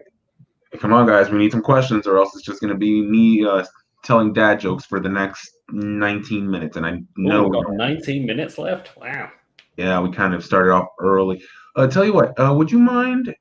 Yeah, let me go ahead. Could you backtrack to your information as far as your email, Yeah. Perfect. And I also added your Twitter handle to your name. It's up there. Guys, if you want to stay in touch with him concerning Go, if you want to stay in touch with me, definitely follow me or him on Twitter. That's the best way to get in touch. If you want to talk about tech, breaking into tech, potential interview help, why the sun's yellow, dealer's choice, just hit me up and I'll see how I respond. Yep. Definitely things around interviews too. So if you have interview style questions that you want, my YouTube channel covers quite a few of those. Recently, I've done a lot of Java interview questions. So if you're coming in like as a junior and you want to be a Java developer, I have a couple sort of, I think one's 20 minutes and one's 15 minutes long, just talking general questions that you probably get asked in an interview, how to tackle them, how to, show them that you can code, all those kinds of things are all covered on my YouTube channel. Perfect. What's your YouTube channel? I'll have to drop you hold on, let me drop you the channel because I'm not as fancy as everybody else. My channel doesn't have a channel short URL, so hold on one second. And is there a way for me to do it? I'll do it here. I sent it to you, the private chat, so you can grab it out of there. Perfect. And we finally got some questions. The first one up is from Zedric Banger. What kind of things should we be adding to our portfolios for applying to jobs? In general, things that show technical prowess, right? So anyone can spend time making something flashy. And, you know, that's a big thing that people talk about, like show your CSS skills, right? But making something look pretty that is technically not very good will cause you some problems. So my thing is always make projects that show both your ability to use, let's say we're talking web development, right? So always make sure you have something that shows your ability with CSS. Make something beautiful. Even if it takes you 6 months to make this beautiful website that does some really cool, crazy things, or maybe it's, you know, a one div MacBook that we see floating around the internet right now. Then make sure you make something in your portfolio that shows that, yes, I understand how JavaScript works. Yes, I understand how these pieces work together. For example, like APIs, a really big thing that new developers are very scared of doing. And don't get me wrong, like when I first started doing APIs, they were horrible and I hated them and it was very complicated. But if you can show somebody who will look at your GitHub portfolio, so don't include it on your resume if it's empty, is a #1 tip, because I've seen many of those in my hiring time. But make sure that you're showing that I can do these things. And it doesn't have to be some flashy front end. Even if it's just a simple API that is console based, just like I showed you right now with that calculator, I could have made a fancy front end and shown you clickable buttons, but it's about that technical prowess. And show people, especially in junior roles, my #1 hiring thing when I hired juniors was I would pick a junior over a mid-level if they would tell me, I don't know the answer, I will find out and I will send you an email. And people talk about this all the time. You're never going to know every question, ever. No one's going to know every question. No one's going to know every answer. But if you can tell me, I really want this job, so what I'm going to do is I'm going to go home and I'm going to Google how to do something like recursion. I don't know how that works. Let me go and Google that. I will get back to you. I'll send you an email with all the resources that I've found, and this is what I've learned. I would hire that person over a mid-level who was just like, I don't know, I'm not really sure. Never done that before. And that happened a lot of times where I would pick somebody who was a junior over a mid-level because they had the hunger to go out and find something. Love that. So when I was first learning the code, I realized that I was spending a lot of time trying to memorize syntax and memorize specific things related to a language, when later on down the line, someone told me, look, while syntax is important, you can always Google it. That's not the important part. The important part is understanding the core concept and being able to go through that. And if you can't figure it out, you know, they say a developer is just an advanced Googler. So if you can Google and try to find it, you're already ahead of the curve. Would you agree with that? 100%. If anyone follows me on Twitter, I constantly put out, when you learn to develop, one of my top probably 5 rules is learn how to Google. Learn how to Google properly. Don't just type in JavaScript const error. Like, learn how to use Google. It has so many features, like putting double quotes, putting pluses, putting minuses, putting percent signs. All these things inside of Google will narrow that the search results right down to something so small that you'll probably get your answer right away. And it's important. I use Google, I don't know, 10 to 15 times a day, and I've been doing this since 2008. I still use it every day, and I don't think I'll ever stop Googling. If Google went down, and there was no search engines in the world, it would be very tough. I'd have to pick out an old book, slam that book on the table, and encyclopedia style look for what I'm looking for. Google is there. It's there to help you. Don't be afraid to use it. Totally agree. It's like that old fear. What happens if, oh, I'm blanking on the name. Good God, I've really blanked on this live on air. Hey, better you than me. That's all I'm saying on that one. Very well. Well, I remember that. Let's go ahead and segue to another question. We have one right now from Cedric. Oh, that's the one we just covered.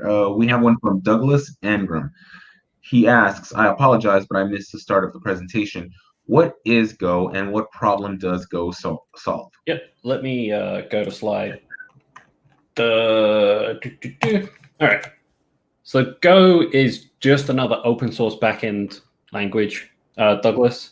And it was created by Google when Java and C were really popular 10 years ago or so. And essentially, it solves the problem of Java and C being too strict and Python being too fluid. So imagine if you could smash those together into a programming language. That's exactly what Go is. So Go solves the problem of having another backend technology to learn.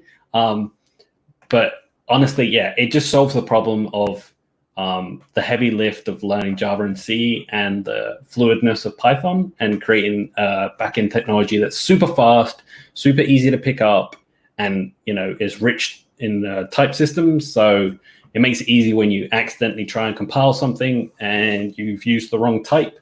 You won't get a runtime error, you'll get a compile error, and you'll have to fix it right there and then. Perfect. I think that actually covers this one from Claire Akinyi, which is the same question. And we also have another one from her that asks, she's a junior full stack developer. What advice can you give a junior developer generally? I feel like we kind of touched base on this with the Google/the interview prep. Yeah, so interview prep is probably the last thing on the checklist of learnings, but the first thing is to find your way of learning, right? Do you learn really well from books? Do you learn from videos? Do you learn from audio? Do you learn from doing? So first figure that part out. Then when you start learning, go through a tutorial, then minimize the tutorial, and then build something separate from that. So if you've just learned about how to build a calculator, for example, now go ahead and take that and think, okay, I've learned these small, tiny pieces. What can I build with these pieces? And go and build something else, and then build something else, and then build something else. And when you've done it 2 or 3 times, then move on to your next tutorial, your next building thing. And then when you get to a level where you feel confident enough, start building real applications. Build a front end, build a back end, collaborate, talk to other developers, figure out how maybe you can create an API in there. All those important things, it's about building blocks. Start at the beginning, work your way through. And then when you think that you're ready, which you'll never think that you're ready. So when you think that you understand the core concepts, that's when you start prepping for interviews. Start building a really powerful portfolio that someone can walk up to and say, wow, Claire's done 50 projects in her portfolio. And of those 50 projects, 10 of them are top tier. This must have been in the last 6 months. Look how much she's grown from the beginning to the end. We need to get her in here right now. Let's talk to her. Somebody call her up.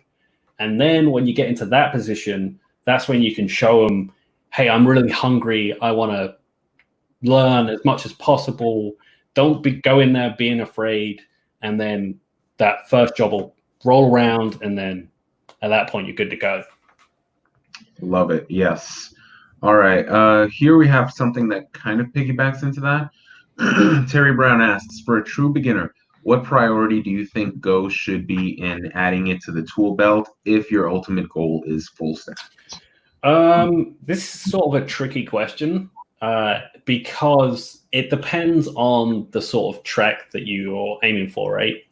So if you think that your ideal full stack world is Node in the back and then React in the front, and that's your track, then Go doesn't fit in there. But maybe that you believe that Go is super powerful and you want to use that in your backend stack and React in the front, then Go is probably number 2 on your list after learning the fundamentals of web development. It's all dependent on how you see yourself as a developer, right? Because what happens, and this happens to every junior in the world, is that you start really fast. Like, wow, HTML, super simple. I get that. Okay, now I want to learn JavaScript. Now I want to learn CSS. Now I'm bored of those two. Let me go and learn React, Vue, Angular. Oh, let me learn about algorithms. You end up getting overwhelmed, and then what happens is you get burnt out. So my advice is pick when you want to do Go. So if you think that Go is going to be the #1 technology in 2 years' time, and your ultimate goal is to be a full stack engineer that understands Go and can go and get a job at Go, then make it a priority. If you think this might not be for me, but I'm really good at Node, then stick with Node. That's my personal advice. I think when you start out, it's very hard to get lost and try and learn 100 tech all at once when you don't need to. Totally agree. And if I can add something to your answer, I would definitely go on LinkedIn, on Indeed, on any job search engine, and see what is in demand in your market. Like, I'm in Memphis, and I assumed that, Java, C++ was going to be in high demand. Java, as far as entry levels, have a surprisingly low number of junior roles here, but for some reason, PHP and I think C++ or C# have really high levels. There's a lot of job postings for it, and there's a lot of junior roles for it. So I would definitely say keep an eye on that. Look at your market, and if you want to move somewhere else, study that market. That way, when you get there, you have a leg up on it. Yep, and I can attest to that. So when I lived in Connecticut, Java was huge. Like, you could get everywhere was Java. Basically, any company in Connecticut was Java based. Then when I moved to North Carolina, it's very C# heavy, and that's because they're in the fintech world. And in the financial industry, we're still, decades behind everybody else. And so C# was super popular and used by almost every credit union, bank, and everything. So I actually ended up having to learn C# on the fly after being a Java developer for 6 years to get a job down here. And now, I work in the San Francisco area. Well, I live in Raleigh, but I work in San Francisco. And that meant learning, basically every technology under the sun, because they support every technology. So totally agree. And while we are there, I did want to actually share this on the screen. So everyone who's attending this conference, one of our main sponsors is O'Reilly Books. They're actually giving us a free 30-day trial to their online book learning, and maybe books aren't for you, but it's still a good way to kind of get some projects out, to get a deeper understanding on some of these concepts. So, pardon 1 minute. Yeah, just O'Reilly in general is 10 out of 10, in my opinion. So definitely pick up those resources and get them while you can, for sure. Isaac has run away. Oh, he's back. But yeah, O'Reilly was one of the, after I spent, I don't know how long learning a book called Learn Java in 24 Hours, the O'Reilly book was what sent me over the edge and got me my first role. Definitely. And what I would also, just throwing that out there, and we're nearing that time where we're actually moving on to our next talk. Do we have any last minute questions, comments, concerns, limericks in the chat? No? Perfect. So what I want to do is I want to take these few minutes to go ahead and thank you, James Perkins, for being an awesome speaker. We got a lot of great intro level information on Go, what it can do and what it's useful for. Thank you so much for that. Guys, please follow him on Twitter. Follow me on Twitter. Twitter is the big thing for tech for some reason. We like limiting ourselves to 200 characters, but it works.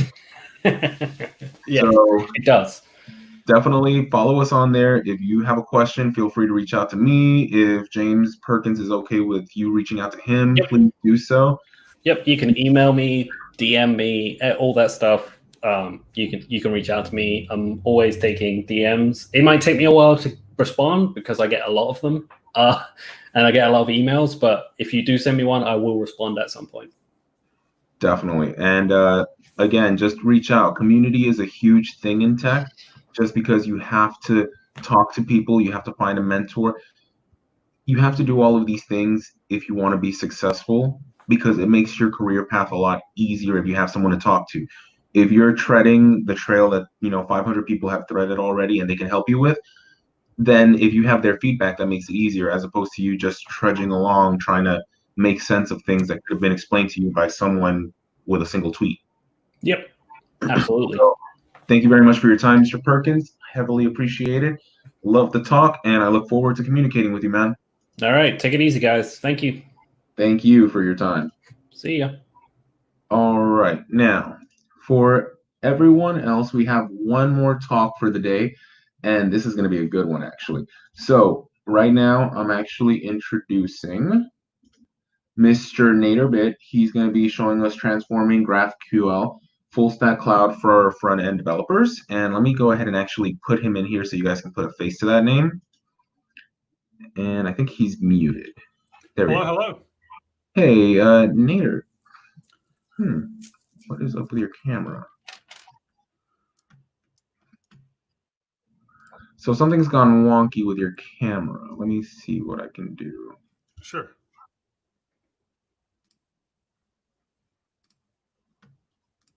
Let's see. I wonder why I can't see you. I see myself backstage. Yeah, I see you backstage.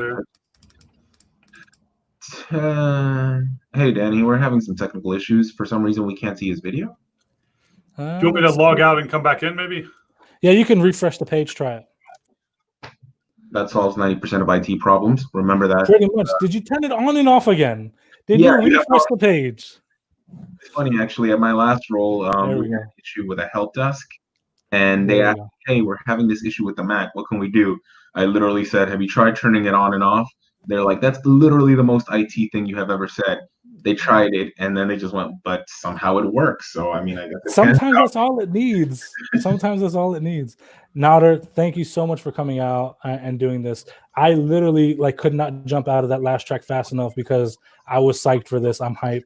I know you're about to bash some people over the head with some knowledge, and I'm ready to be bashed. So without further ado, I'm going to back out and let you do your thing. Yeah, thank you so much for that intro. It's a pleasure to be here. I'm really excited to kind of be talking about this stuff because usually when I'm talking about something I really enjoy, it's actually a lot of fun for me to kind of put all this stuff together. So let's see here. First, I want to, I guess before I go into my slides and stuff, I'll just do a quick intro. And I'm going to do an intro as well in my slide deck. But I just want to say my name is Nader Dabit. I'm a developer. Mainly front end. So that's why this talk is kind of talking about front end, because even though the talk is actually about building full stack apps, I come from a front end background. That's been everything that I've really focused on and even specialized in my entire career. So I think it's really interesting kind of taking a front end, career of 8 or 9 years and applying that to the current ecosystem of full stack and cloud development around a lot of the tooling and stuff that really not only my team is working on, but really that you see everywhere, because there's a lot of companies, a lot of startups, all the cloud providers are starting to kind of go in this direction, because I truly feel this is the future of where software development is going. And I always tend to try to spot trends where the future is going to be going and focus my, all of my time and all of my effort there, because, being ahead of the wave will automatically get you a lot in this field, because you're therefore going to be in demand when this stuff really starts popping. And, spotting those trends and kind of trying to get ahead of them has always been really interesting to me. And I think that applies a lot to the talk that I'm going to be giving today. So let me go ahead and share my screen and jump over to my slide deck. And I'm assuming that everyone can see this. I'm not sure if there's anyone that can give me any feedback, but I guess it is visual now. Okay. So, this is my talk. It's transforming GraphQL, and it's really about building full stack cloud apps, and it's focused at front end developers. So transforming GraphQL, full stack cloud for front end devs. So this is going to be broken up into 4 main parts. We're just going to do an introduction to myself and also to some of the technology and some of the philosophy behind some of the stuff I'm going to be talking about. We're then going to take a look at data modeling with GraphQL and the GraphQL Transform library, which is really what this talk is about. We're then going to do a live demo where I kind of do some live coding and I prototype an app backend. We'll look at some live examples, and if I have time, I'll extend the API that I've built. So my name, again, is Nader Dabit. I'm a software engineer of about 8 or 9 years. I work for AWS right now in the Amplify and AWS mobile teams. Before I joined AWS, I worked at various startups. I also did consulting for about 1.5 years, teaching and consulting in React Native. I worked with companies like Microsoft and Amazon and a lot of media companies, a lot of banks and stuff like that. So I kind of really was hardcore focused on front end. The first time I even touched any back end or any cloud really was about 2.5 years ago, past like a Hello World. And I've learned a lot over the last couple of years, and I'm really excited about some of the stuff that's going on. Again, not just on my team, but in general. I'm also an author. I've written a couple of books. I'm on my 3rd book, but the most recent book that I was released, and I know y'all talked about O'Reilly a moment ago, so that's pretty cool. It's with O'Reilly. It's called Full Stack Serverless. And if you're interested in some of the stuff I'm talking about today, this book is already available.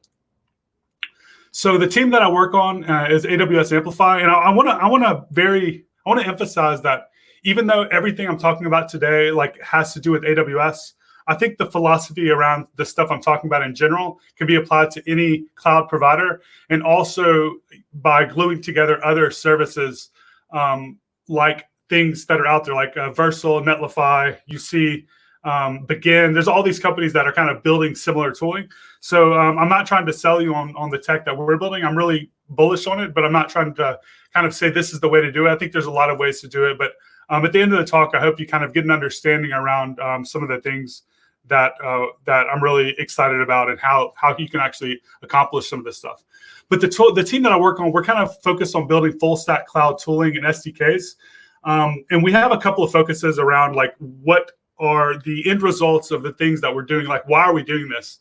So some of the core concepts are here. So one of the things we're really focusing on is delivering developer velocity out of the box.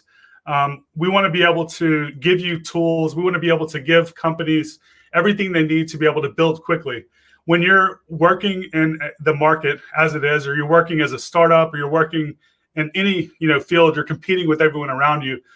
One of the main benefits that comes with developer velocity is experimentation. So these two things kind of go hand in hand. Let's say that you have this idea and you want to kind of build it out and flesh it out and test it out.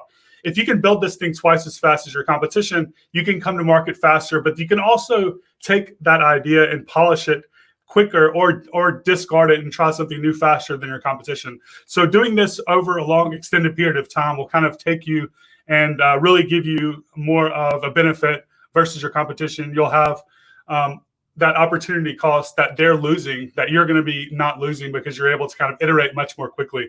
And it sets you apart and it allows you to do more. Also, affordability.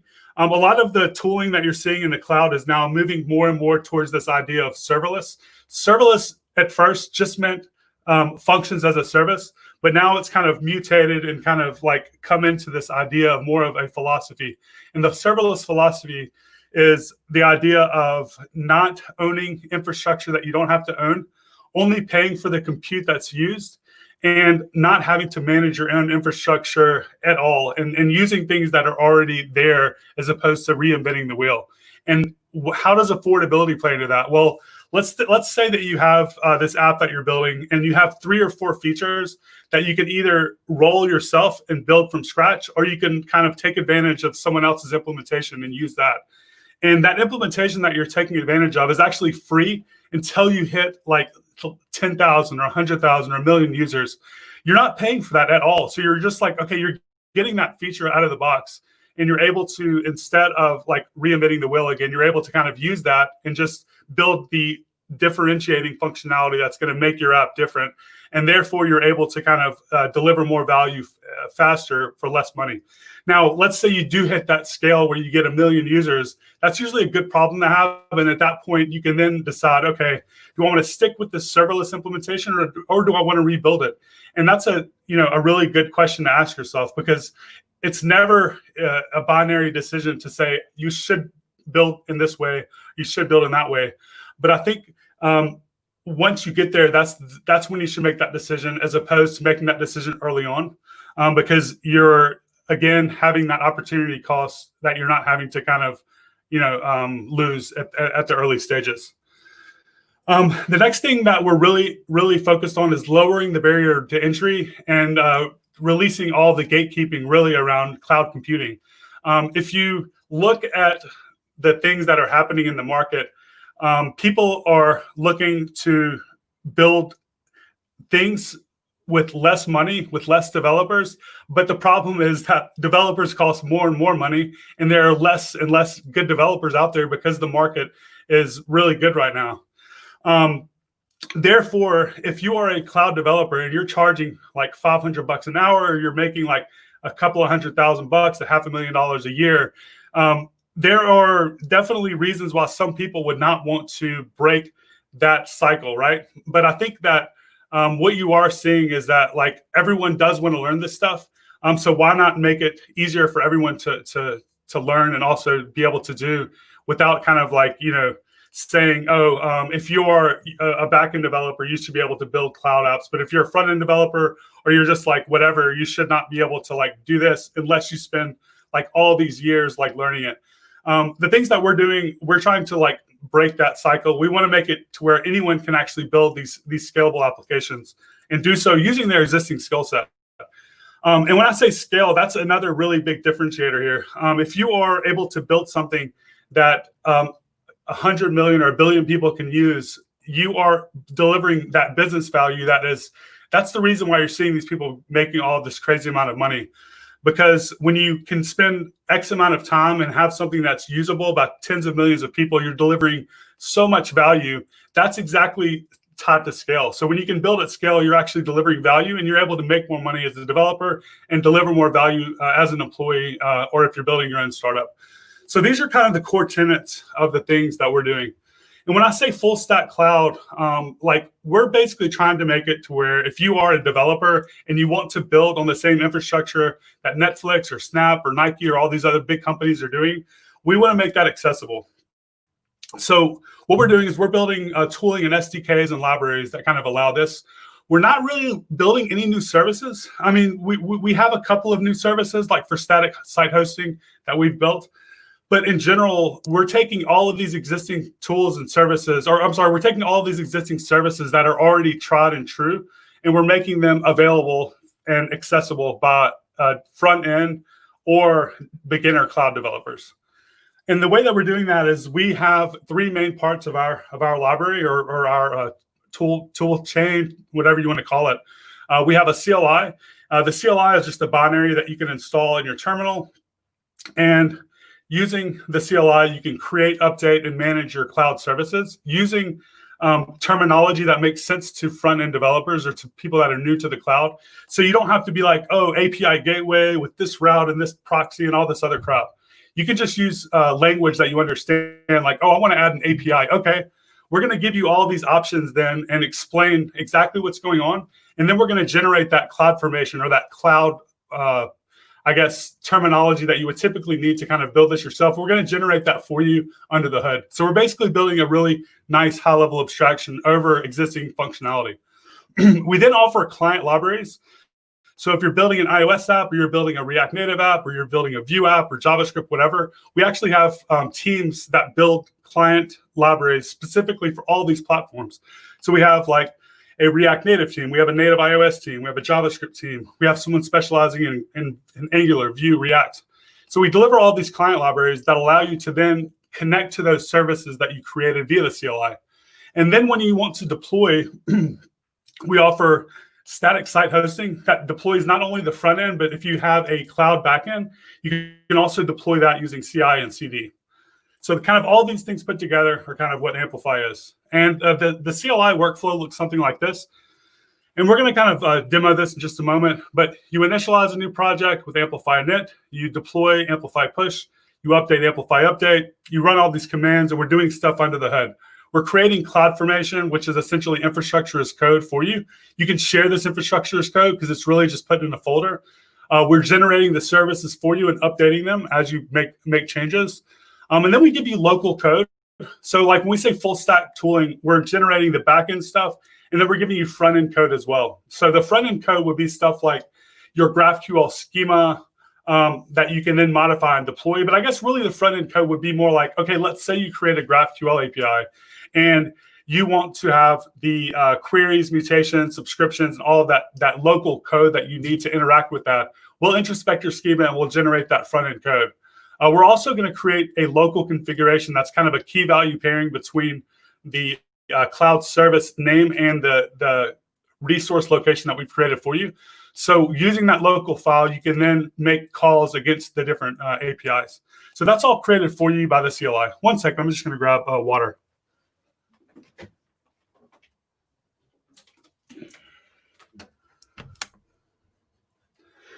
Okay, sorry, I'm back. So again, we're talking about full stack cloud. We're doing the backend cloud infrastructure. We're giving you client-side code. We're giving you both of these things. So how does the API on the client look? It looks something like this. You're going to be making calls using, one of the different libraries. For instance, if you want to use the API library, you just import API from AWS Amplify, and then you make these asynchronous calls. So API.get, API.put. If you want to interact with GraphQL, you call API.GraphQL. We have about 8 or 9 of these different libraries that kind of interact with all the different categories. So for instance, S3, you want to store an image or you want to store a video, storage.put. You want to retrieve some data from S3, you call storage.get. The categories that we support, authentication, API, storage, predictions, functions, hosting, and interactions. And within each of these categories, there are multiple things that you can actually do. So let's say, for instance, the API category, you can create a Python API, you can create a Go API, a Node.js API, you can even create an Express server. You can create a GraphQL API. All of these are within that one category. So each of these categories is not limited to just like one thing. There, a lot of times there are multiple things. So for instance, again, storage, you can create a DynamoDB table, you can create an S3 bucket. So kind of these categories branch out into like multiple things. And then under the hood, we're using just AWS services. So you don't really have to know these, but we are using stuff like DynamoDB, the same database that Amazon runs on. We're using these really highly scalable services under the hood. So you know when you deploy this stuff, if you kind of build your app and you end up hitting that high number of users, everything should still continue to work. And then we have machine learning services that are kind of integrated into the predictions category. These are really becoming really popular because doing just a single API call, you can do some really powerful machine learning stuff around text, image recognition, all kinds of stuff. So what really this talk, though, is about is the tooling. And this is where we're going to talk about the GraphQL Transform library. GraphQL Transform, let me go back to this slide, because really what the GraphQL Transform library is us as front-end developers being able to kind of, this is one of the things that we'll be able to use to build out what in the past was really, really powerful, sophisticated infrastructure that was hard to kind of understand and do. But we're building tooling and abstractions on top of a lot of this stuff. And GraphQL Transform is essentially like a suite of directives that you can add to your GraphQL schema. And then when you deploy this, we kind of introspect your schema and we take the roles that you've applied and we then deploy infrastructure and databases and all types of stuff based on that GraphQL schema. So to understand why this is important, let's first just look at a typical GraphQL API. If you were to build and deploy your own GraphQL API, you need a bunch of things just to kind of have a hello world. You need a database or some type of data source, which would typically be a database. You need your GraphQL schema, which at the basic level would probably be at least a basic type like a to-do. And then you might have operations associated with that type. So you might have create to-do, update to-do, delete to-do, whatever. So you have your schema and you have your data source. And then in addition to that, you need to have your resolvers, which are essentially functions that connect your operations like create, update, delete to your data sources.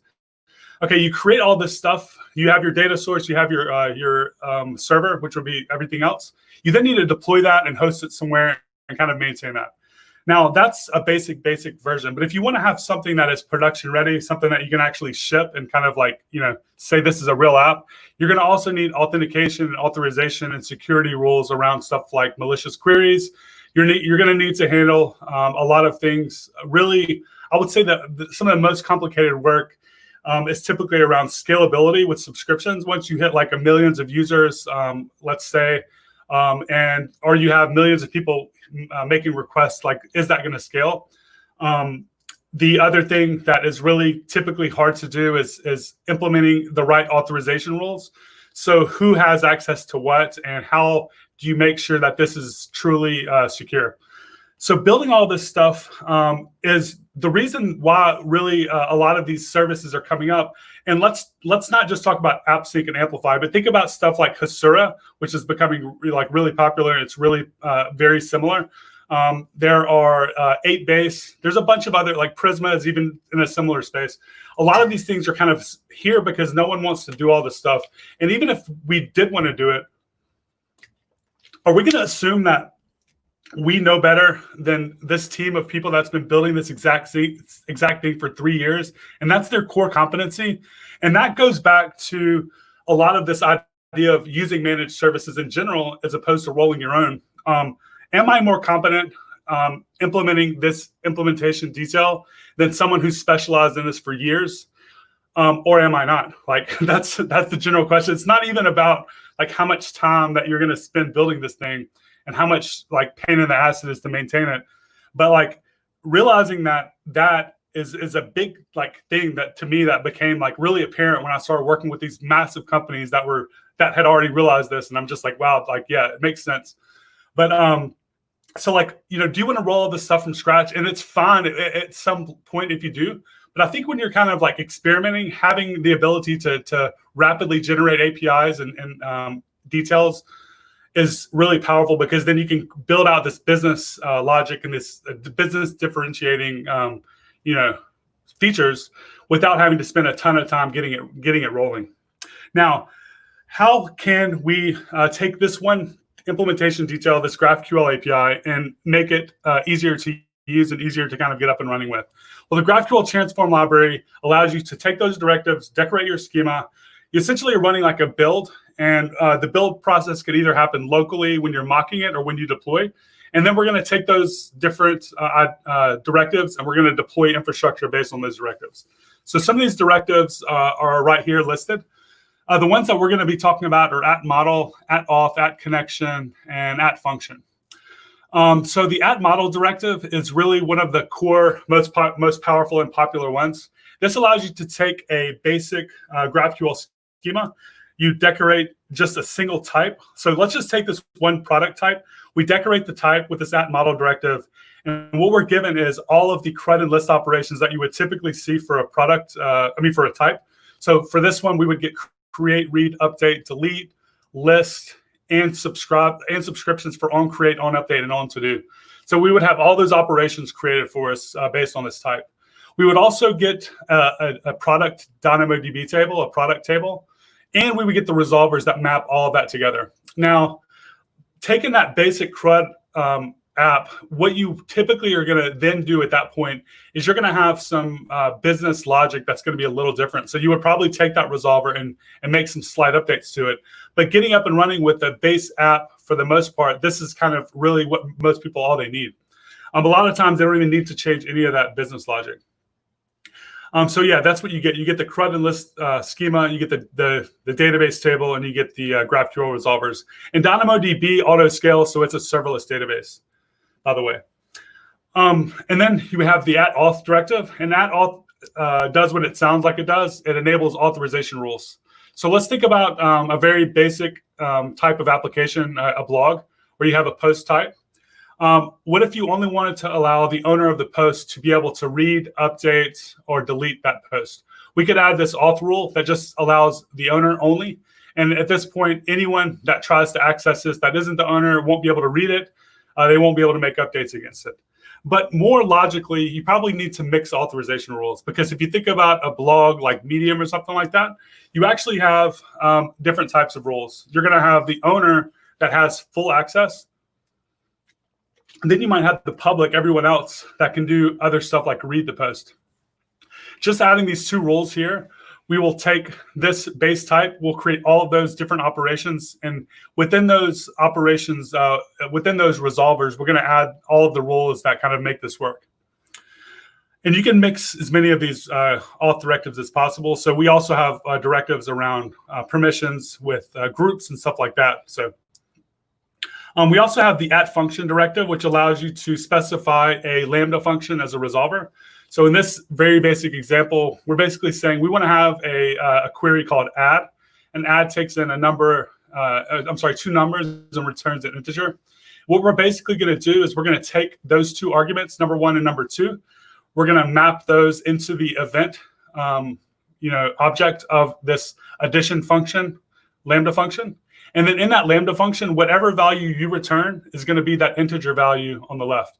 So let's say this function takes in these two arguments. We might do something like return number 1 plus number 2, and that would just be a very basic kind of example.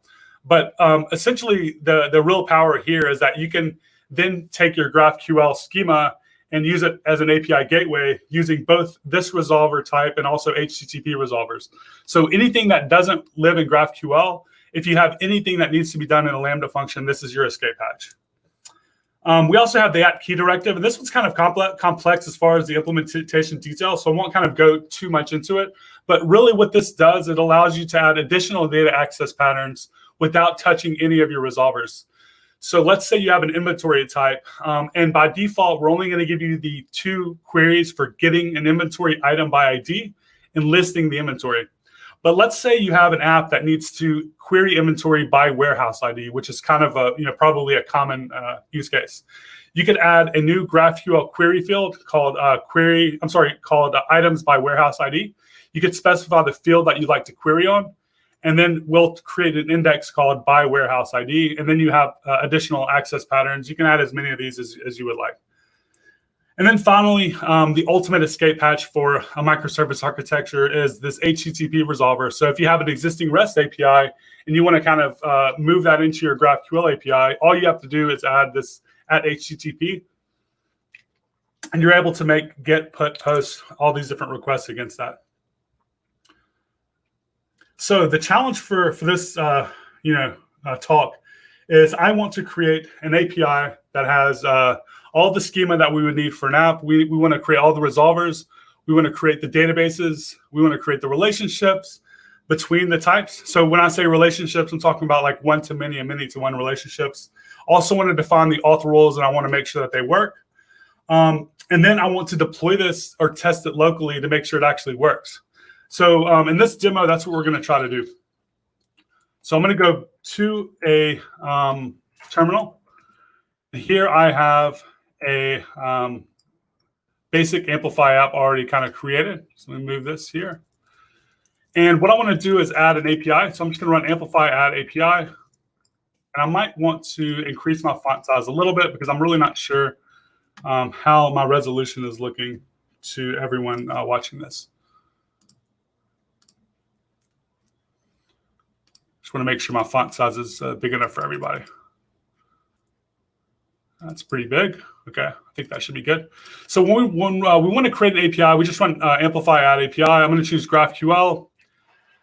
This is going to be an API for DevFest.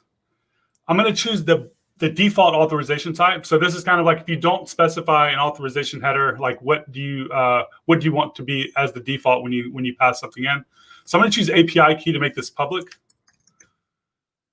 And I'm going to go ahead and choose advanced settings because I also want to add additional auth access. I want to say I'm going to use Amazon Kydita user pool, which is a managed authentication service. If you've ever used something like Auth0 or Okta, I'm going to have that as well. And I've already added that before this talk. So basically, I'm coming into this app that I'm looking at here with only auth added, and now I'm kind of adding the API to it. I don't want conflict detection, which is if I was building like an offline app, I could add that. I don't have a schema. I do want a schema creation guide so I can choose one of these boilerplates. So I'm just going to choose a single object with fields, and I'm going to go ahead and edit this schema. And this schema should now be opened by default in my text editor. And I know this is kind of small, so I'll go ahead and zoom in a little bit. So by default, we're just going to be starting with a single object with fields, which is this to-do type. And what I want to do is create a post type. And the post type is going to be like, we're going to have a blog or something like that. And we're also going to have a comment type.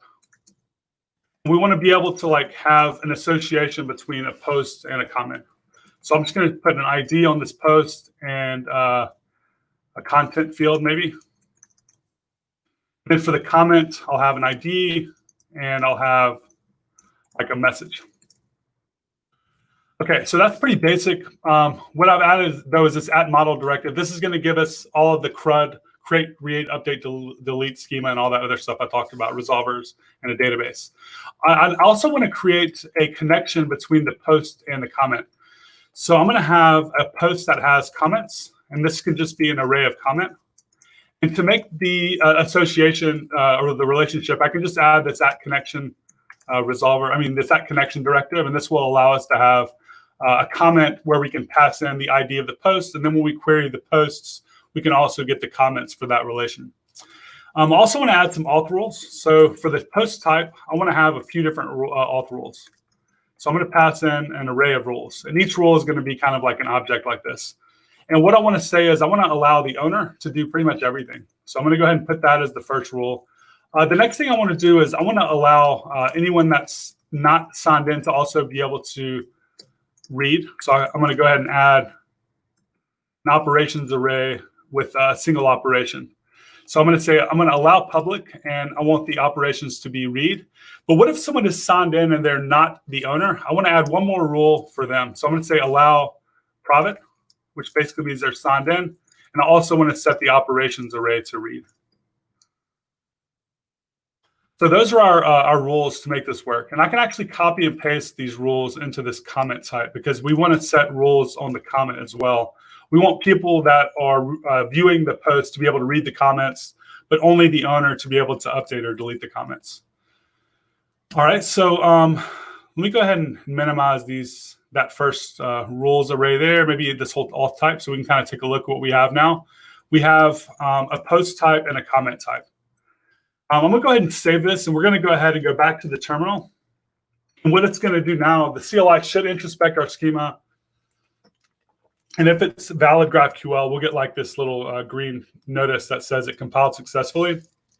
Now we can either deploy this or we can actually test this out locally. So to test this out locally, I can run amplify mock. And this is going to be spinning up an entire local environment. We're going to now check our GraphQL schema. We're going to go ahead and create two tables locally, a post table and a comment table. We're also going to do GraphQL code generation because if we want to now interact with this API from our React app or whatever app that we're using, we need that GraphQL, those operations locally. So I can choose JavaScript, TypeScript, or Flow, and then I'll just take all the defaults as far as like where they need to live and stuff like that. So what should happen is you should be given an HTTP endpoint, which is going to be the location for us to pull up our local graphical editor, which is going to be giving us the ability to interact with our GraphQL server locally. So what I want to do is I want to test some of this stuff out. So what we have is a post type and a comment type. So let's go ahead and create a new post. Go ahead and create post. And this is going to have an input of a, let's see here, I guess a name, is that what it was? So content. Content is going to be hello world. And I'll return the ID and the content. Okay, so we have this basic mutation, but the rules that we applied allowed us, if we're not signed in, we shouldn't be able to do this. But if you are signed in, we should be able to do this. So we can actually toggle our authentication type. So I'm set as API key, which means I'm not signed in. It's like a public request. So this should fail. So let's go ahead and try it out. And there we go. We get the failure, not authorized, because we're not signed in. So test one is working. Let's now switch over to user pool and sign in and create basically a JWT. So I'm going to sign in as Dabit3. I'm going to generate a token, and we should be able to create a post successfully. So test one is complete. We're able to create a post. We're signed in. The next thing we want to do is create a comment on this post. And we want to create a relationship between this. So I'm going to say create comment. Input is going to be message of great post. And I'm going to return the ID and the message. But how are we going to create that association? Well, all we need to do is just pass in the ID of the post. And we now have a field called post comments ID, which we just now are able to use. And we should be able to create a comment. But let me sign in as another user, because I am going to be creating a comment on someone else's post. And now I'm going to update auth one last time and sign in as a public user. And I'm going to try to query all the posts and comments. So I'm going to say list posts. And over here on the left-hand side, you'll see that we have a little bit of helper stuff going on. This is actually courtesy of Sean Grove's help from OneGraph. He actually helped us build this. We can actually just click here, whatever we want to return, and it'll automatically be filled in there. But in the left-hand side, you'll notice that we have a list post query with an items array. But we also see that we have this association with comments. So we can actually click comments and return all of the comments associated with that post. And now we query list posts. We see that we have not only the posts, but we also have the comments that are associated with that. So we have one post of hello world, and we have one comment of great post. That's kind of it for the demo. I'm going to go ahead and jump back because we're almost there on time. But I want to show a couple of examples. The first is a voting app. And these are examples of things that I've kind of built in open source. And the majority of these are interesting because the actual backend only took me like 30 minutes to like 2 hours to build. And the front end takes me like days or even weeks because I'm just not that good at design. But also, it just underscores how powerful I think a lot of this backend tooling is becoming. Whereas backend developers really, used to not take front end too seriously, I would say, and now they're starting to. But the market is starting to as well, because you're starting to see that people that have the front end skill set are now being paid a lot more. And I think the next evolution is going to be the full stack cloud developer is going to be the one demanding the highest amount of money, because if you're able to build out nice UIs and scalable backends, then you are like a team in and of yourself. Anyway, so back to our schema. This is what our type looks like, or our schema looks like for our voting app. The voting app that I'm going to show you is something that I've talked about on Twitter a few times. I actually built this because someone came to me and wanted to build something, and they were unable to make it scale.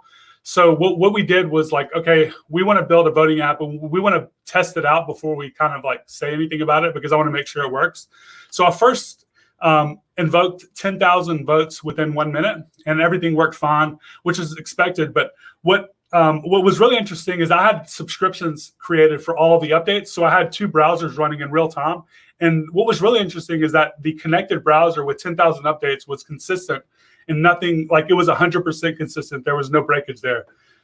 So I was like, okay, if this is working, let's increase this. So we tested it out with I think 1 million votes within about a minute.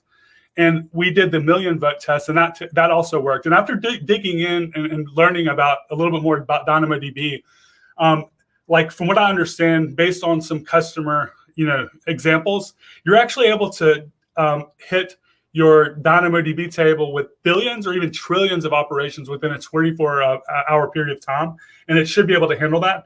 Now, if you get to those billions of trillions, it is going to cost you a ton of money. But I think for most apps, we're talking about millions or tens of millions. It's still going to be fairly inexpensive. So the poll type and the candidate type are what make up this app. We have a poll, and the poll has 2 candidates, right? So you create a new poll, like vote for this person as president, and you have 2 candidates.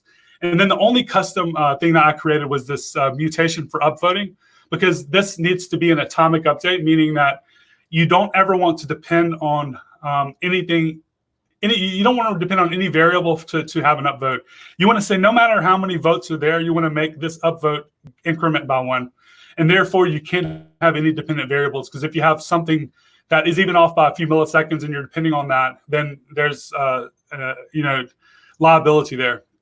So what I created was this app called this or that .dev, and I've actually seeded the app with a question: is Danny is the Tony Robbins of the programming world.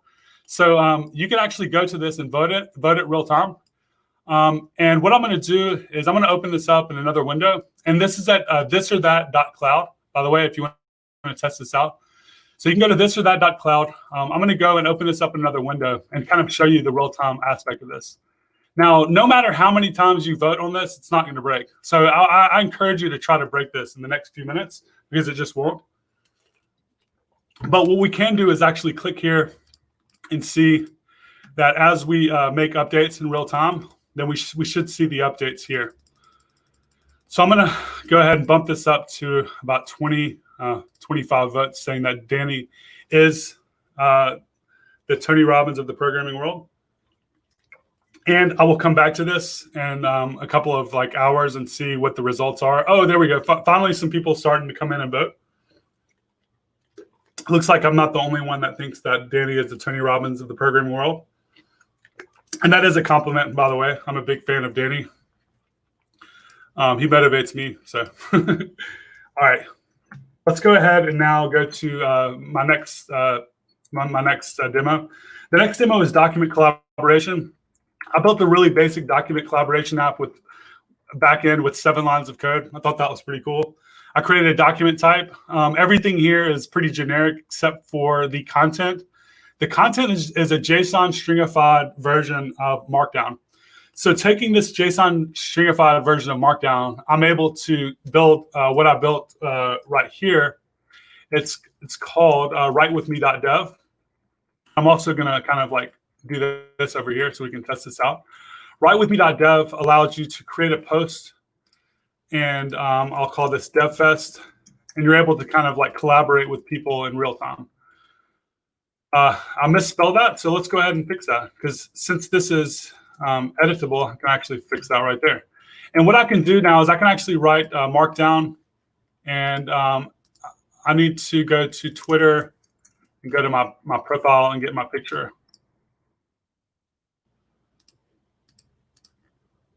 Let's see here. I want to go ahead and get the URL for my picture to kind of show y'all something real quick. Okay, that worked. Okay, cool. So I'm going to go here and I'm going to write, I'm going to put my picture here. And then I'm going to write some code.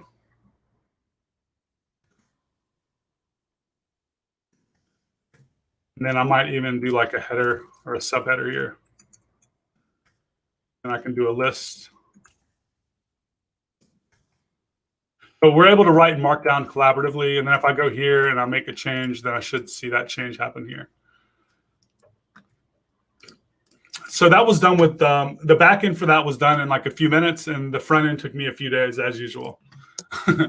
Anyway, so that's it. That's the end of my talk. My name is Nader Dabit, but you can follow me on Twitter at Dabit3 if you're not already following me. So I would appreciate that. If you have any questions about any of this stuff, you can follow me there. Thank you. I think I speak for everyone when that was beyond phenomenal. And you're goddamn right. I'm the Tony Robbins of the tech world. And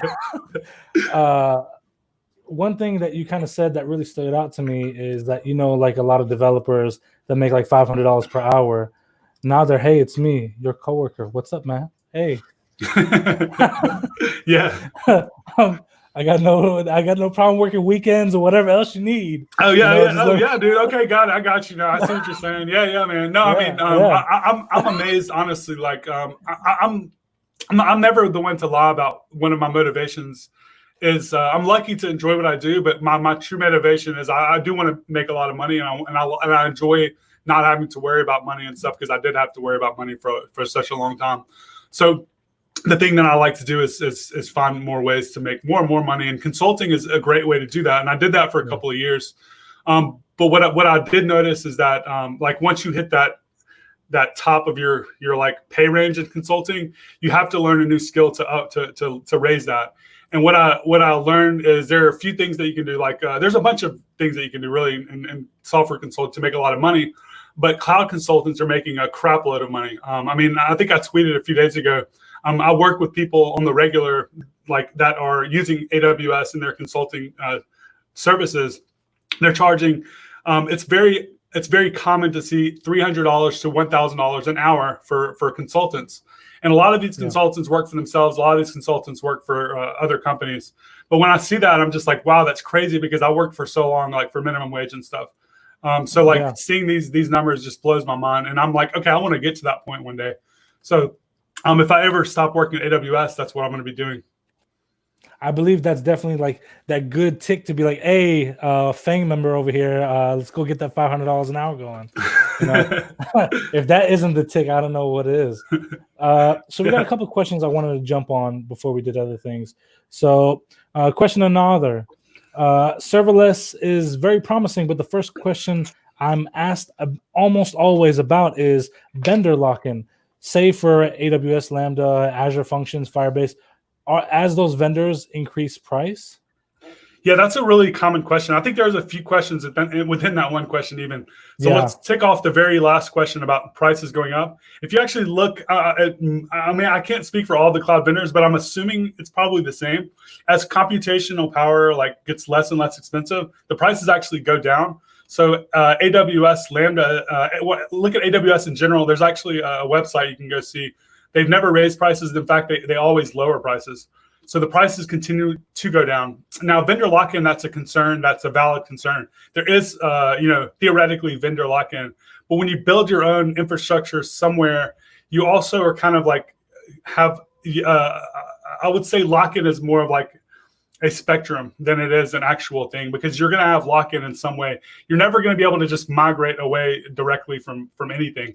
Like if you have all this stuff running, you have a lot of configuration that goes along with that. That is a form of lock-in, but it's of course way less than a vendor lock-in. But I guess vendor lock-in is one of the trade-offs that you have to consider with all of this stuff. That's definitely the case. But from what I can say based on a lot of experiences with customers and stuff, the trade-off is something that is usually a positive net positive for them. Like yes, they're getting that, but they're also getting a lot of benefits out of it. So I would say just consider all of the variables, and if it's not for you because of the vendor lock-in, that's a valid concern. All right. So we got this question here. Is there an easy way to plan and estimate computer capacity / cost for new services that I may need at like running a promotion in a holiday season? Yeah, I mean, the way that you would typically do that is just go to the pricing pages for each service and kind of do that calculation yourself. I mean, that would be, the way I would do it. And when you're predicting these things, I typically like to be on the very, very high end of the prediction. So like if I think I'm going to get 1 million visitors, I'm going to provision my pricing for 3 million, just kind of on paper. And not only that, but if I'm provisioning for 3 million and then I look at the costs and I'm thinking that the average invocation is going to be like half a second or like whatever, 500 milliseconds, I might scale that to 1 second. And therefore, all of these things that you put together, you're coming out with like a worst case scenario. And then you can look at that number and decide, okay, this is the worst case scenario. And therefore, you're never going to actually get that worst case scenario. But let's say you do, and you're like an e-commerce store, that probably means you're making a lot of money. I mean, but of course, it depends on the type of app. If you're a free app and you get like 100 million users, then you have to find a way to pay for that. So, yeah, that's when you get that freemium or start stealing, information. One of the two. But yeah. I mean, let's see here. There was one more, I believe. No, there isn't. That was the last one, I think. Okay, so I have a question for you, Nader. So as of now, you're doing a lot of stuff with, Amplify and all that. What are the things that you see on the horizon that you think are like must knows, must learns? Like this is something you need to keep your eyes on. So like that, there's so much kind of like, there's so much stuff that you can kind of put into that, because there are, and I think the answer to that just depends on the type of person that you are and like what your interests are and what your motivations are in your career and things like that. But for me, I can just kind of give you my own, take on that. I want to be in a position one day where I can be a consultant and make a lot of money. I kind of mentioned that. And like the space that I want to be in is I want to be someone that someone can come to and they can lay out a blueprint for an app. And I can either build that app by myself or with a very small team, and I can do so quickly. And taking that idea, I'm basically trying to learn a suite of tools and services on the back end that I can learn how to use and build all of these different types of apps. So for me, that's going to be like, okay, I'm not going to learn how to use like every single database, but I am going to choose like 1 or 2 databases that I can say, okay, for like 99% of apps, if I can build 99% of apps with these 2 databases, then I don't need to learn anything else right now. I'm just going to learn these. If I need to build authentication, I'm going to learn like either how to roll that myself, or for me, an authentication service, I'm going to learn that really well. So for me, like I am like just trying to pick out all of the things that incorporate that to allow me to kind of build any app for the most part, and build it in a scalable way. And again, I mean, that's kind of a lot goes along with what I'm really excited about, specializing in cloud computing. It doesn't have to be AWS. It could be GCP or Azure or whatever else that means. But for me, I just want to be able to have, no matter who approaches me, I want to be able to competently say, yes, I can build that, and I can build it at scale, and I can build it faster than anyone else. And that's kind of where I want to be. So therefore, I'm going to kind of pick out these different things and get really good at them.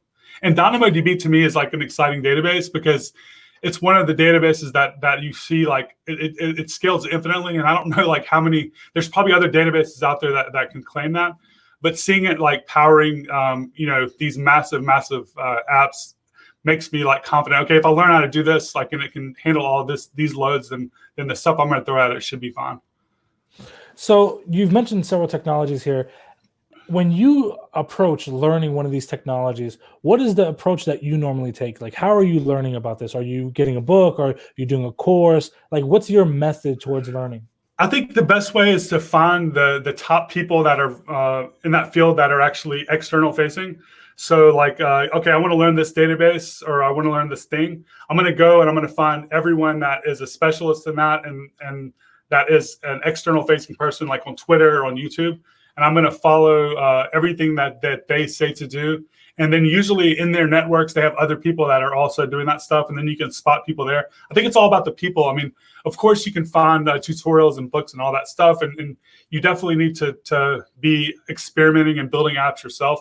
But I think identifying the key people in there and even maybe trying to create relationships with them. So if you ever like run into a problem, like you can actually talk to them and stuff. I think that's pretty important. Yeah, I like that a lot. And especially, and I tell people this all the time, like if you want to learn Auth0, just literally search Auth0 on Twitter and you're going to find a bunch of developers that have it right there in their profile.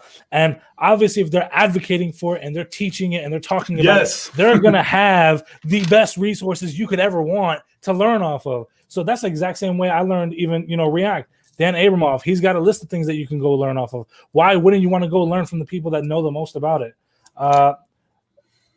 One great question right here is from Elliot. How do I convince my senior engineer that loves MySQL to go with GraphQL? Wow. See, I mean, I don't know. Like, I think if I'm a big fan of GraphQL, but I think if someone is using something and it works for them, you might not need to even convince them of anything. Like what's the motivation behind using GraphQL? Like, if you are a new developer and you're getting into like development and you think that you want to be focusing on the things that are going to be popular 5 years from now, I think GraphQL is like definitely the way to go. But if you're talking to someone who's been in here for 10 years and they're building apps and they work, like I don't ever recommend trying to change those people's minds. Even look at that new app that was just built, hey.com or whatever. They're using Rails and they're using MySQL. And if you can build that type of application, if you have that 10 years of experience, it'll be hard to build that same expertise in a new technology. Now, I'm only saying that about technologies that are still relevant. Like if MySQL was no longer relevant, then yeah, convince that person to change. But if it's a technology that still works, then just let them do their thing. And I'll kind of piggyback on that. Like MongoDB has done a lot for our community. We did a meetup with them right before we went into lockdown, and they must have given out at least 150 courses to help people learn. That kind of like goes into my favor of who I want to support. They're a great company doing great things, and they're at an affordable price for most companies as well. I highly, highly recommend sticking with MySQL, not MySQL, but NoSQL if you can. I read that wrong for a second, thinking NoSQL. I'm a big fan of Mongo too. Now, there are good Yeah. people that work there too, and it's Yeah. actually beginner friendly. They have a lot of good resources, and they even have a Yeah. serverless version of it now. So yeah, a managed they're doing version, some really cool stuff, and even at work, like they finally convinced my job, and we're like dabbling in it. And I mean, the links they go to themselves to teach other people versus just saying like, "Hey, here's some books, figure it out." No, like they're setting up private lessons, they're setting up instructors, they have people that go around the country just to teach. Like they're a huge, great corporation. I would, I have no problems supporting them. Oh, here's one more question I think I missed. What to look out for in serverless? I think that what you're going to see in general is like a bunch of services and tooling and databases that in the past were not quote unquote serverless, are just beginning to have an implementation that is serverless. So, for instance, Elasticsearch isn't a serverless database, but you might see an Elasticsearch that is serverless out there, or either now or soon. DynamoDB for a while wasn't like serverless because you had to actually provision the scalability. Now it scales automatically. So I think what you're seeing is like things that are already out there that are working. They're just making versions that are like that fit into that serverless pricing and that serverless paradigm. Like you used to have to pay money to use these things, but instead let's give them a free version, and then as they actually use it, then we start charging them for it. So I think anything like in that, I mean, what to look out for? I mean, there's Lambda is of course like the big thing that you see people talking about, but I think that any managed service that is scalable is something I would look out for. Anything that you can use and it just works, and you have a competent team behind it, then it's worth investigating. There's nothing I can say there. I completely agree, actually. So one question I have for you, and this is like a personal one, and I know you're very active and you're doing a lot of things, and I love everything that you do on Twitter. And if you're not following Dabit, I don't know how, because I tweet about this guy all the damn time. But what's one thing that you're doing that like keeps you so passionate, motivated towards learning, besides like the monetary aspect? It can't be the only thing. So like, what's driving you? I mean, I'm really lucky at the moment because my job is a developer advocate, which allows me to teach. And I really enjoy teaching. I mean, like in 2012, I moved to LA to like learn how to code. I moved back to Mississippi in 2014, and there was meetups there. And here there were no meetups. There was no coding school. So for 5 years, I actually ran a meetup. And for 2 or 3 of those years, I ran a free coding bootcamp and I taught. And most of that, it was either free, like I gave it for free, or actually took money out of my own pocket to pay for expenses. So but I did that because of 2 things. Teaching to me is fun. I get a lot of like personal, like when I teach somebody or I help somebody, like it's like almost like a selfish type of thing, right? Like I feel good about it, so I do it. So like for me, being able to teach now as a developer advocate for full time and get paid for it, that really motivates me. I really get a lot out of it. I had so many people that taught me and helped me early on for free that I feel obligated to kind of do that, give that back. And the fact that I can do it now and do it in my work hours is very fulfilling. Hell yeah. I say this all the time, that there's something so great about helping someone reach where they're going. And for me, at least, I love doing anything I can to help people reach where they want to go. That's even the reason why, like, I did this. This is completely free. We're not making nothing off of it. Matter of fact, I spent quite a bit of money just to get to where we are right now. I'm sure. And because nothing is free in this world, and everything that we're doing is costing money in this back end area to make this happen. But literally, I always think like, man, if I help someone get to where they're going, can you imagine the amount of people they're going to pull out with them as well? Like, I'm a huge believer in positive impact creates more positive impact. So if you're affecting one life positively, can you imagine the lives that they're going to ripple down and affect as well? Oh, Positivity to me is like a fire, and you're just spreading the embers when you do stuff like that, because it's literally changing lives. So, I applaud you for that. It's phenomenal. Yeah, man, I applaud you for the stuff that you're doing. You're definitely, I can't remember a day that hasn't gone past that I haven't seen someone say on Twitter that they're, motivated by you and they're doing this because they saw something that you said. I mean, you're doing a lot of positive impact, and you're fairly new to the developer community, to me at least, because I'm just assuming, I don't know how long you've been like in there doing this stuff, but I think for the short amount of time, the impact that you've had, your long-term impact is going to be like crazy. Excuse me, I know crazy isn't like a good word to use, but it's going to be very, very, very good. You know what's funny is I've never ever been a social media person. Like, I just don't really care for it. And the only social media I ever used was LinkedIn, because that was the way I've been able to help almost 70 people in their first jobs in tech.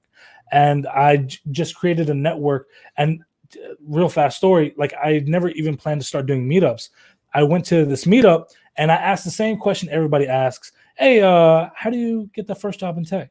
And literally everybody says the exact same thing over and over and over, same answer. Oh man, that first job, woo, that's hard. But you get that first job, the rest of them will follow. You get your foot in the door, man. It's like such a huge deal, and it's so important to have that happen to someone, and enabling that is a challenge. So anyone that's helping there is making an impact. See, but to me, that's like the worst answer you can tell somebody. Like, not only did you demotivate and demoralize me, you've given me no action items to work towards. So once I realized everyone else is getting the same answer, I started creating a network to, at least in Memphis. I can't do this stuff in like India or, Bangladesh or wherever else that people ask me for jobs. I don't have connections there. But in like the Mid-South, like I know pretty much everybody. And what I did for a long time, I'll go to an interview that I'm not even interested in, or I'll talk to a hiring manager I'm not interested in. I'm like, well, if you like me, you're definitely going to like X, Y, Z. So, that's awesome. And what would happen is they don't even have to fill out a job application at this point. They just take them in straight to interview number one, and they start talking to them. So it's been like awesome in that respect. But that's the only reason why I even started doing meetups, when I realized there's no way to possibly make that network without it. Otherwise, I never had an intention to do it.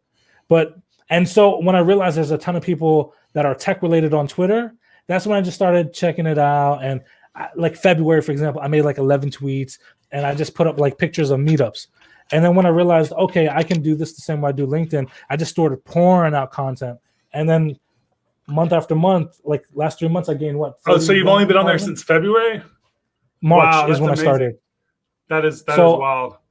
On average, I'm gaining 14,000 followers a month. So wow, that is awesome. Yeah. Like right now, this month I got like 22 million impressions. So wow. Yeah, they're liking what I say. Is so cool. I just got a big mouth, so just I'll run it all day long if you let me. Nice, yeah. But yeah, that's the only reason why I really enjoyed honestly Twitter.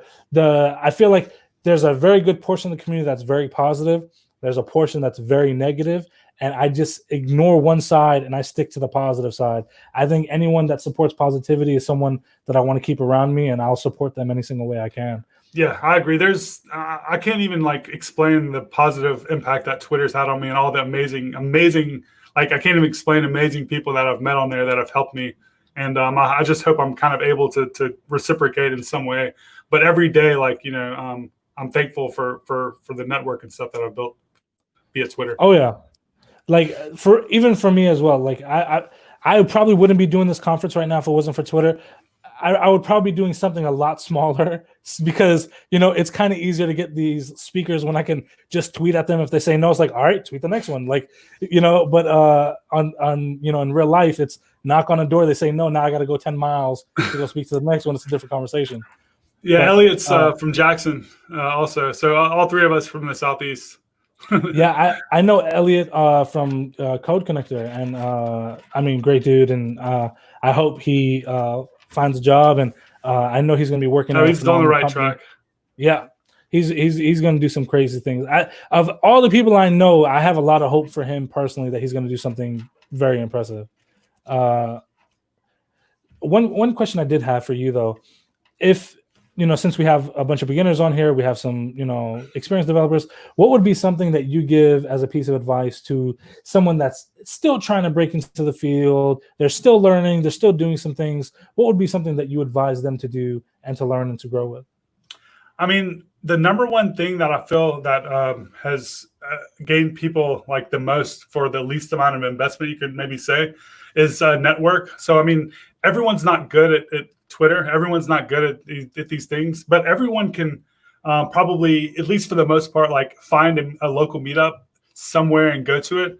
If you live in like a smaller city, like in Jackson where I live, or even a smaller city, it's a little harder to do that. But I would still encourage you to find some community to be involved with, even if it's a virtual community, and just start interacting with those people, even if it feels out of your comfort zone. And what I've noticed is that companies, they value people that care enough about their job to kind of, be involved with these types of communities. Because I mean, it kind of sucks because like if I'm like a coder, like and I want to get off of work and not code, I think that's like you should 100% be able to do that. I think starting off, if you don't have that first break, you do have to kind of go out of your way and do a little bit extra to kind of like maybe get those connections, because like a lot of times someone's looking for someone for their company and they'll be like, oh, I know such and such from them so-and-so meetup. Let's ask her to come interview because she seems pretty cool. Like, even if they're not qualified at that moment, like there's more likelihood because you know someone in that company that you'll get that first break. So networking, I mean, a lot of the stuff just depends on who you are and how privileged you are, like in your life. If you are a 40 or 30-year-old person that is married and has kids and has a full-time job, the answer is going to be much different than if you're an 18-year-old that just finished high school that has maybe like rich parents, right? So everyone is different, and I wish I had like an answer that would fit everyone, but it just depends, But I mean, just program as much as you can. Make your code and your thoughts visible, like and searchable online. Like if you do a tutorial, take that code and package it up and put it on GitHub. If you're learning anyway, you're doing this anyway, it doesn't take that much extra work. And maybe delete that Git history and like add a README that says, oh, I built this app. You don't have to say, I've learned this in this tutorial. You can just say, this is a movie streaming app or whatever that app that you build. And when someone searches your name on Twitter, on Google, when you interview, they're going to say, oh, this person did this stuff. And you might differentiate yourself a little bit. But I mean, I don't know. I just don't have the right answer for that. It just depends. To be honest, I think you gave some really phenomenal answers there. And I agree with all of them, actually. I always say you never know the power of a good conversation, because a good conversation can literally lead you anywhere. The first 4 websites I ever sold as freelance were literally local businesses that I was just shopping in normally and just had a conversation. Very first website I ever sold, that was literally to a Mexican restaurant I was eating at. I just opened the website on my phone to look up the hours. And honestly, the website was extremely bad, so bad that it looked like it was made in like 1994 on Angel Fire. And I just spoke to the manager. I'm like, hey, man, just letting you know, like, your website is really trash. And like, I can just tell you a couple things that we could fix right here. And I said, yeah, I could fix it for you for like $1,000. I just threw it out there. And he's like, okay, yeah, I'll do it. I was like, oh, fuck, okay. And that was literally before I ever got a first job in tech. That was just straight off of free code camp, HTML, CSS, and JavaScript. And I mean, $1,000 to do what I love, and why not, right? Or especially with meetups, if you go to a meetup, you're literally walking in a room where everyone wants to talk about what you want to talk about. Like, it's not like you're going to like a bowling league and you're trying to say like, hey, do you know coding? Yeah, like, no, yeah. They're there to talk about what you want to talk about. So talk about tech. And here's the thing. Do you know how many leads, how many job interviews, how many conversations that I got out of just saying, I've been at this meetup, or I met so-and-so at this meetup. And do you know, great example. I'm working, I got a phone call on Friday from the mayor of an adjacent town where they want to start bringing some tech things to that town. So I'm like classes, meetups, learning resources. And I'm like, that only happened because by chance, a month ago, I talked to his chief of staff and I didn't know that was his chief of staff. Like, we were just talking And lo and behold, one conversation just led to like the mayor of that town now calling me to bring those opportunities. Dang. And I mean, you just never know where conversation will take you. And on your point about like making those apps and putting on GitHub, completely agree. One thing I would add to that is if you just took a tutorial and you made let's say a dog app, make a cat app. Or did you make a car reservation service? Make one for houses. Do something slightly different. The basic structure is going to be the same, but you're going to have to do a little bit of an additional work to finish out the final edges. You're going to learn a lot more. You're going to retain a lot more information, but now you have your own version of that as well. And that is where the real learning happens. That's where you're going to have great items to add to your portfolio, and you made that yourself. So I think you were right on the money. I don't think you were wrong at all. I think you were perfect in your answer. So I just wanted to support that. Yeah, no, I like the ideas that you threw out there too. I try to be as realistic as I can instead of just like giving people like, weird answers that with no backing to it.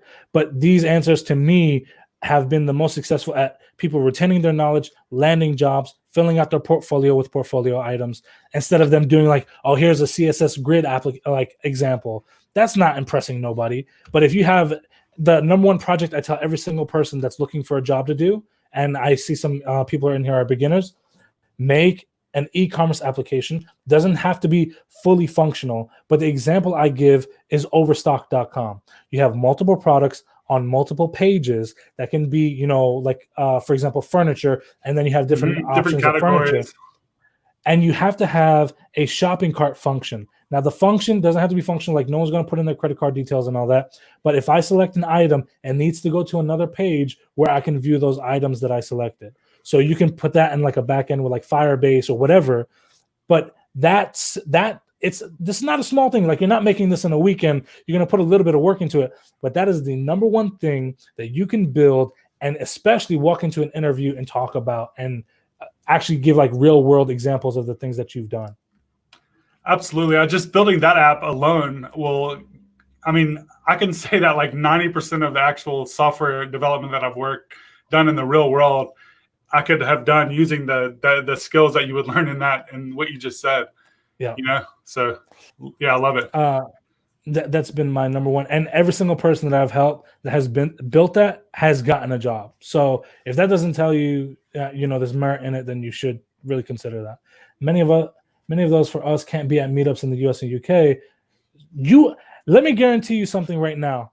You have a meetup in your town, and I don't care where in the world it is. And if it might not be maybe if you live in like some obscure small city, you have one nearby though. Search the biggest city around you, or even search your city and put the letters GDG in front of it. Oh, you know what's cool is everything is virtual now. So you can actually attend meetups in San Francisco and you don't have to tell them you're not there. And in fact, I don't think they even care. Just sign up for a meetup in a different country or a different city, a different state, virtual one, and you're good to go. Especially right now with the coronavirus. And I'm assuming that we're going to continue to see virtual meetups even when everything gets back to normal, just because it's efficient. To be honest, I was very hesitant about doing virtual meetups because our in-person meetups obviously are like the big things. Like, we got 150 people coming in, you got people to talk to, network, grow with, etc. So I was like, man, you're not going to get that same experience online. And to a degree, you don't. But our virtual meetups have been so successful, such a hit, that I can never see us doing anything besides that. We will do in-person meetups for sure, but we will absolutely continue doing online meetups. So, you got the whole world coming. Why would you want to deny anybody? And Tampa has GDG Tampa, huge active meetup group, Marco, that you can go to. I know the people that run it, great people. But I don't care where you are in the world, search GDG and wherever you are, and I guarantee you will find a meetup near you. That's good advice.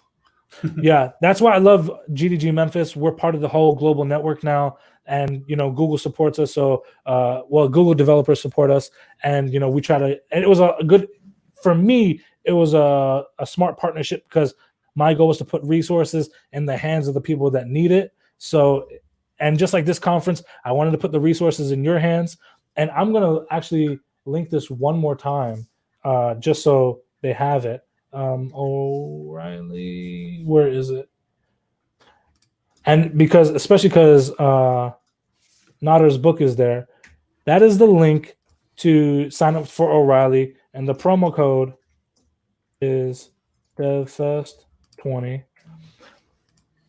I put that promo code there. You can use that. You can get normally $60 a month. If you use that, it's free for the first month. So it's basically they're giving you $60 to go there, and you have access to all their books, all their courses, all that good stuff. Utilize that, learn something, keep growing. You can literally learn everything Nader talked about today on there. So, and he's got his book there, so why not, right? Yeah, it's there. It should be there. So let's support Nader and everybody get one of those books. You should be able to access it for free, I believe. So let's do that. I will be completely honest when I say I've enjoyed every single second of this talk and this conversation. Nader Yeah, me Dabit, too, man. This is our thank first you, time man. ever meeting and ever talking, and I feel like I already kind of knew you because I've seen some of your videos and stuff. So, Oh yeah, so actually talking was really fun, and I appreciate the opportunity to come. look at this. I got Nader's AWS serverless book for free this first month. Gonna finish it this weekend. Nice. That's what I'm talking we've about. did some new updates recently too, so it's probably a little different than you first got it. It's continuing to be updated, and we're polishing off the final version this week, next week, and maybe this week, next week. Yeah. That's so awesome. I'm glad that you did that, man. Supporting. I'm about to have to make like a new email address and get this book for free as well. So, but when it comes out, I'll set aside a few. I'll give you one, and I'll give some away on Twitter too, probably. That's awesome. That's awesome. Yeah, and if you want, I'll support that. I'll make some posts and send them over there too. So yeah, I have no problem doing that. But all right, I think we're gonna end this. I have been doing this for almost 6 hours, and I'm tired of looking at my screen right now. So I love all of you. Thank you for being with us. I think we had, at one point, 3,000 people attending, apparently, according to the analytics. So I'm very happy that you came with us. You don't have to go home, but you got to do something else. So thank you. Wash your hands, wear your masks. God bless and all that good stuff. All right. And we are done. I'm going to end this broadcast.